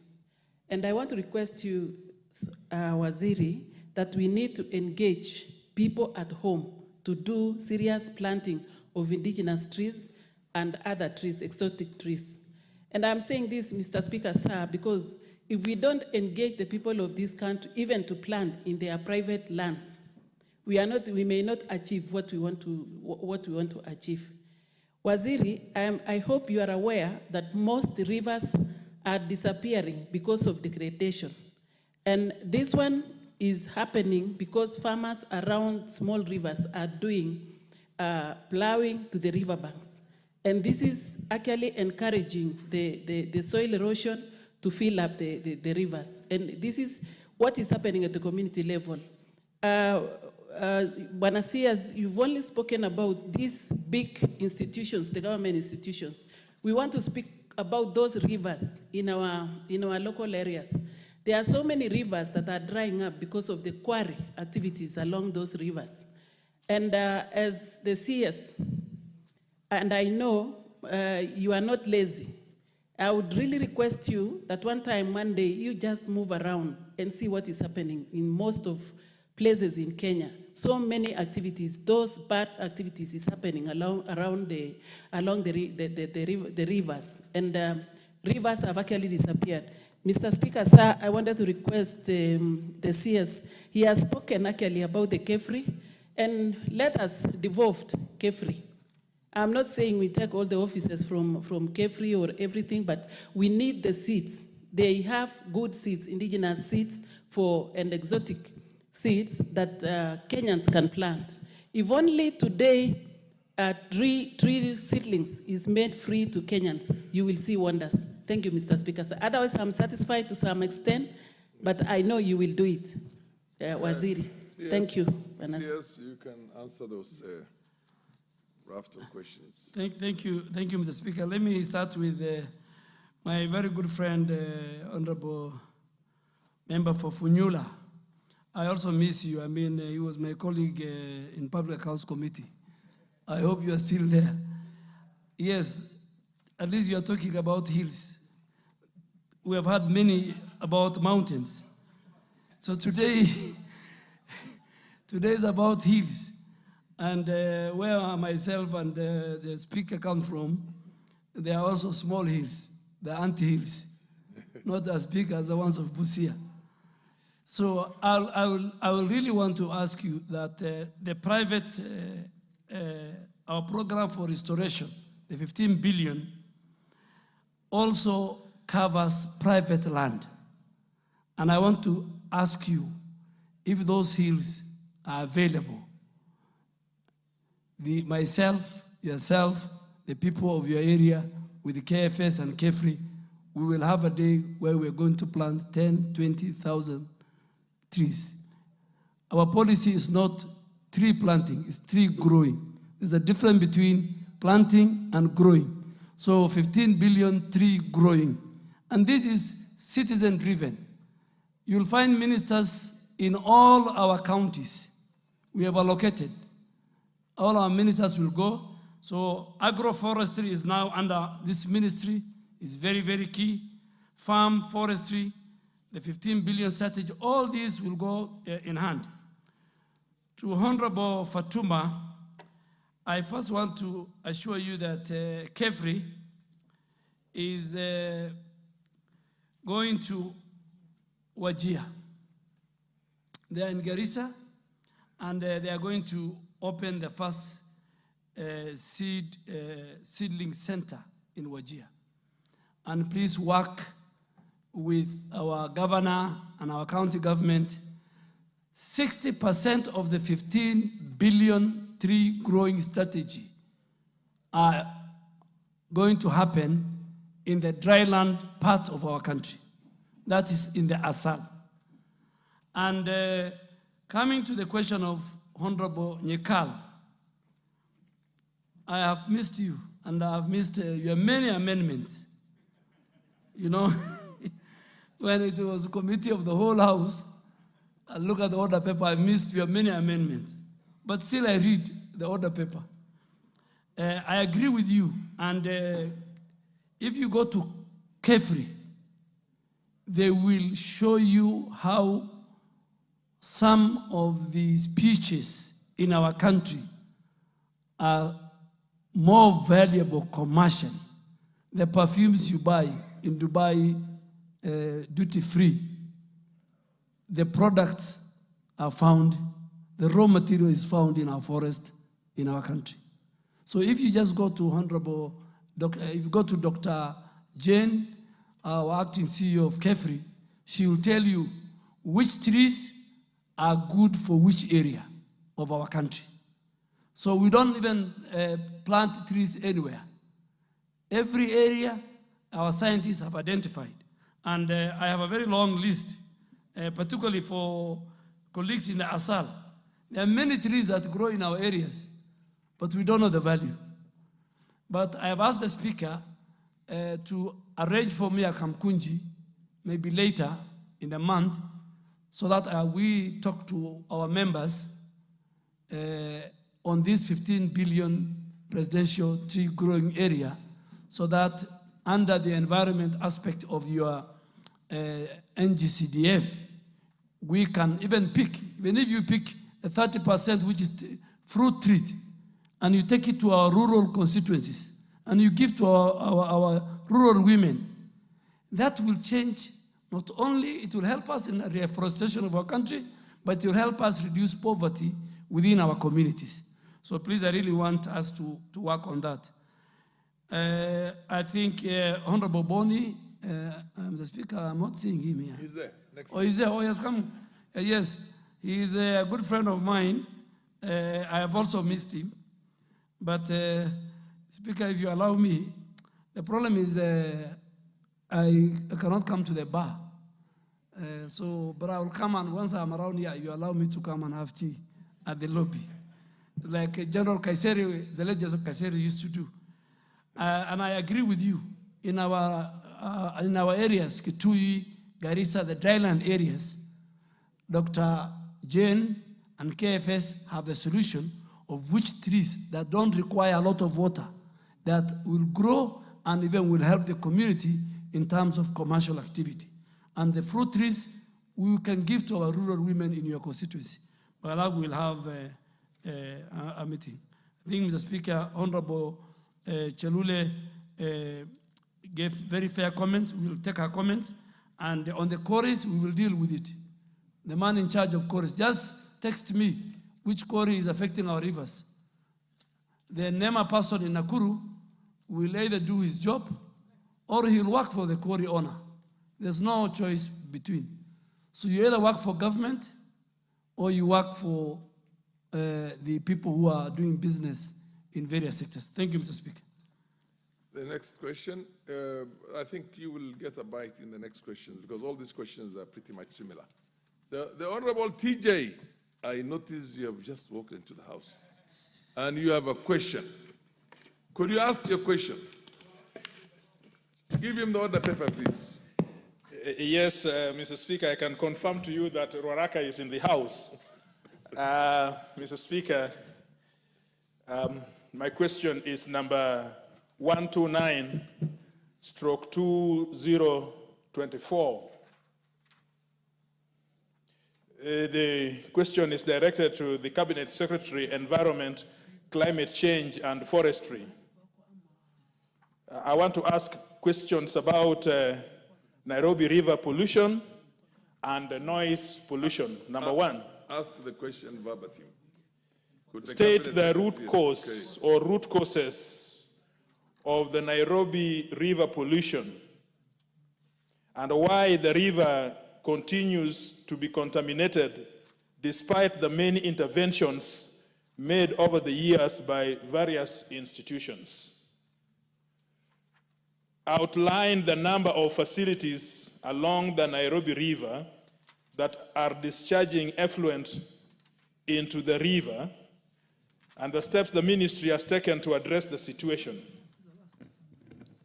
What measures, Mr. Speaker, are there to address the discharge of effluent into rivers and water sources in the country?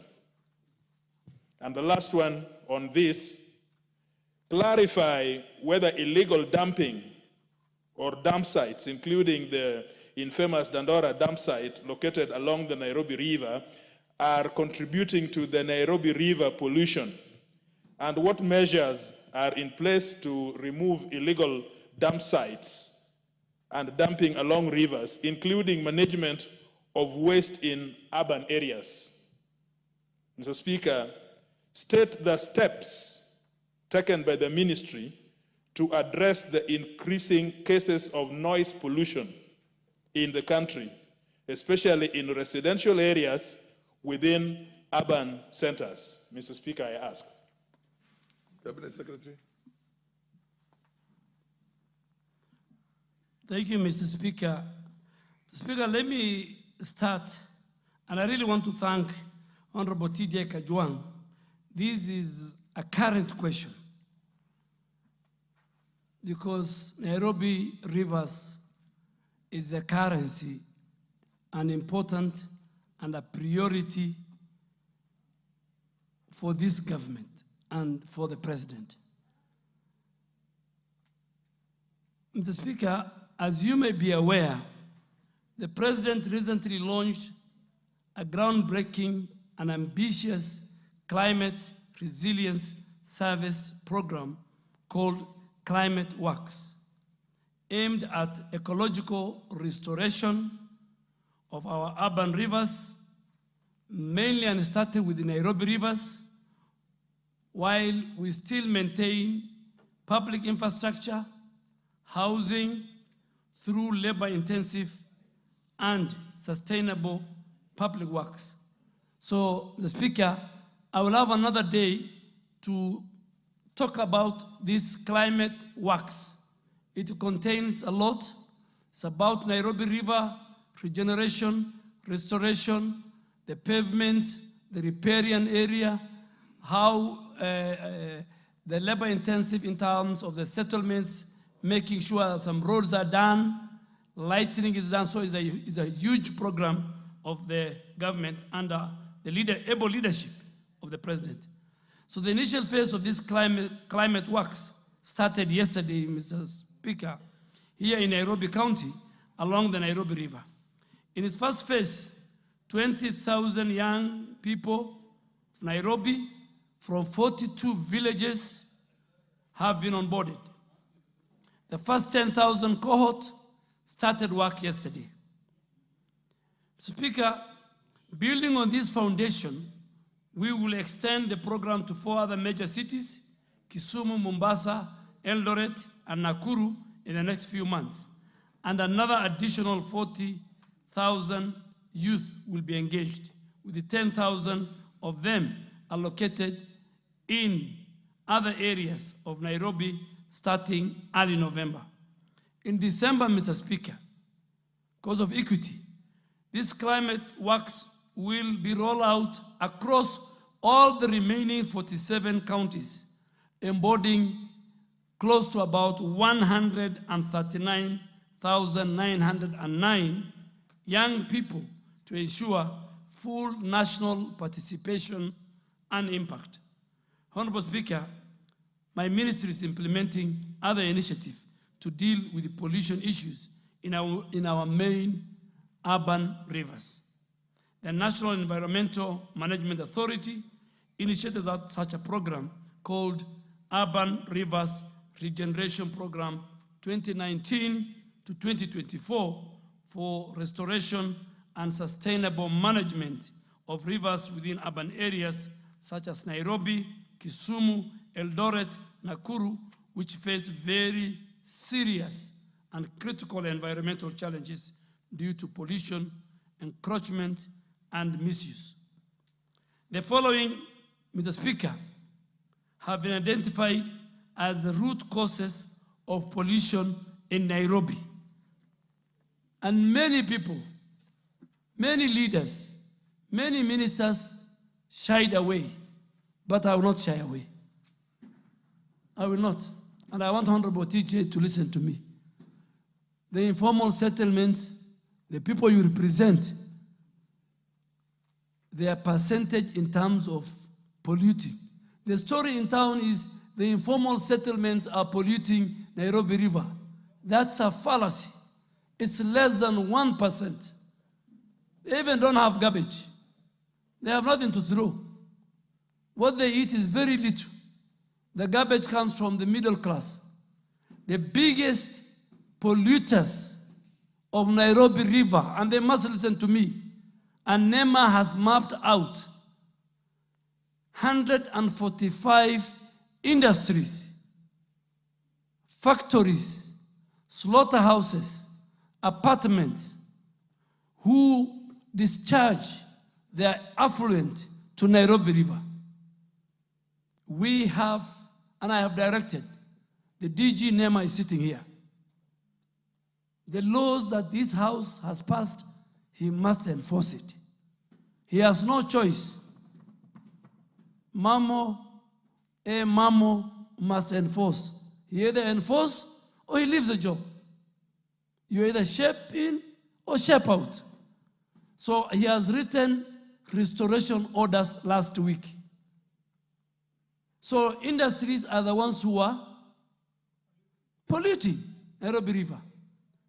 Number two, the greatest polluters, and the president has spoken to them, is Nairobi Water and Sewerage Company. It is Athi Water and Sewerage Company. The president has spoken to the two CEOs. Their manholes discharge raw sewage into Nairobi River. In fact, we don't have a river, we have a sewage. The third and largest group that destroy Nairobi River are the dam sites. Along the 47-kilometer from Kikuyu constituency to Thwake Dam in Makueni, there are thousands of dam sites. On Sunday, trucks were in Mukuru kwa Jenga, trucks carrying garbage, discharging on the river. And I have told the governor of Nairobi, he must remove dam sites along Nairobi River. And we are going to call to order the companies that he has contracted who carry garbage and the private ones that come to our homes, even including members of parliament. We will sit with them. Mr. Speaker, the biggest problem in our country in terms of environmental challenge is we devolved it. Waste management is devolved. No, pollution is devolved. Zoning is devolved. No county today in our country can tell you we have this dam site. You have seen trucks, Mr. Speaker, as you drive. Behind them, the garbage is falling. We will introduce very strict measures. So dam sites is another pollution. Solid waste goes into the river, Mr. Speaker. Informal settlement, very little. If you allow me, Mr. Speaker, just to make a joke, the guy who is in the informal settlement, he cleans his plate, even doesn't need to wash it. The food he has is very little. So what is he going to throw away? The people who throw garbage, who have huge garbage, is the middle class and the industries. And then they blame informal settlements. Mr. Speaker, the other group is those who build or encroached on the riparian part of. When I saw the question from Honorable Kajuang, I was very happy, because it will give me an opportunity to address from the floor of this house. These 100, I have written to CAPTCHA and I have written to Kenya Association of Manufacturers. With all these big companies, Mr. Speaker, big companies are dumping their waste, their effluent. The law allows them, MCA law allows them that they must provide how their effluent is discharged. Let me accept it. Somebody somewhere failed. Because of corruption, because of greed, nobody wanted to protect the environment. NEMA had the teeth. This DG has transferred a number of people. But they got to big people and they were being returned. All the NEMA officials in the city are transferred, all of them, including the county director, who had very powerful connections. Michuki, I read his notes. The late Michuki, he had a good vision. Mzee Moi, when he started umomonyoko wa udongo, people used to laugh at him.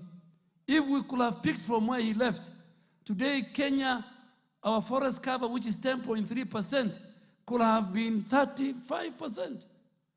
The Speaker, Ethiopia, our neighbor, has done 36 billion tree growing in 10 years.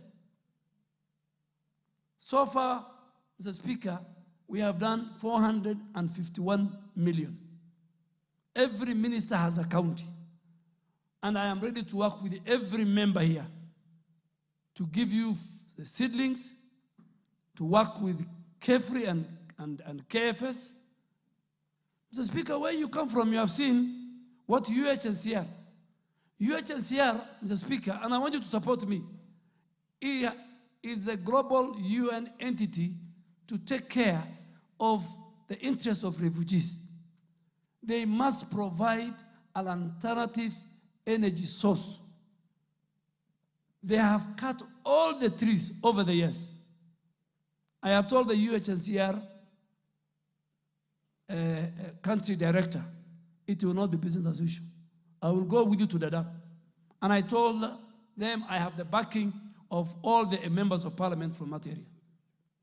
They're even killing elephants. They're killing giraffes and sell them. Together, all of us must protect. So, Honorable TJ, I have told you who is polluting, and we will deal with them. What are we doing about it? We are removing all dam sites and structures along the riparian land. Honorable TJ, help us on this Nairobi River regeneration. We lost 42 people during the floods. We are not ready to lose any other life. We are not ready. The Madara River, the Ngong River, Honorable Member for Madare, lost a lot of people. We must bite the bullet. The president is ready. The government is ready. We are committed. Kenya is a capital of UNEP. We have a green constitution. We must have Nairobi River like the Thames River. At one time, the Thames River was a sludge. Today, the Thames River is a great transport hub in London. In addition to this intervention, Nairobi River Commission was established by His Excellency. The story of it, I think the Honorable Member has my answer. He asked a second question to outline the number of facilities along the Nairobi River that discharge affluent. I think I've answered. NEMA has conducted inspection to identify the illegal discharging along the riparian. Out of the 145 facilities, which we have mapped, 101 facilities have been listed by NEMA as having compliance issues because they don't have the required discharge according to the law. I have attached the list. I have nothing to hide. Yes. Even the banks, I have searched with the banks, they have a sustainability obligation, KCB, equity. If they are giving credit to a company, to a factory that is destroying the environment, even that sustainability of that company will be in question. So about 101. We have slaughterhouses who are discharging raw affluent to Nairobi River. And NEMA will undertake compliance evaluation through inspection.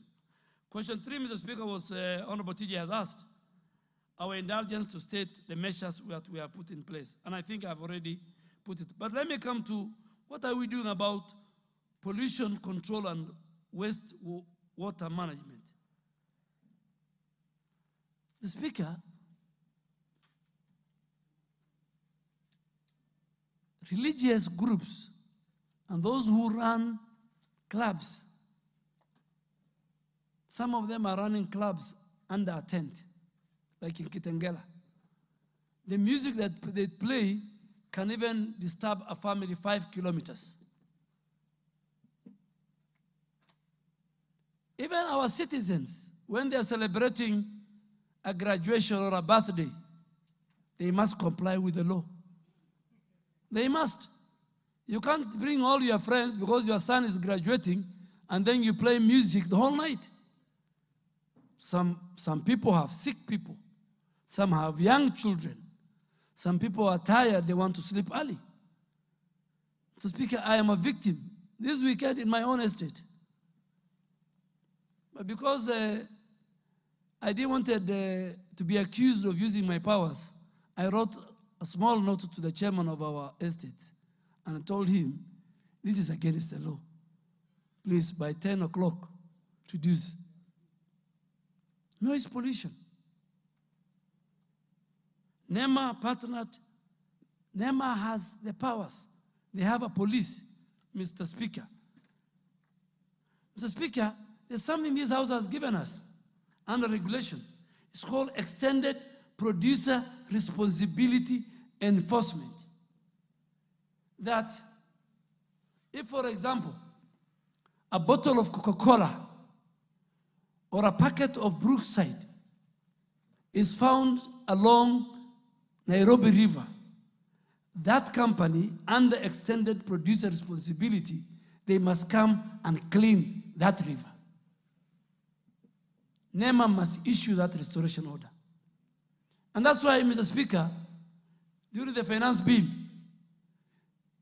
one of the biggest multinational companies was against the eco levy. Why was that company against the eco levy? Because their franchise in Kenya, when their packets or their bottles are found along Nairobi River and NEMA uses the extended producer responsibility, that responsibility goes to the owner of the brand, who is a multinational. And they came, I was watching, they come before the finance committee. They don't want to take responsibility. So, Mr. Speaker, when the restoration support bill come next month or next year, that will be used to protect the environment, our ecosystem, I really want to ask colleagues here to support that bill and to make it even more punitive. Honorable Speaker, I think on noise pollution, it's becoming a very, very serious issue. So restoration order, sustainable waste management, the law is there of 2022. This House has enacted it. It aims to promote a circular economy in waste management, such as segregation of waste at source. In your homes, in the next few months, I will gazette the coded where in your homes you must have a waste bin for the waste, for the wet waste, for the organic, and for the dry. The vehicles that will carry must carry separately. And when they take it to Dandora dam site, there must be different areas for different waste. For the dry one, the young people can use it for recycling. For the organic, can be used even for manure. Our public transport system must have waste bins, Mr. Speaker. That when, if you eat a banana, you don't throw it from the window. So public transport owners must provide. And so, Mr. Speaker, all these, we will enforce the noise pollution. We will enforce those who are dumping effluent to Nairobi River. When we deal with them, please don't call me. Because you will call me, it is my friend, it is somebody who supported me. Let us, all of us together, and I really want to indulge this house. I really want to indulge the leadership of Kenya is sitting here. Please, let us be remembered for conserving our environment. Let us be remembered for the fourth preamble of our Constitution that says we must protect, preserve the environment for the current generation and the future generations. The framers of the Honorable Speaker was part of the constitution making. The framers of our Constitution, I had a chat with the judges of the Environment and Land Courts. They totally agree with me. They said, up to the Chief Justice, let us, all of us, citizens, make sure, but Nairobi members of parliament, majority are sitting here, my final shot. Please, help me and the president and the multi-agency team. There was a question why, I think, Honorable, why KDF? I think that's the questions that, that's the question that you want to deal with me when I appear before the Environment Committee. And I was ready tomorrow, but I am told tomorrow members have other important business. Mine is not important anymore. So they have given me a date of 15th. And as a ranking member, Mr. Speaker, this one is very important, so you better go do it. I have no vote, but it is important. So tomorrow, Honorable TJ, I got a letter from the committee. We meet on the 15th. Thank you, Mr. Speaker. Yes, I'm sure that the House is seriously excited that we have a new sheriff on environmental matters in town. And I wish I was not on the chair and I was on the other side when you were talking about the UNHCR and what needs to be done. But in any case, I know me and you come from the same county, so we'll talk about it. It's a serious work, and you're cut for the job, and you're doing a fantastic job. Now, the Honorable members, Martin Owino, followed by Anthony Oluoch, order. No, you will get your shot. You will get your shot. Thank you, Mr. Speaker. TJ, wait. You will take the final shot, and the minister will. That's the tradition right now, which is set in here. You ask, and then you also give the last question, so that the minister can. Yeah, Honorable Owino. Thank you so much. Followed by the Honorable Anthony Oluoch. Then I'll go to the ladies. CS Duale, congratulations. We know people miss you, but some people miss you more, especially for us who you mentored in first term. I just want to ask for the small rural urban areas, like in Ndewa, who are struggling right now with how to deal with this pollution and also mismanagement of waste. So my question is, right now we are reactive because of missteps when things were being done. Is there any, the CS, is there any plan for prevention of these messes? For example, working together with the Ministry of Planning for proper town planning for these upcoming urban areas like Ndewa? And are you also going to reach out to our youth? Because we also need this engagement of youth which you have created. So don't just stop at the county level, but are you also going to reach and work with the constituencies so that they can help in managing the environment? Thank you, Mr. Speaker. Yeah, the Honorable will watch. Let it be a question. I don't make it very long. Okay, thank you very much. And CS, allow me to also thank you and for the very seamless transition. It appears as if you are actually fit for the environment as opposed to the previous one. I come from a neighboring constituency from my friend, Honorable TJ Kajwang. Let me begin by the pollution or the polluters that you have indicated, and you very correctly said that the informal settlements hardly do the majority of the pollution. In one of my constituency wards called Mlango Kubwa around Mau Mau Road, if you go there, a new dumping site has now started for the last 1 year. And if you look at some of what is being dumped, the menu does not look like some of the constituents who voted for me. You find macaroni remains, pishori papers. I mean, you find a lot of polythene paper of things that ordinarily I know for a fact that are not consumed on a daily basis by my constituents. But that is besides. The main point that I wanted to make to the CS is in relations to the Madare River, the demolitions that took place, and you correctly said that majority of the people affected came from my constituency and Ruaraka constituency. The people in my constituency are still smarting from the demolitions and the removals that took place in that particular place. I am very happy, and I'm sure TJ is, that Nairobi River Commission is coming to your ministry. That you have indicated you will address on the 15th, and I would be happy to appear alongside TJ.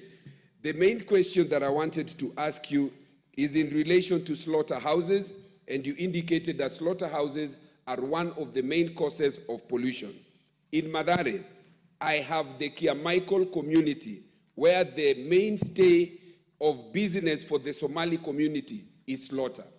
Your predecessor intervened when NEMA people targeted the Somali community in my constituency for harassment when they consistently were in compliance with the standards that were being made. To date, they still continue to be harassed. They still continue to be threatened with the closure of their slaughterhouses. And I want to invite you, CS, that you take the opportunity to come to my constituency, in particular to Kiamaikol Ward, because then you will have a live interaction of, do the slaughterhouses, all of them, contribute into pollution of the rivers, or is there an element of corruption and high-handedness from the NEMA people because of business competition? You will also be able to see yourself the Nairobi River that passes there and get the participation of the local people on how best we can be able to preserve two things: the businesses that must continue of the Kiamaikol people and the Nairobi River that we must protect. Thank you. CS. The Honorable Beatrice Elachi, followed by the Honorable Omanyo, and I'll come to all of you. The Minister, the CS will take a few questions. Thank you, Mr. Speaker. I also want to really thank the CS, who is one of the majority leaders that we've had in this country, and we will remember for many years his consistency when he means something, and I believe this is what he means in the Ministry of Environment. Mr. Speaker, mine is to just say two things. I appreciate, as he says, that we are now going to deal with Nairobi Water and also with Athi. And for me, the issue here is now the drainages and the sewers within the informal settlements, where you find they're the ones after, let's say, for example, when it rains, definitely they will drain to Nairobi River. How can we deal with that? And how can we bring in new sewer lines where there are no sewer lines?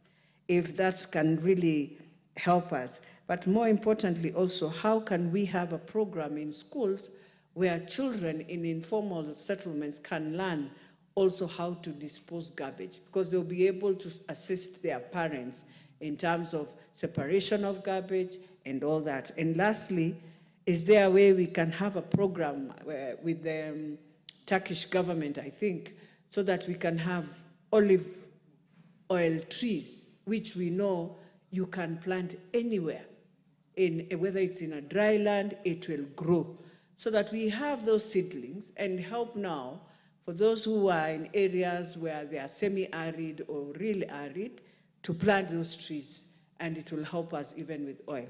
Thank you. Honorable Omanya, you can ask your question also. Oh, I thought I was next, Mr. Speaker. Oh. Me? But you're Omanya, I thought. Yes. Yeah, proceed. Thank you, Mr. Speaker. Buena CS, thank you so much for your extensively well-elaborated answers. But in Busia, we have, it's like two things happen at a go. Whenever it rains, it is too much that the overflow happens and the riverbanks burst, especially in Budalangi, and most of the habitats have to run away for safety all the time whenever it is raining. So while we are thinking of planting trees, other areas that are dry to attract rains, we have too much sometimes.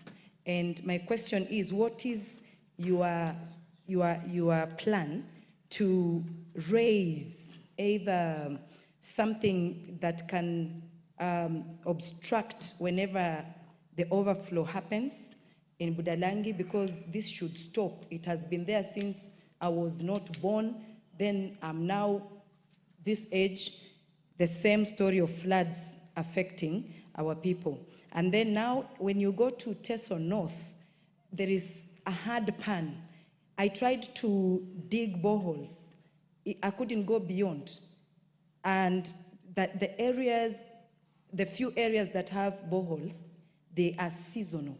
So there is a problem in that area in Teso North. I'm asking, is there a way we can have piped water to go across the sub-county, or a dam that can feed all the area, because that area, women are raped at night and girls going across the other county in Bungoma to queue for 6 to 8 hours. I meet men whenever I'm doing my own crisscrossing, and they make it as a joke and say, at night you wake up, you are touching left and right, your wife is not there. She has gone to look for this important basic need, water. So we can save a lot. When you come to Budalangi, food insecurity is now high. Poverty levels have gone too high as well. And no one anywhere in the world is likes to be put or called as poor. There are situations that happens and they find themselves like that. Now that you have been sounding so knowledgeable, I am begging, as the women representative there, that we put it pragmatically so that it doesn't just look very well done theoretically. Fair enough. Thank you. The Honorable Murugara, and then Cherorot, and then the Honorable Kajuang, and the rest of you will take a serious bite on the next question. Thank you. There's another question also which is very similar to this, and you can ask anything on environment, because the minister is there for the Minister for Environment. So thank you. Thank you. Yeah. Thank you. And we'll take note of all these things, and he'll answer them. Whatever he can't answer them, we'll answer them next time. Thank you. Proceed. Thank you very much, Mr. Speaker. So, Speaker, allow me also to voice my delight this afternoon to have our former Leader of Majority being with us here. Even when he became a ranking member, I remember we used to do many, many long hours in the House, and as he can witness, we are still doing it with vigor. So we are carrying on, we are holding fort in respect of the House. Mr. Speaker, allow me to ask him regarding the pollution that Honorable T.J. Kajwang has actually asked about. We know very well Nairobi River is murky. In fact, as we live within the precincts of Nairobi, you cannot, unless where it is absolutely necessary, you cannot drink that water. But as the river goes down, it gets into Machakos and then into Makueni. And residents there actually use that water when it is not treated. It's a very big health hazard. What measures is the government putting in place to ensure that even as we clean the river here in Nairobi, the water is also treated so that the health and safety measures that would apply in Machakos and Makueni are applicable and those people are safe? Similarly, but in the contrast, the Tana River has very clean water. As it traverses the Raka, we actually use that water without any treatment, and hardly, seldomly, can it be said that it's a health hazard. And I know you do it in Garissa, because I come to Garissa quite often, and I see as it flows under the bridge. But as we speak today, there is a very serious threat to that river because of the water towers, which are on Mount Kenya, Nyambene Regis, and those ones. The tributaries that drain into Tana River are now dry, and therefore the river has very little water. When you combine that with harvesting or harnessing of electricity, then you have a dry river as it meanders past Garissa into the Indian Ocean. What measures is the government putting in place to ensure that, first and foremost, we save the water towers of Mount Kenya and Nyambene Regis? Number two, that we plant trees that are actually friendly to the riverine condition, special trees that will help in preserving water along the Tana River and its tributaries. Honorable Cherarot, be very brief. Thank you, Mr. Speaker.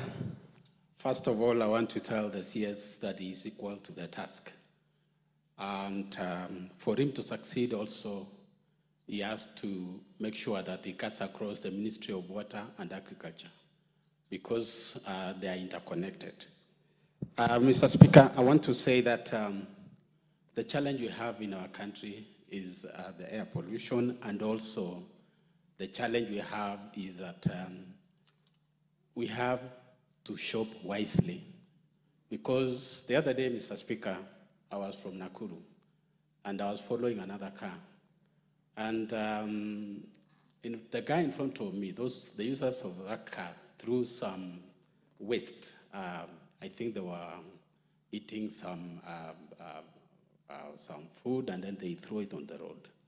Mr. Speaker, I want to ask the CS, what are the measures that you are going to put in place to make sure that Kenyans behave wisely and they handle their environment well? Another thing that I want to ask the CS is that what plans do you have? Because you find that in our country, most of the rivers have been neglected. And I want to ask him, what measures is he putting in place to make sure that Kenyans themselves own it and participate, especially by taking care of their environment?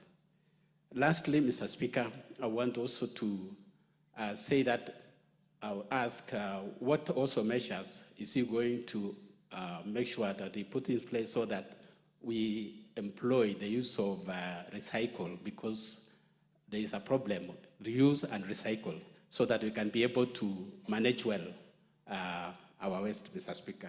Thank you so much, Mr. Speaker.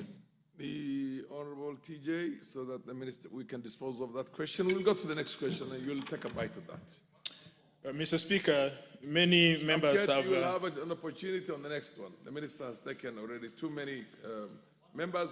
Order. Proceed. Mr. Speaker, many members have complimented, congratulated, and expressed a lot of faith in the Cabinet Secretary. So I wouldn't go there. I will just take it where it belongs. But I have to give him worth the distinction that he has in relevance. I think he has attended to this question with a lot of relevance.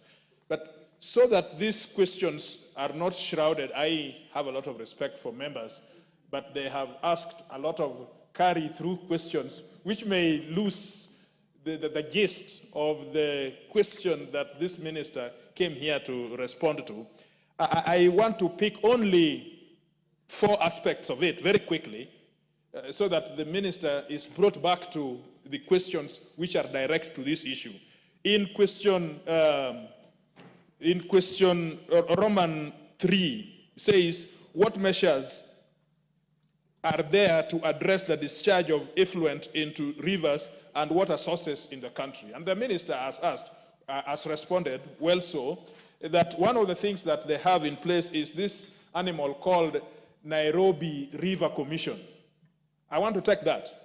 Now, Mr. Speaker, the minister aware, of course, I'm sure he is, being a ranking member of this House, who knows legislation making and so on, he knows of Gazette Notice, special issue number 258 of 2nd of December 2022, which created this Nairobi Rivers Commission. And in this notice, the Gazette especially is 14891, which quotes the Climate Change Act and quotes the Environmental Management and Coordination Act. Of course, the issue of the rivers is in the Act of Environmental Management Act. In fact, at that time, the Climate Change Act, you read it all, there is no function at all that is given to Nairobi Rivers Commission. And yet, that is the act upon which this is predicated. But worse, over the page, it is signed by a man that I'm coming to respect, called Honorable the President, William Samoei Ruto. Now, under that act, it is this CS who has the authority to appoint a commission, not the president at all, and it is not delegated function. And number 2, this Gazette Notice must be laid before this House under delegated powers and jurisdiction of this House. And nobody has the power to make law other than this House. I'm sure the minister knows this. And so they create a commission, and yet it is this commission which is driving the policy of cleaning the Nairobi River. I am going to meet him on 15th, but in that 15th, I've asked him to consider disbanding this commission and creating it afresh in a legislative process that is viable. But in this case, he would have to respond and say, if in this question I have asked, that if this commission were to drive this process, that it is dead as dodo, ab initio. Number 2, I like what the minister is saying about producer responsibility. In other words, if it is breweries, or if it is sewerage, Nairobi sewerage, or Athi sewerage, they have a responsibility on these river courses. I like that. And is the minister considering creating a more substantive enforcement powers under these commissions or the companies that are responsible? For example, to insist that their balance sheets, there must be an account in which some portion of money in what they make, whether profits or not, is dedicated to the cleaning up of these river courses, because of that responsibility which the minister is talking about. The last one is, you see, Honorable Oluoch is on the upper course than me, so he gets polluted before I get polluted in that course as it goes down the road. But you see, there's a neglect of Nairobi River. And so even when you say about dumping, there must be consistent way of opening up that river course by dredging, and that is not very little money. Dredging the course to keep it open so that the substances as they pass through, including medical affluents, Mr. Speaker, there are a lot of things that Oluoch and we see in that river coming from the myriads of clinics. There are more clinics than there are people. I don't know whom they are treating, but there is more clinics than there are people. And all that effluence is coming down the river. So dredging, and then people from a place that I have a lot of respect for have this affinity of land. When they see land, their body changes. So what they do is that they dump sand. They dump quarry sand on the coast of the river, so that as much as it is getting constricted, Mr. Speaker, this is very important. The chair has given you an inordinately long leeway for you to make your case, but don't turn this into a very long speech. I'm most obliged. I'm most obliged. And you know, you and I are now the remaining ranking members in this House. So, Mr. Speaker, but the point is this, that these people are dumping quarry sand in packets, so that the river creates some more land. This is what we learn, him and I. These people from those places, they have an affinity for land. So Mr. Speaker, the CS must know how to dredge this river course and remove all those this dump material, so that the river gets back to its course wide and sure, and as it goes down, the water becomes a little loose and more liquid, so that there is a velocity that it flows down the river. Thank you, Mr. Speaker. CS, one serious takeaway, just to add on, is that if I got him right, he is saying, what regulatory, is it going to be a new piece of legislation that's going to give you more teeth than you've had before, for you to be able to perform all this raft of very ambitious things, or you can do it through like regulations? Is that right, Mr.? Oh, okay, fair enough. Thank you, Mr. Speaker. Mr. Speaker, and you are a ranking member.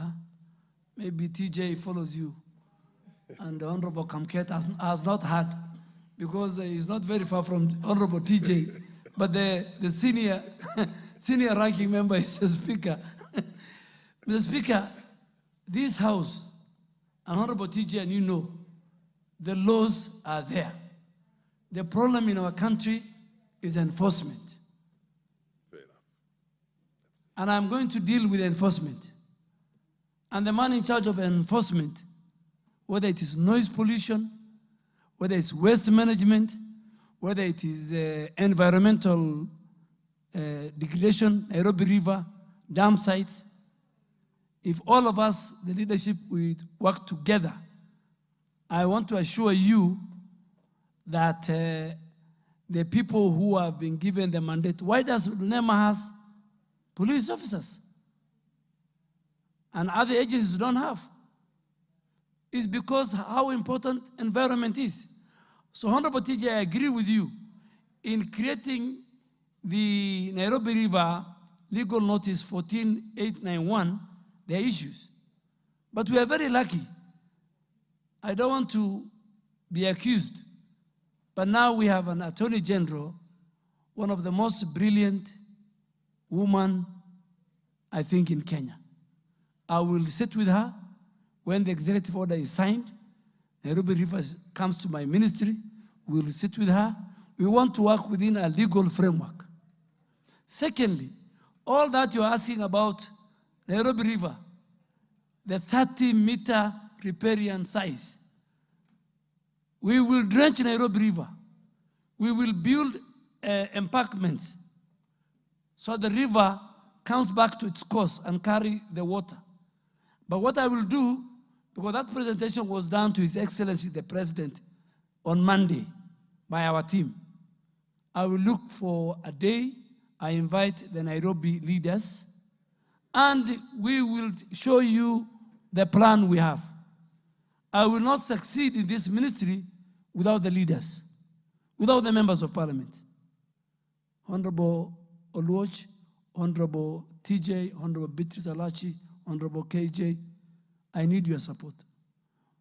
But I want to assure through the Speaker, Nairobi River will not be the same again. And this is not me saying, it's President William Ruto and the Commander-in-Chief who is saying he has only given me delegated authority. But it's him who said it on Monday, and we have a serious, and that's why we have started with Nairobi River. So we'll fix that. And I agree. You know, the members now have put me in many, many other issues. Let me speak to my good sister from Busia. The flooding control, please, and we have done the research, work with KFS and KEFRI, plant more bamboo trees. Bamboo trees have become successful in the control of floodings. We will provide with you, we will go there, let us plant as many bamboo trees as possible. And you will count on me, that's success. The other issue which government did was, it's the same problem we are facing with Tana River when it floods. As we go, get more money, but I think that we can do it. Because it's an intervention also for restoration of the ecosystem. If you mix it with the indigenous tree species, our honorable women rep, and even planting in the riparian areas, I can tell you that is a quick solution we can start with. On the challenge, Mr. Speaker, on Tana River by the Honorable Mulugara, I've missed you.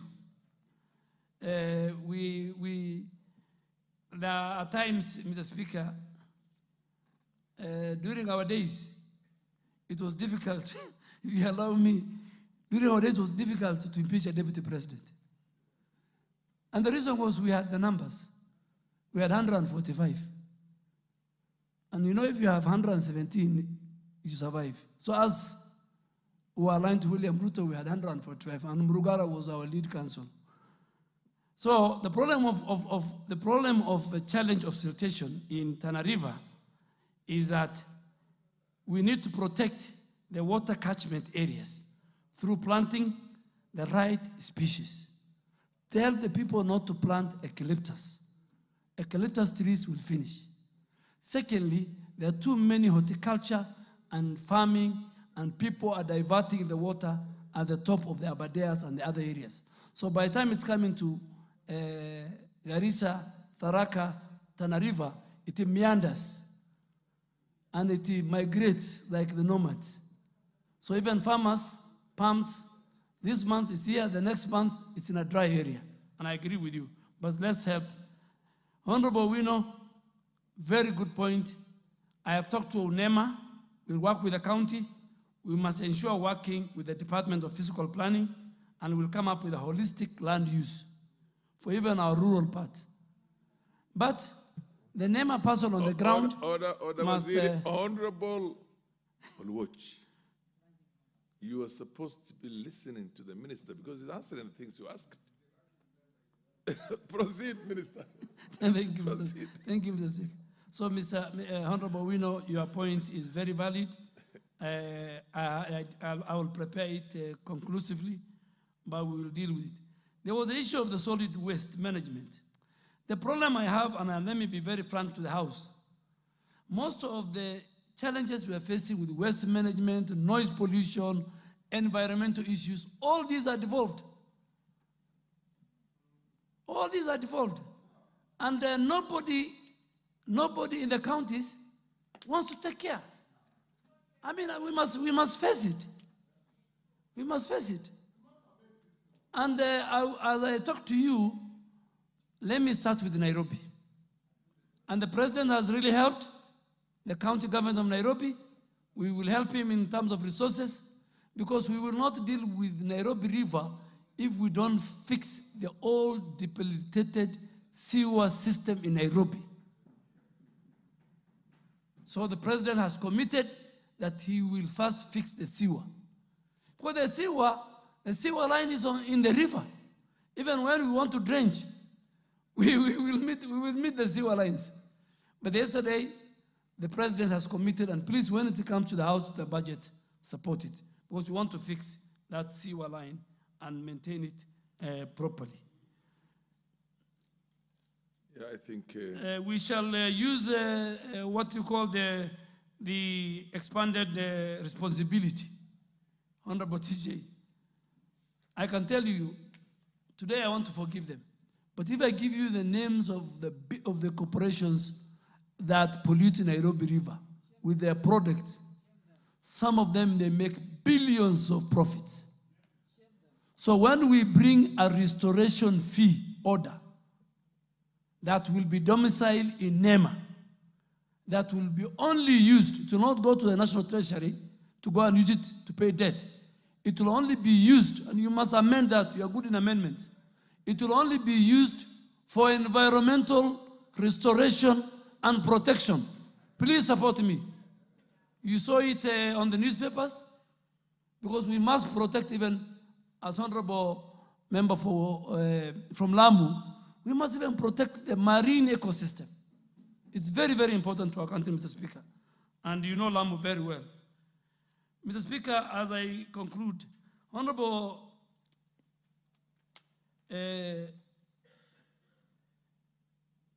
Olwoch, you are a very good man, but please, I am not a Somali minister. I am a Kenyan minister. And that is the oath I took. But you are better, at least you have called me Somali. Some called me warrior, which is very, very demeaning. It's very demeaning. It's better you call me Somali, but not warrior. Warrior is very demeaning. It is a shame. Those people of mine, they have no choice. There are 15 of them who have not complied, the slaughterhouses. 2 have complied. They will not be closed because of competition. And I agree with you. I know who wants to close them. They employ a lot of people. But what I want you to do, the Korean government has given NEMA some facility to deal with affluent not to come to Nairobi River. I want us, we sit with us in my office with you and NEMA, and we agree on how we help them. Them do the business, and then they don't discharge their affluent to the river. So that I protect your votes, but I protect the environment. You know, and tell them what you said. I think, Speaker, Speaker, I have finished. Yes. We are, the only good thing Honorable Bichi said was, yes, we are working with the Kenya Curriculum Department to mainstream waste management into our school curriculum. We have already written to them so that our children, we teach our kids about waste disposal and waste sustainability. Thank you, Mr. Speaker. I think I have tried. Yeah, you've done ably, yes, and very well answered that question. Now we're going to the last question. The last one, I think, Mr. Speaker, if you allow me, is on saving our water towers. I think somebody asked, I think it was Honorable Murugara. We are doing fencing, we are doing restoration, we're involving the communities, and we are doing what is called Adapt a Forest Initiative. Thank you, Mr. Speaker. Then the last question, the Honorable Member of Parliament for Tigania. Order, honorable members, you will get a bite now. So wait until the question is asked. They're pretty much similar, and I know I've noticed the honorable member for Lamu, the honorable member for Kwanza, the honorable Kamket, all of you will get an opportunity to also weigh in on this. So just relax, hold your horses. Proceed, Honorable Mutunga, and ask the question. Thank you, Honorable Speaker. Honorable Speaker, allow me to thank Honorable Ededoele for very ably answering the questions so far. And since I did not get an opportunity to ask him a question on the first questions that he has answered, if you can allow me, I will first of all start with that, then I ask my question. Allow? I would ask one question. No. Ask the question. Ask the question first. Okay, Honorable Speaker. In the follow-up question, then you can ask. My question, Honorable Speaker, is the rules are very, the tradition, yes. On climate financing. I would like the Minister to explain the structure of climate financing in Kenya while outlining the key actors and the benefits gained through climate financing to fight issues arising from climate change. In other words, to address the issues arising through climate change. Yes, proceed. The second question is to elaborate on how carbon credits are quantified and remunerated accordingly in the country and mechanisms in place to ensure that farmers who plant trees qualify for carbon credits. Very good. Thank you. Minister, yes. Mr. Speaker, I have a lot of respect for Dr. Mutunga, very professional. When I saw his question, is what I grappled with during my vetting. I had to go and read on carbon credits, what it means. It's a very complicated thing. But Mr. Speaker, I wish to know that Kenya's climate financing structure comprises of a mixed international, national, and private sector financial flows, which are aimed at supporting our country's climate change, both in terms of mitigation and in terms of adaptation efforts. Because those climate financing deal with two. How do we deal with climate crisis? One is mitigation, the other one is adaptation. And this involves a multi-stakeholder framework. It involves integrated both public and private sector actors. It involves both bilateral and multilateral donors. It involves domestic institutions to channel funds towards addressing climate-related issues. And, Mr. Speaker, the structure of climate finance has key actors. Having said that, Mr. Speaker, allow me to highlight on who are these key actors in climate finance and what are their roles. The first actor is the National Treasury. And the primary duty of the National Treasury is the primary custodian of all matters of climate finance and responsible implementation of our climate finance policy. So whatever we do with our climate finance framework,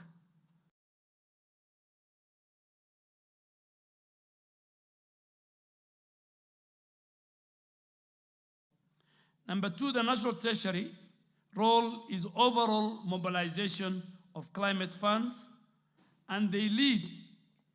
When we go to COP29 in November, they will be the lead people in terms of climate finance negotiation under the United Nations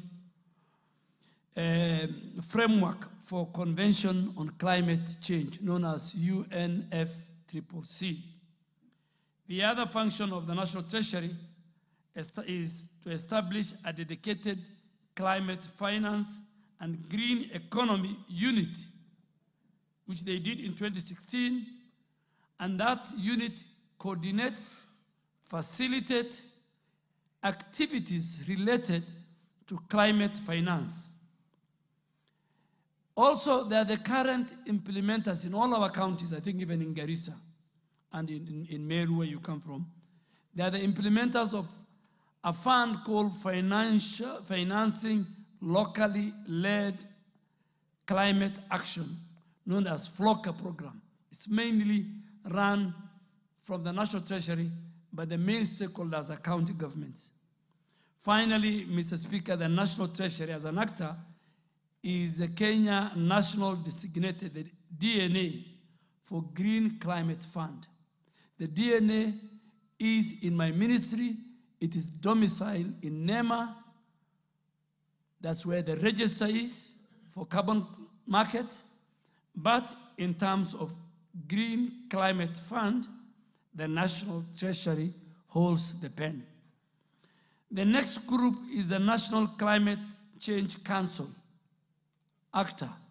This is chaired by the President, and myself as the Minister for Environment is the Secretary. We have the Minister for Energy, we have somebody from the academia, we have somebody from the civil society, we have somebody from the marginalized communities, we have somebody representing the youth, and you passed it in the Climate Act Amendment 2 months ago, this House.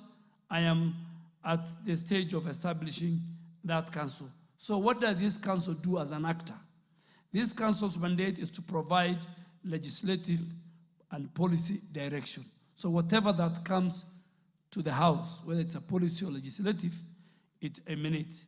They do supervision, they do oversight, they do guidance on climate change across all levels of government, including even the climate finance mechanism that I've just talked about. It's called the Climate Change Fund.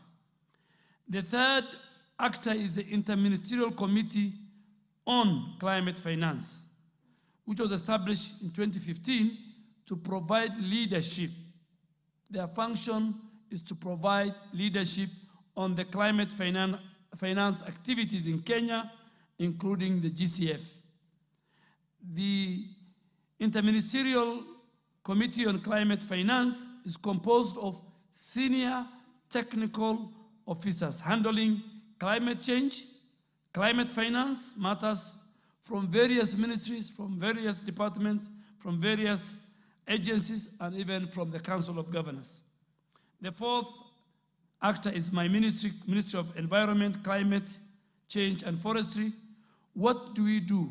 We coordinate climate change actions in the country, and we are the focal point for this UNFCCC.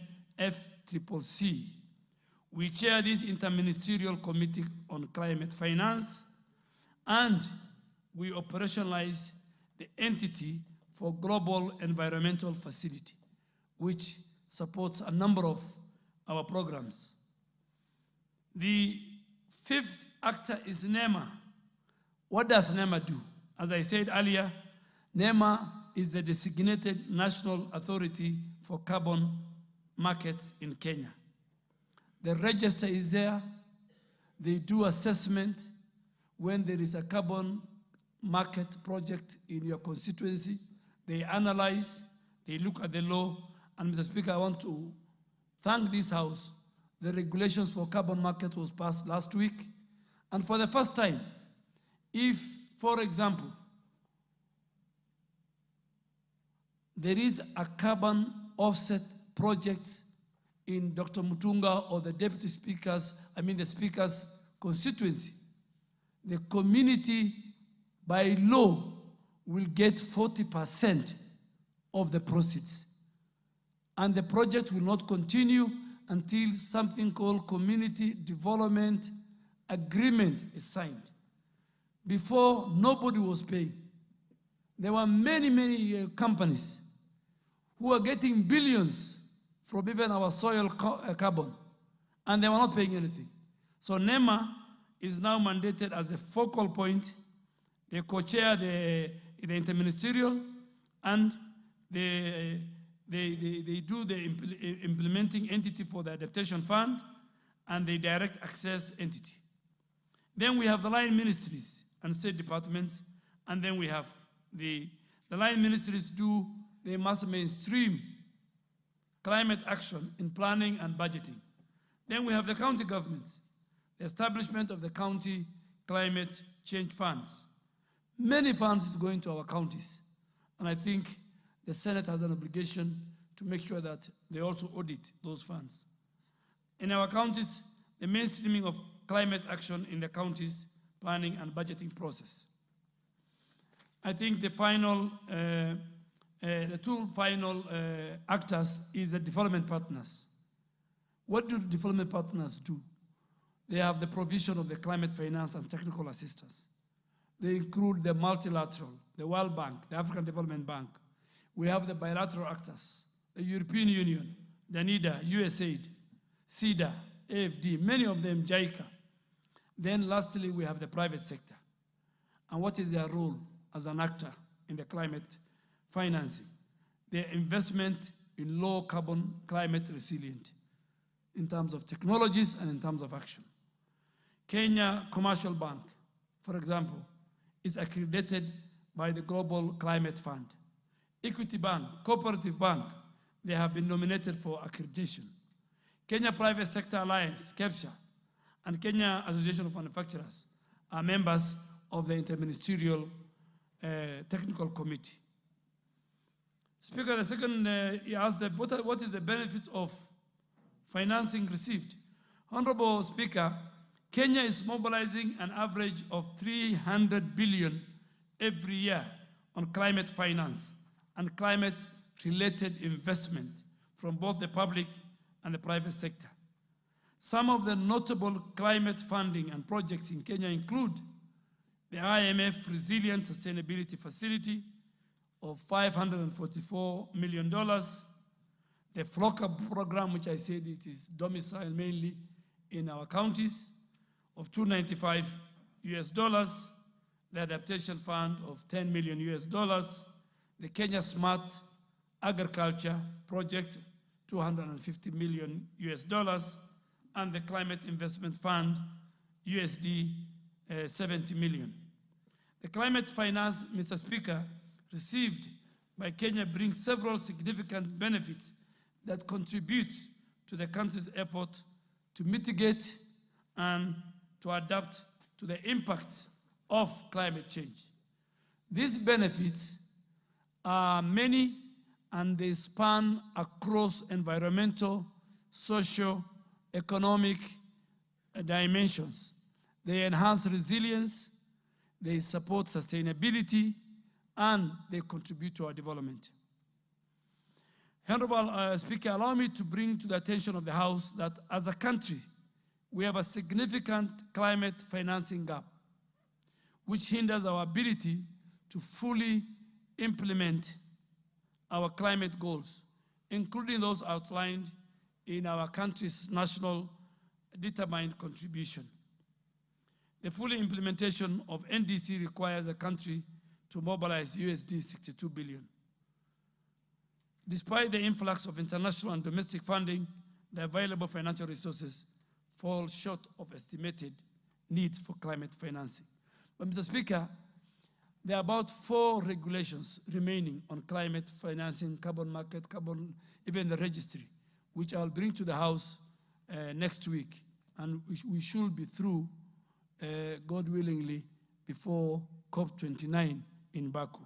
I really want to urge the Committee of Delegated Legislation. They have really helped me when I was in defense, and even here when I'm in environment. We argued our case, and last week they really supported the first regulations. Once we deal with the legal framework, Kenya will be ahead. Kenya will be ahead of many, many countries in Africa in terms of how prepared are we for carbon market.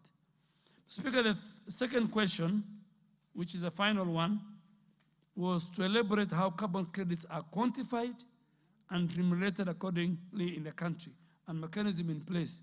Speaker, this is very technical. So I think Dr. Mutunga might be the only one who will understand. Some of the like the NDA, what the NDA is, what carbon trading is, what carbon index is, who is qualified, what are the parameters. On the last question, Mr. Speaker, the member seeks our indulgence to elaborate how carbon credits are quantified and to state mechanism in place to ensure tree planting farmers qualify. There's a member who asked me last week if my car is old and is polluting, I told him, in fact, you are supposed to pay.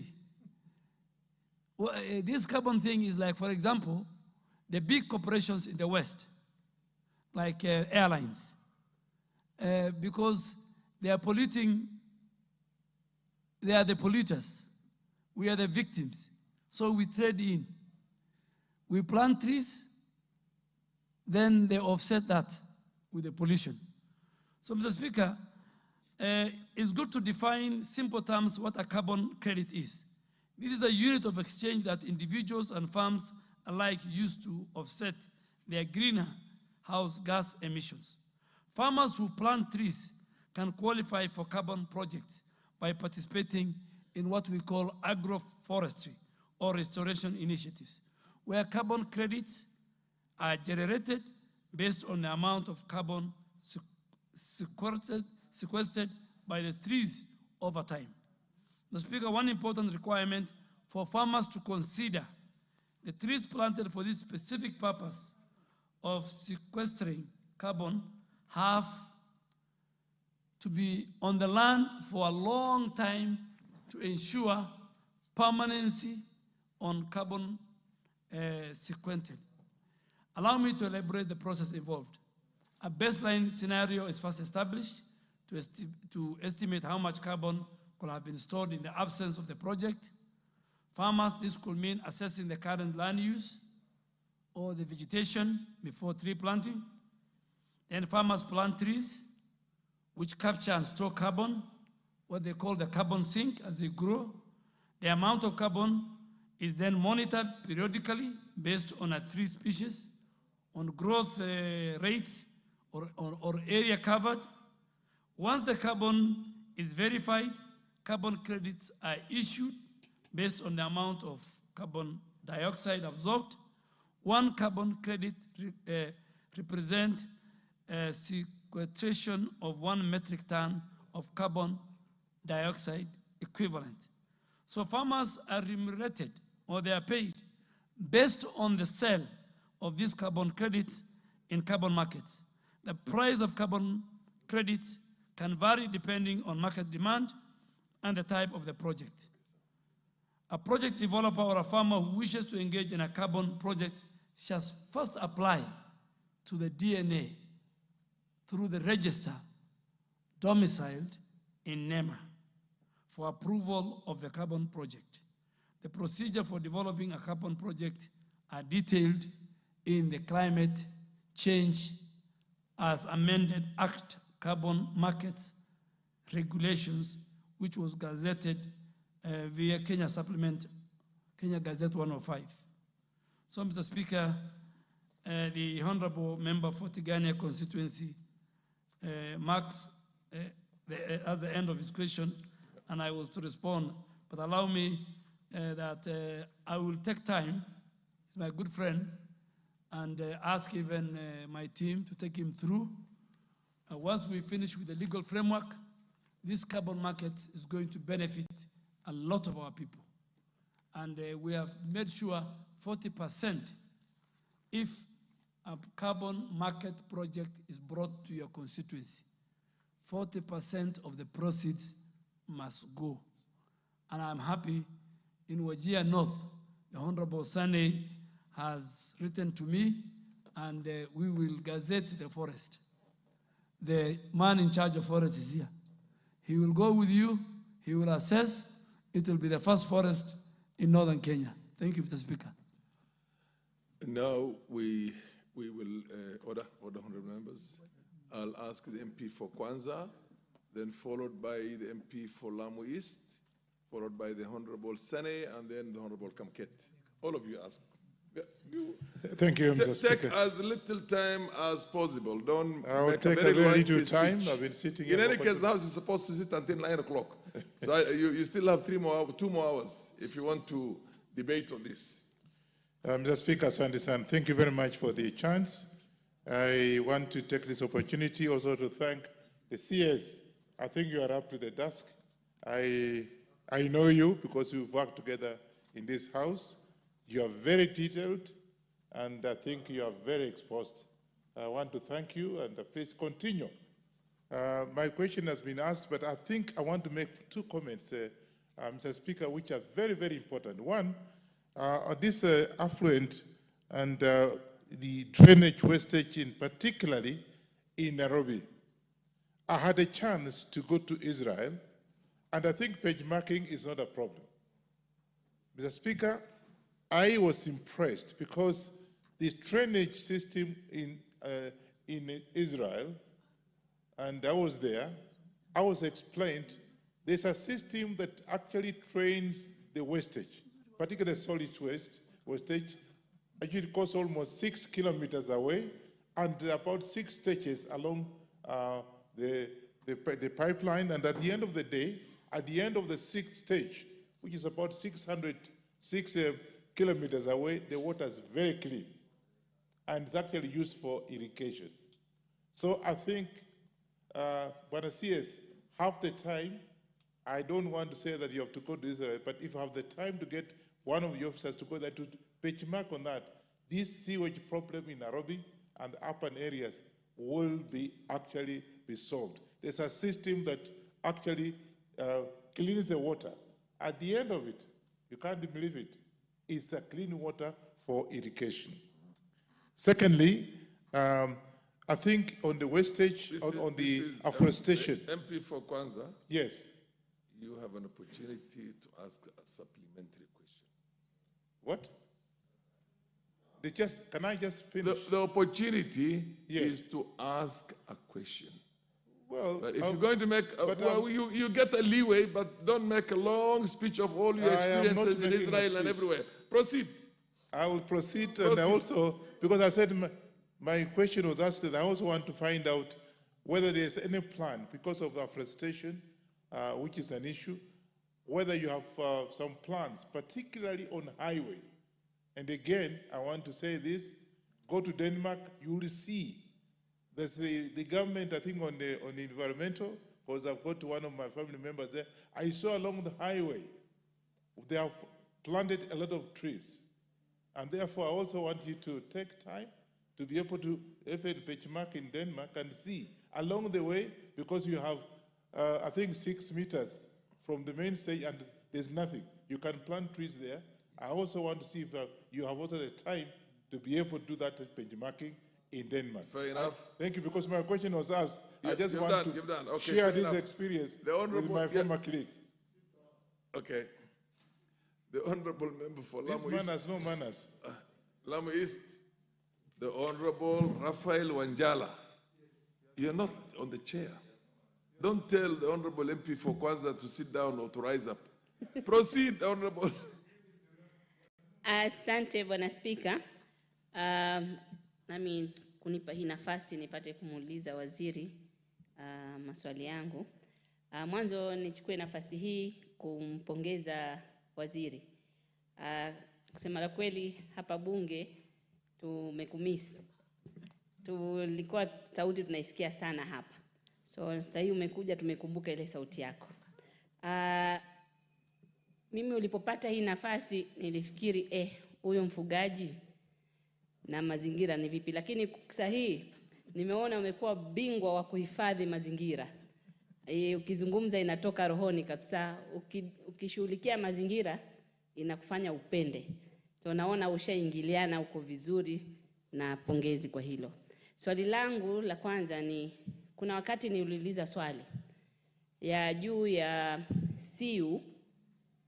Kuna kampuni inaitwa Zarara ilienda ikachimba kule gas, hawakupata, wakafunga, lakini kile kisima hakikufungwa vizuri. Kuna fumes zinatoka, moshi unatoka hapo, watu wakaogopa, na hiyo maeneo pia yamebadilika rangi, na kuna mtu yule alikuwa kilinda hapo alifariki. Sasa watu wameanza kuwa na wasiwasi. Nilipouliza swali hilo hapa bungeni nikajibiwa kwa maandishi.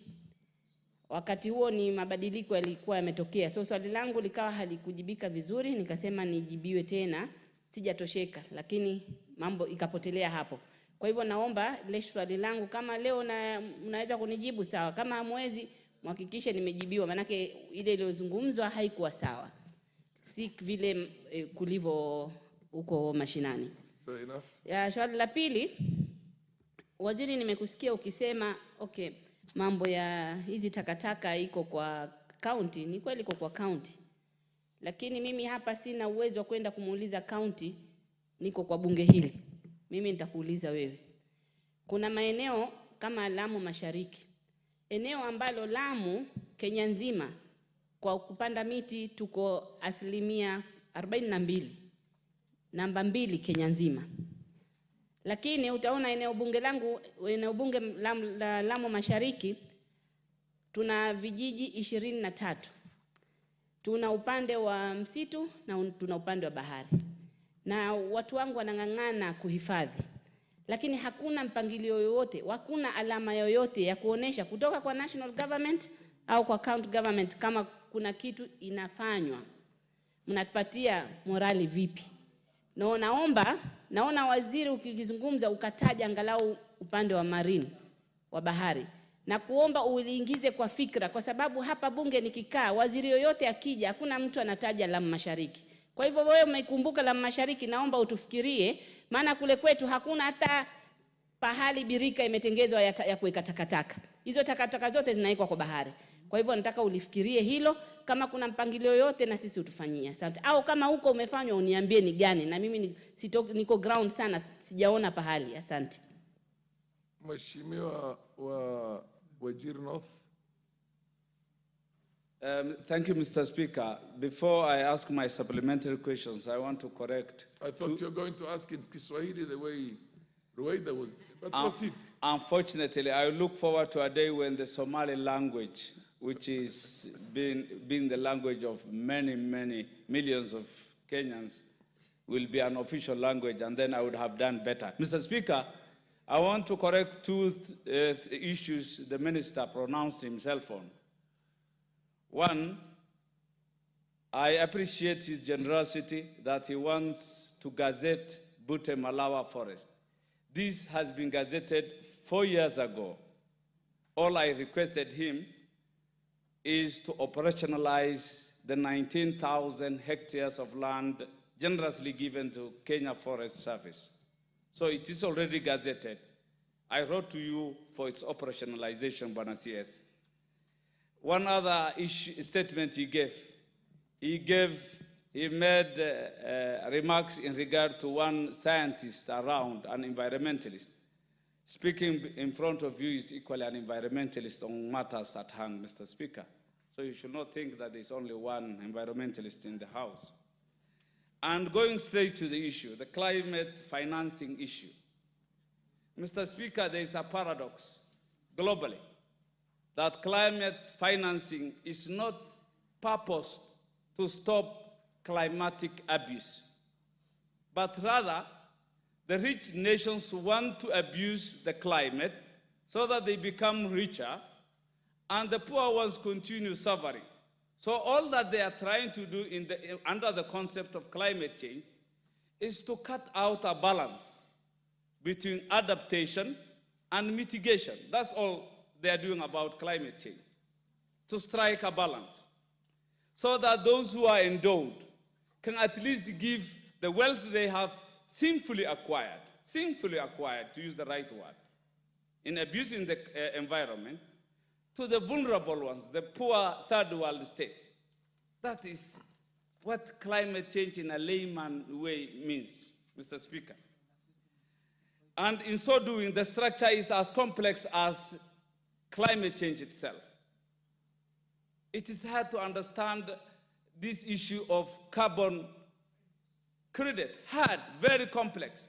It is driven by the same selfish, rich abusers, Mr. Speaker. Now the issue. For us to come to the bottom of climate change financing, we know that the rangelands are the biggest sequester of carbon. It is a scientific concept. And where are the rangelands? Where you come from, Mr. Speaker? Where I come from, the northern Kenya, what we call ASALs. This is the biggest sequester of carbon that is a nuisance to the ozone and climate change. What structures are there? What mechanisms are there? And the most affected, the most vulnerable to climate change is, unfortunately, again, the pastoralists. The sequester, the vulnerable in equal measure.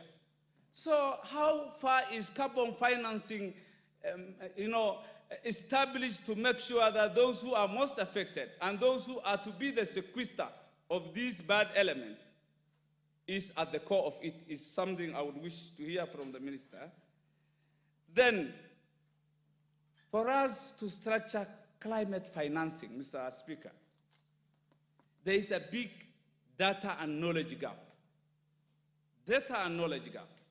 If you have big data and knowledge gap, it goes without saying that you can't come up with adaptation mechanisms appropriate to the risks. And consequently, what will arise? We will have a fragmented financing architecture too, that our climate financing will be fragmented.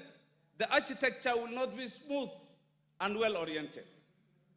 So what are we doing about data? How authentic is our climate change data? How knowledgeable are pastoralists and those who are most affected? That is my first supplementary question, Mr. Speaker, and if you will allow me a bit of latitude to go into the first, because you stopped us, on issues of our environmental health concerning pollution on rivers, the Nairobi River. It is true, the Cabinet Secretary answered well on the matter, that maintaining a good standard of environmental health, it's a multi-sectoral, multi-pronged issue. It's not a one-off issue. It cuts across many ministries, many actors, and many livelihoods. But it is true what he said, it comes down to behavioral issue. We have informal settlements in Nairobi. How do we behave? The culture of disposing waste. But of concern to me, how is our sewerage system, is it being improved to make sure that effluents, raw effluents, human defecants do not go into our aquatic ecosystem, into our waters? And that tells me... Honorable Sane, you've had a very long leeway. Ask one question now. You should be in the Committee on Environment and you should be giving all these ideas at the appropriate places.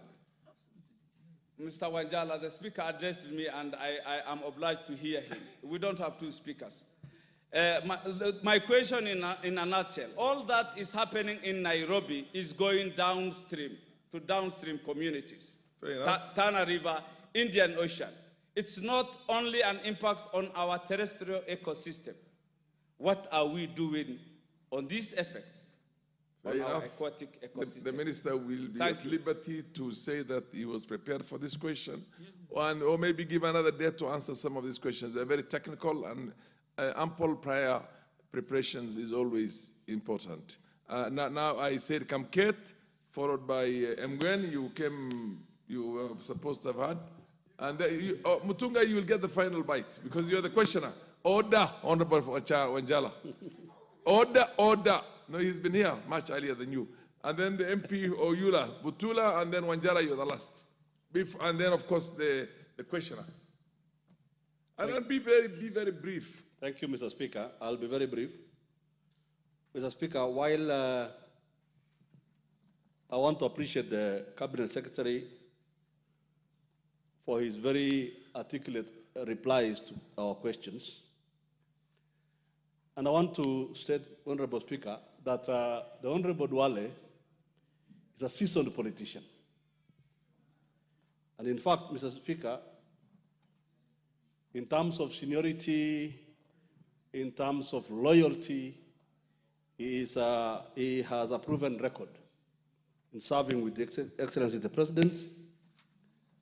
And in fact, Honorable Speaker, in the current circumstances, if there is anyone who deserves, should our motion go through, to become the Deputy President of Kenya, is the Honorable Duale.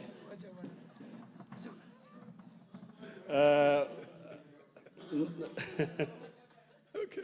And why not? I mean, order, honorable members, order. And proceed. And why not, Honorable Speaker? Because, you know, the Honorable Duale represents all pastoralists in this country. And the pastoralist community and population is not a small one. And somebody has said, together with the Muslim population. Anyhow, Mr. Speaker, I have a particular question. and I need your guidance, Honorable Speaker, on this. Some time back, about 5 months ago, the women rep for Baringo, Honorable Jamatia, brought a petition to this assembly. And that petition was correctly directed to the Committee on Public Petitions on the matter of an imaginary forest called Mukutani. Mukutani is a place that lies between Baringo South and Tiati constituency. The information I have, Mr. Speaker, is that the ministry has been frustrating Parliament, particularly the Committee on Public Petitions, on this matter. And I want to confirm to you, Mr. Speaker, that indeed there is no forest in Mukutani. What has happened is a gazettement of a particular area illegally for the Honorable Kamket, yes, Honorable Kamket, yes. You have brought an issue that is not on the order paper today. I just want the Cabinet Secretary to answer this. But you see, it's not the questions. The issue is this, Mr. Speaker. Let me just go straight to it. That is it government policy? Is it policy, Mr. Speaker, that the government can decide to wake up one day and gazette a place that is populated by people and their livestock and their animals and whatever, and they designate it as a forest where there is no forest in the first place? Order, Honorable Kamket. You don't lazily, and I use this word, come in and try and turn a question that was filed by an honorable member on a substantive matter and turn it into a debate that's in your mind. Put that question yourself. That's what I'm doing. Proceed and yes, put on the question. Yes, Mr. Speaker. But you can't turn this one right now into that debate. No, it's not a debate, Mr. Speaker. Order. Can you ask a question? Supplementary question on the matter of the question by Honorable Mutunga, 130/2024. Please, let us stick to the rules of the House. Thank you, Mr. Speaker. Yes. Mr. Speaker, the beauty of because when you say that, then other members of Parliament who come from the same area will also demand to be given a right of reply. You see, right now you are giving, or you've taken a digression, a total digression. The House, the rules do not allow that. Ask a question on the basis of what's there in the order paper. Mr. Today. Speaker, thank you very much. I stand guided. Yeah. Except, Mr. Speaker, the beauty of joyriding, Mr. Speaker, is that a member can inquire on any matter. And this is a matter of environment, Mr. Speaker. This is the Minister for Environment. And, Mr. Speaker, I have taken the liberty, because the Minister is here, and this matter has taken far too long, Mr. Speaker. And I thought I would just take... It's a contentious matter. And the women for Baringo is here. Okay. She knows that petition has not been replied to. I have asked, is it policy for government to create a forest where there is none and try to evict people and settlers who have lived in a particular area for whatever reason, Mr. Speaker? Thank you, Mr. Speaker. The MP for Mgwen, and then the MP for Butula, the MP for Budalangi, and the honorable member for Wajir South. Then, of course, we come back to Mutunga. Thank you, Mr. Speaker, for giving me this opportunity. Yes. First, I would like to thank the CS for climate change, forestry, environment, climate change, and forestry, Honorable Aden Duale, and his team, the PSS and the DG. My question goes on a case of forest land exchange program in Nandi County, in my constituency, Mgwen constituency, a scheme called Chepkumia, Kapkangani area. And you expect the minister to prepare himself as you sit or stand on your feet and ask a completely different question from what is on the order paper. Okay. The rules are very clear. Okay. You now, ask a question, a supplementary question on the matter that's on the order paper. Okay. But if you want something else, file it. Okay. Now, the question that is related to what is on the supplementary paper today, Honorable Speaker, is on we have a good program that the President has put in place on planting 15,000 trees across the 15 country. billion. 15 billion trees.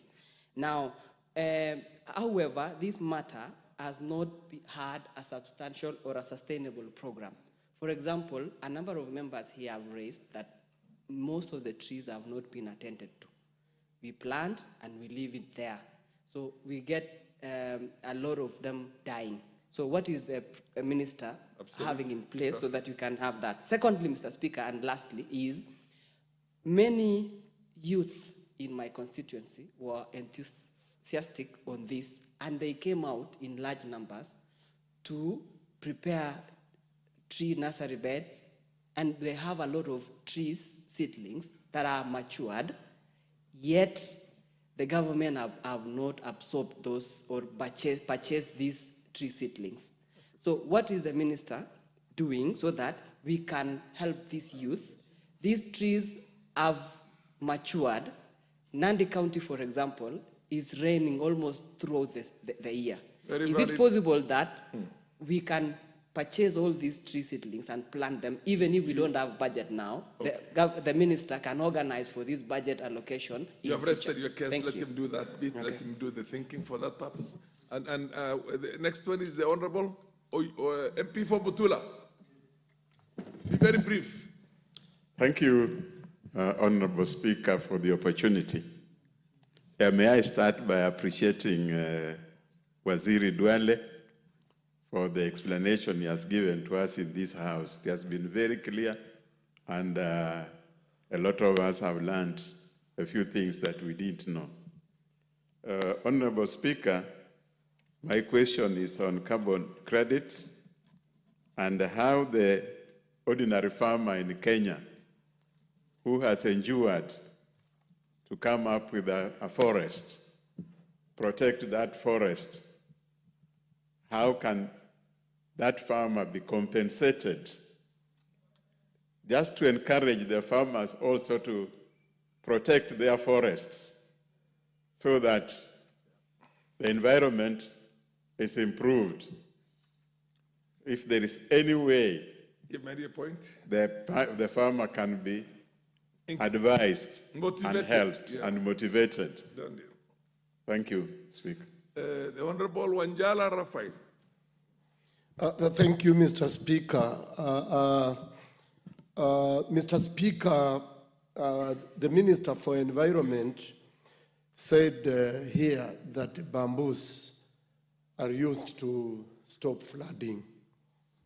I don't want to mitigate flooding. Sorry, There's a mitigate difference flooding. between stopping and mitigation. No problem, mitigate flooding. Proceed. I don't want to challenge him, but I want to tell him that flooding is a different thing, and mitigating flooding is a different thing. Bamboo will only stop soil erosion. It will not stop water to move, but it will stop soil erosion.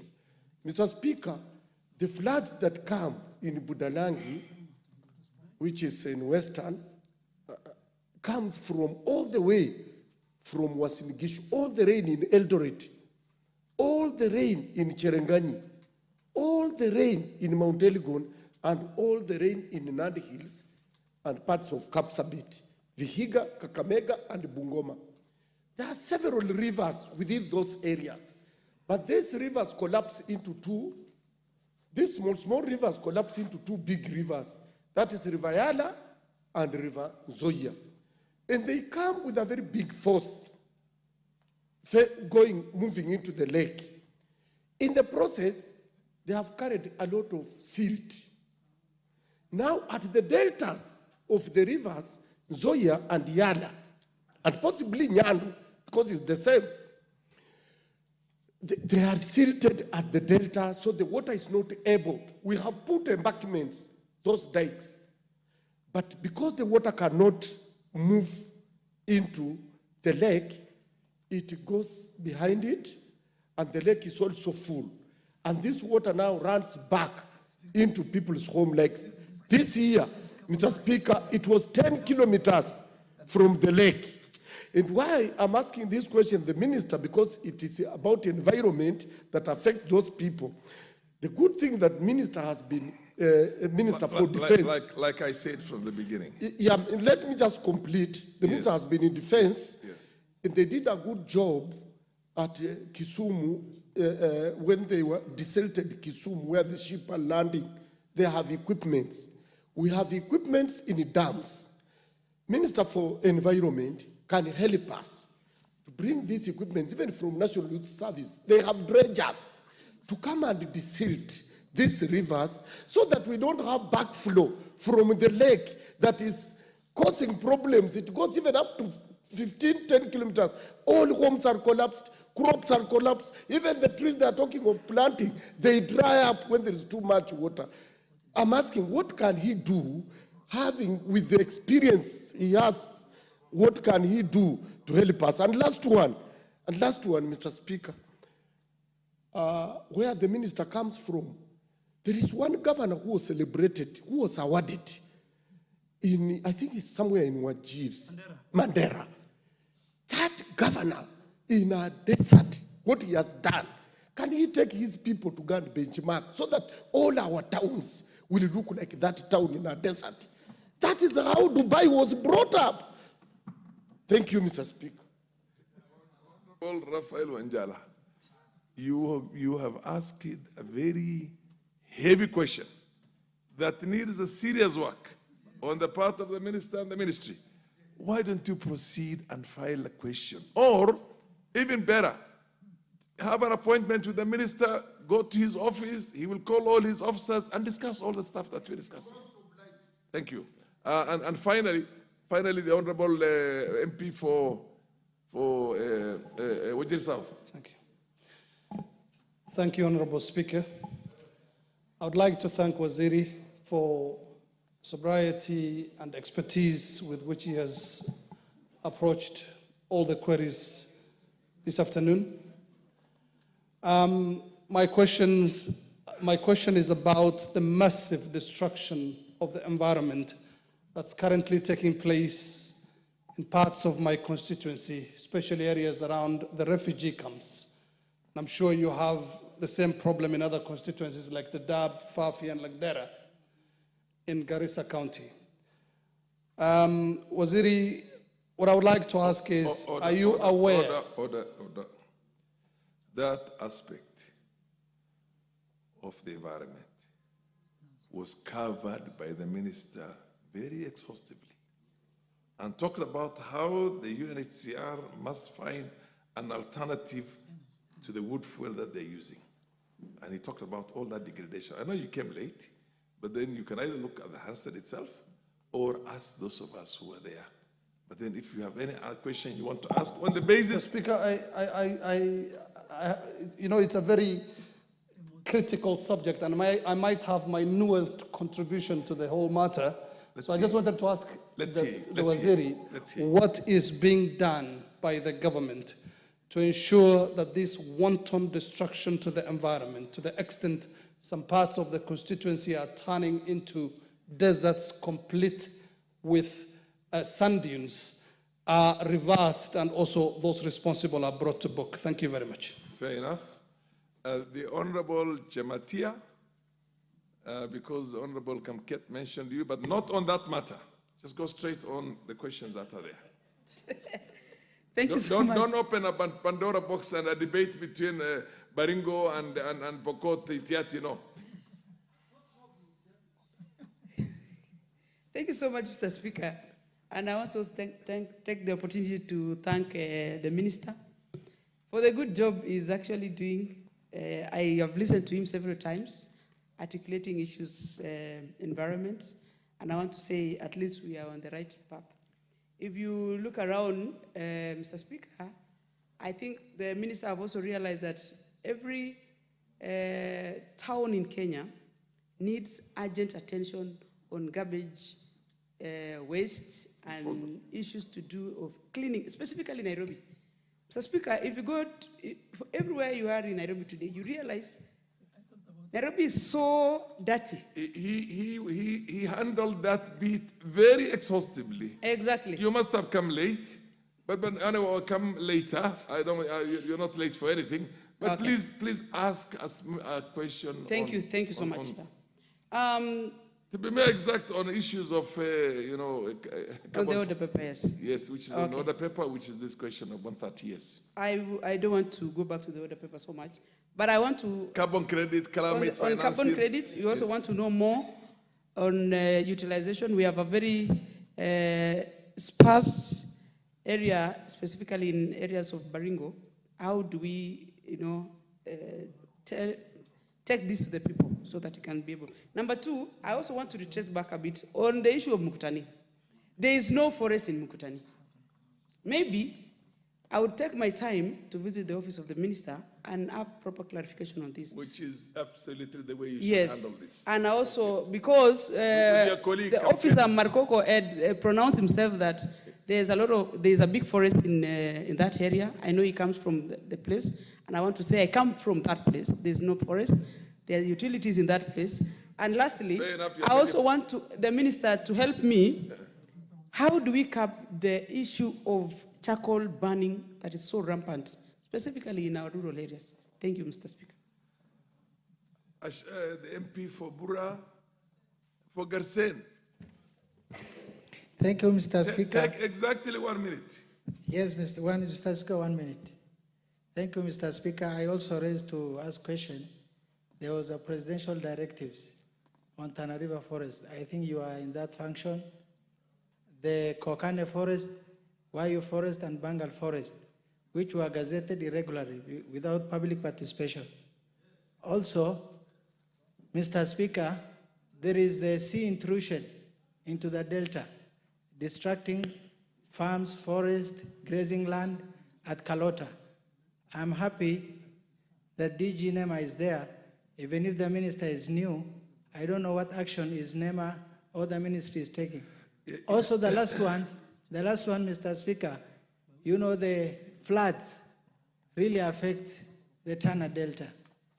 And also the issue of Prosopis Madenge, which is really destroying our grazing land, our environment.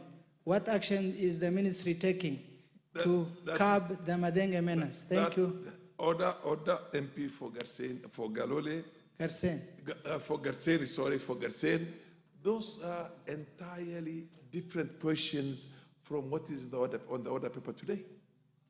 When this order paper is prepared well in advance and sent to the ministry concerned, they prepare themselves for questions that are supplementary to the matters raised in these questions. Now you are raising an entirely different thing. But he has an answer on the fingertip. Order. Well, he's at liberty if he has any information on that which he wants to give you now, but I would advise you, go and file questions on exactly. Members of Parliament don't have to be lazy and just wait. To, what do you call it? To ride on, is it? What was it called? Joyride.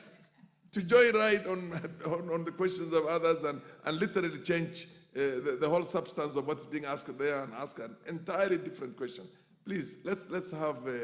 I was in this house myself when you will not be allowed at all to raise a matter that essentially is not on the order paper.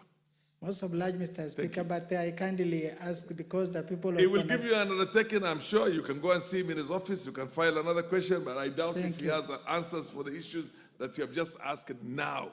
Now, Mutunga, ask your final bite, and then the minister is going to dispose of, is going to answer everything that was raised. Thank you, Honourable Speaker. Honourable Speaker, before I ask a question on climate financing, a supplementary question, there was the issue of Nairobi River that I didn't the minister to explain a bit. To what extent is the government going to develop the Nairobi River? Are we just cleaning it up, or do we envisage possibilities of making it like we see in other towns when you go? A channel crossing through the city, then hotels are built on both sides, and it can even have restaurants that are movable, that are mobile. So I don't know to what extent are we developing, and is the county government of Nairobi really part of that? Because it can be demarcated, the embankments can be done, dredging can be done, and we can have channels that can actually develop some touristic attraction for this country. Now, when it comes to climate financing, I like the approach the minister has taken. I listed the institutions to around 9 or 10, and I have just been wondering, what are you doing? When are all these institutions meeting and coordinating And how are they focusing on simplifying these complicated issues so that we can have a formula like M-Pesa, where a farmer or they say anybody has got a piece of land that they want to do to cause carbon sequestration by establishing a woodlot or a forest cover. And then we can have a simple formula of quantifying. You are very able scientist, and I believe they sit in on the negotiation tables during the UNFCCC negotiations. So I believe they must understand what is happening. And these people across who are corn donors use this opportunity to delay development in this part of the world, as my friend there put it, that they make it more complicated every year, so that you keep on negotiating and negotiating. Why can't we circumvent this as a country and benefit from this? And I know Kenyan farmers are very willing to go that direction because they're looking for alternative economic activities. Thank you very much. Minister. Mr. Speaker, as an old leader of this House, I will answer all the questions, including the one for Mheshimiwa Kamket. But let me start with my very good sister, the member for Lamu East. Mr. Speaker, if you allow me, at one time, she's called Captain Rueda. At one time, she was a captain. Me and President Uhuru and President Ruto, she carried us in our campaign. And when I was a leader of majority, every day she used to bring a question. So she's a very, very active member of parliament. And I have been to Lamu East. I think me and Professor Kindiki, we were the first ministers to land in that island. And then our president followed us and did the first road. I hope that road is working on it. I want to assure you, even this morning, one of our biggest partners as a country, the Germans, the German ambassador, I was discussing with him how we can work together on marine ecosystem, marine, mangrove, and everything. And the first constituency will be you. You know that. She's a great leader. She even helped me, Mr. Speaker, and the Kenya Defense Forces when we were dealing with insecurity in Boni and Lamu. There's one leader who's there. Honorable Sani, Mr. Speaker, is a good friend of mine. And I want to tell him today that I am an expert on climate issues. And there are two ladies in the Ministry of Environment. One, she's called Dr. Pacifica. She's the head of Climate Secretariat. And one is called Dr. Omambia. And their team, I have never met very competent Kenyans on climate change. But climate change and climate carbon market, all that we are dealing with is what you people passed under the Climate Act and Climate Amended. Speaker, in fact, many of the questions members are asking me is in the Climate Act as amended and the carbon market regulations that some of them were passed. And I really want to thank the House. Honorable Sane, I looked for that Gazette notice. That's why I said, if I can't find it, I will Gazette it again. But because I have asked the Chief Forest Conservator, we are going there. He's going to operationalize that forest. And I want to assure you, the request for operationalization has been received by the leadership and the board of KFS. They are working on the plans and the resources and mobilization. And take it from me, it will be done. But on climate issues, don't go that route. It's a very, very complicated. And climate carbon, Mr. Speaker, and climate market is international. Even the people we are dealing with, they are the polluters. Who are the polluters? They are not in the global south. They are not in Africa. They are in the global north. So, Mr. Speaker, we will make sure that we deal with this matter. There was an issue on how do we deal with the pollution upstream. I think the moment we deal with the Nairobi River, and the Nairobi River, just to answer the last question, I think it was Honorable Chamatia. Nairobi River will be like the Thames River. 30. It will be one of the legacy signature projects of President Uhuru Kenyatta. And the county government of Nairobi is working with us. And we are going to put enough resources. And we're employing 20,000. People will, Mr. Speaker. No, that was a slip of the tongue. He meant President William Ruto, not Uhuru Kenyatta. I mean President William Ruto's signature project. Order. Order, Honorable. Mr. Speaker, order. Proceed. I spoke for President Uhuru Kenyatta for 8 years as a majority leader. And there's nothing wrong saying President Kenyatta. He was our leader. There's nothing wrong. But Nairobi River, the restoration of Nairobi River to look like the Thames River, the drenching and doing everything will be a signature project for Kenya Kwanza and more specifically for our leader, President, and the Nairobi leaders, the MPs who are here, the county governor, we are all together. Honorable, proceed. Honorable Speaker, you know, Honorable Wanjala has a very long history in our country. So you should not go that route. I think after I leave, we should talk outside. So on the issue of that, I think, Mr. Speaker, there is no way we can gazette a forest in a place where there's no forest. Take it from me. The people of Baringo should listen to me. You can only gazette a forest. You cannot even gazette a wetland to be a forest. But Mr. Speaker, through you, from the grapevine in my office, I am told there are many petitions concerning my ministry, and I'm not being called upon by the committee. So I want you today to ask the Committee on Petitions to invite me so that I deal with the matters of petition. That the ones I reject, I reject. The ones that require to be gazetted, I gazette. So the problem is, Honorable Kamket, is not with the executive. It is with the legislature. It is with the petition committee. And last parliament, Mr. Speaker, there was a reason why it was formed. Order. But I want to ask you, if it has been gazetted, I will relook at it, review it, and cancel. And the gazette. If it has not been done, I will even go to that place called Mukutani. I will visit with the chief forest conservator. He's sitting here. I will go with him. We have and we have our own chopper. I will overfly it. I don't need to go with you.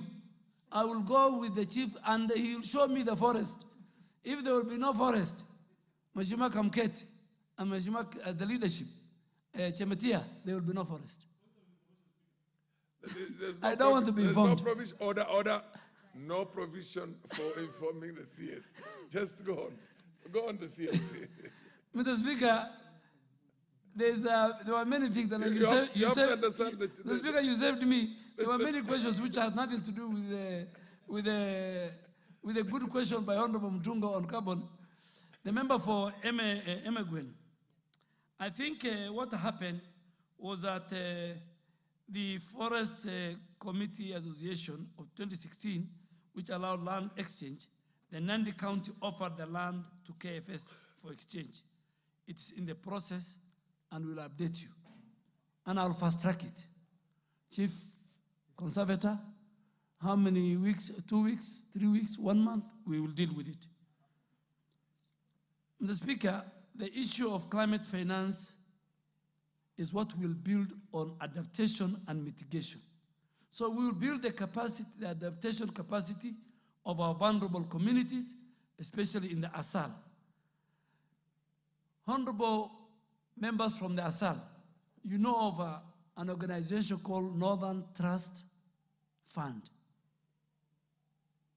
It does carbon market and carbon trading. It has created conservancies in ASAL. I have sat with them. But the law you amended, you gave to me, 40% will go to communities. The only conservancy, in fact, there are only two conservancies. The oldest conservancy in Garissa County is in Ijara. The member for Ijara should sit with the NRT and ask them, of the billions you have received as carbon credit, how did the Hirola Conservancy gained? But going forward with this law, 40% will go to the communities. The communities will sign something called Community Development Agreement. And who are they signing with? Somebody will come from America, from China, he'll come to your area, and he'll say, I've got a carbon market project. That carbon market project is where the community will say, we want education, we want water, and it must be 40% of the proceeds. And me being there, Mr. Speaker, I will make sure our people get it. Mr. Speaker, let me just repeat it, because what you, an honorable member for Fafi, honorable for Wajir South, is unacceptable. And there was failure on government. UNHCR, I have spoken even to the Minister for Foreign Affairs. We will deal with that matter. I will deal with it. They have a global mandate on the affairs of our people in the refugee camps. We have nothing against, as the Kenya government, against the refugees. But UNHCR, whether they like it or not, they must provide an alternative source of energy to fuel wood. Absolutely. If we have to do 60% of the 15 billion tree growing strategy of the president and the government in the dry areas, and somebody is cutting, and Honorable Ado of Wajir South, please with your colleagues, led by the speaker on the chair, I want us to go to that area, ban those firewoods, take the international community. We will expose UNHCR as one of the UN bodies, that is doing opposite of what the world is doing in the fight against climate change. Am I right, Mr. Speaker? I think I am very right. Yes, yes. So on that one, I want the support of the members. Indeed. And I think finally, Honorable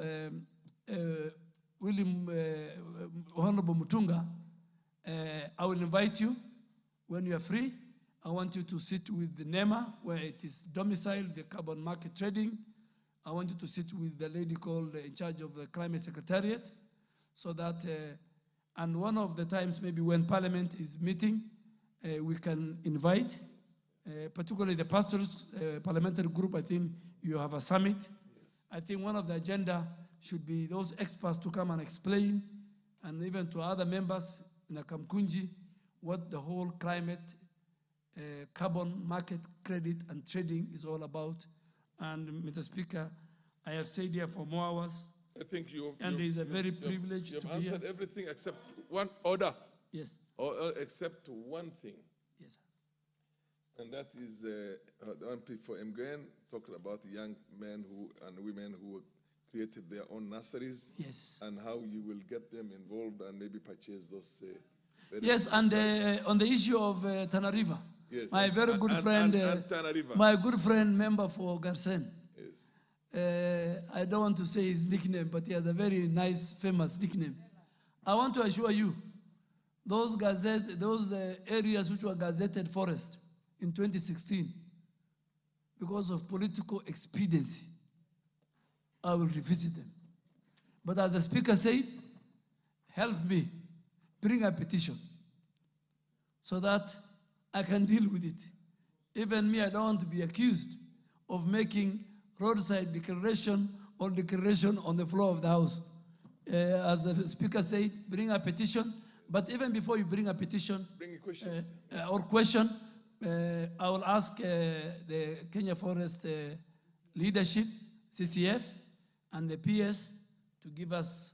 We want the Kenyans to work with us. We want, Mr. Speaker, because I am a former member of Parliament, I always say it is good if ministers are politicians. Always. Because they feel they feel the heat. And I have nothing against my colleagues who are not. I don't want to be misquoted. But when they are politicians, they know the problems. But Mr. Speaker, I've said here for long hours, thank you for giving me this opportunity. This is my second home. The question on Nandi, for now for the 15 billion, number one, because we don't want citizens and everybody to miss seedlings. 5 government institutions, if you go to them, you get seedlings. Kenya Defense Forces, NYS, Kenya Prison, Kenya Forest Service, KEFRI. They have the mandate to produce. Secondly, through the private sector and government, we are encouraging people, and we will buy from these young Kenyans and the private sector who have invested in seedlings. So the member for Emengwen, I can tell you, we have a plan for them, and we have a way to empower them. Thank you, Mr. Speaker, and I cherish this House, and I'll always respect it, the House and its committee, and the members for you lead from the refugee. Please, I want you to stand with me. I will be very firm. I need your support. Mheshimiwa Ado's video has gone viral, and I think anybody who saw that video then will see what UNHCR is doing to the environment. Not now, they have done it since 1992 when the Speaker was a member of Parliament on Fort Kenya. Minister, I think you've done your bit, and members are very happy, I can see. This has been one of the most animated debates where the interest was really, really high, and for good reasons. Now you can retreat, and then we will go to the business of the House. Thank you. You are free, Minister, with your team.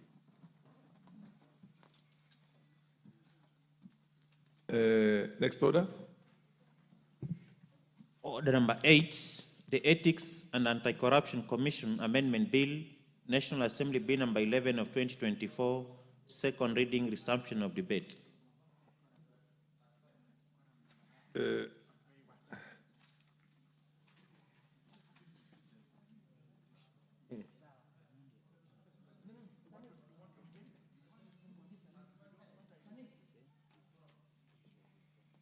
But he's not there. So what do you do? No. Karoli Omondi was on this matter, and he had a balance of 6 minutes, but I don't see him in the House. And I don't see any interest from any member here to contribute on the second reading of this, of the Ethics and Anti-Corruption Bill, Anti-Corruption Commission Amendment Bill. There's no more interest, I reply. There is no more interest, then you reply. Thank you. Thank you very much, Mr. Speaker. Mr. Speaker, I wish to reply and thank the members who contributed to the proposed amendment to the Ethics and the Anti-Corruption Commission Act. We actually went through what the bill entails. It's a very short bill with only 2 proposed amendments, whereby, although it is a NADICO bill, the committee carried the first proposed amendment and proposed an amendment to the second proposal, which is a deletion.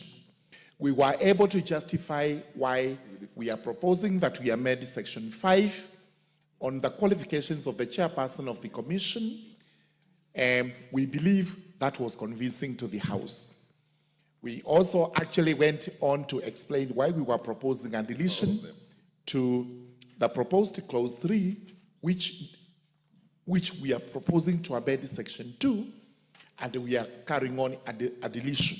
All the way to 20. Our reasons were that, in fact, the contract of the chairperson is protected in law. He will serve for the balance of his term, and thereafter, that clause would be spent, and it would remain dead letter law in our statutes. So with that, we are saying the 2 proposed amendments are timely, save that we have to make a further amendment by deleting 1 proposal and carrying the other proposal to the next level, which is the 3rd reading of the bill. With those remarks, I beg to reply. We now ordinarily have to put the question, but the chair is not going to put the question. This is to be deferred to another appropriate time, which will be communicated. Order number 10. Next order, number 9. Order number 9. Order number 9, the Kenya National Library Service Bill, National Assembly Bill number 20 of 2023, second reading. Where is the chairperson? He's not in the house? That one is also deferred to another date. That bill is deferred to another date. The second reading, conclusion of the second reading is deferred to another date. Yes. Next order. Order number 10, motion, consideration of Senate amendments to the Food and Feed Safety Control Coordination Bill, National Assembly Bill number 21 of 2023. The leader of the majority is supposed to move this. He's not in. I also defer this one to another date. I direct that it be deferred to another date. Next order. Order number 11, motion, consideration of Senate amendments to the Statutory Instruments Amendment Bill, National Assembly Bill number 2 of 2023. Do we have the chairperson of the Committee on Delegated Legislation? We don't have him in the House. I direct that this also be deferred to another date. Next order. Order number 12, Committee of the Whole House. These are also two bills, and both of them are also subject to order number 10. So under the circumstances, the chair directs that they be placed on the order paper. It's a committee of the whole House at another time and appropriate another time. I direct this to be deferred also. Proceed on, go on. Next order. Order number 13, motion, first report of the implementation status of House resolutions on committee reports and public petitions. I realize that this has been debated and the mood doesn't look, I don't think this also has to be deferred to another. The debate was supposed to be resumed. There's a balance of 2 hours and 12 minutes, but I don't think it'd be fair to call for the mover to, because the debate has not been concluded. Under the circumstances, the chair also defers this to another date. Next order. Order number 14, motion, alleged unfair trade practices by foreign investors in Kenya. The chairperson, Departmental Committee on Trade and Industry and Cooperatives is not here. I direct also this matter also be deferred to another date. Next order. Order number 15, motion, second report on employment diversity audit in public institutions. This is also one that has to be moved by the Chairperson Committee on National Cohesion and Equal Opportunity, and I don't think it's in the chambers, in the House. I direct this also be placed on the order paper at an appropriate date in the future. Next order. Order number 16, motion, report of the extraordinary session of the 6th Pan-African Parliament, PAP. I also direct that this matter also be placed on the order paper at another appropriate date because I don't see any member of the Pan-African Parliament in the chambers to move this, so it's so deferred. Next order. Order number 17, the Equalization Fund Administration Bill, Senate Bill number 14 of 2023, second reading. Chairperson is also not in the House of this Committee on Finance and National Planning. I direct that this matter be placed on the order paper at an appropriate date in the future. Next order. Order number 18, motion, consideration of reports on financial statements of State Corporation, Nyanza Region. I do notice that also the Chairperson of Public Investment Committee on Governance and Education is not in the House. I direct that this matter be put on the order paper at an appropriate date in the future. Next order. Order number 19, the Public Finance Management Amendment Bill, National Assembly Bill number 38 of 2022, second reading. The same also, I don't see the Chairperson, Procedure and House Rules Committee. or somebody who was delegated by the chairperson under those circumstances to move this bill, and I direct that this bill or this order number 19, be placed on the order paper at an appropriate date in the future also. Next order. Order number 20, motion, third report on consideration of the audited accounts of specified state corporations. This is also it's a third report of the Public Investments Committee on Social Services Administration and Agriculture on its consideration of the report of the Auditor General. Under the circumstances, I do not see the chairperson of the Public Investments Committee on Social Services and Administration and Agriculture to move this motion. I direct that this also be placed on the order paper at an appropriate date in the future. Honorable members, there being no any other business to be transacted on the order paper today, at the time being 7:25 or 7:24 p.m., this House stands adjourned until Tuesday, the 8th of October, 2024 at 9 a.m.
Resumed.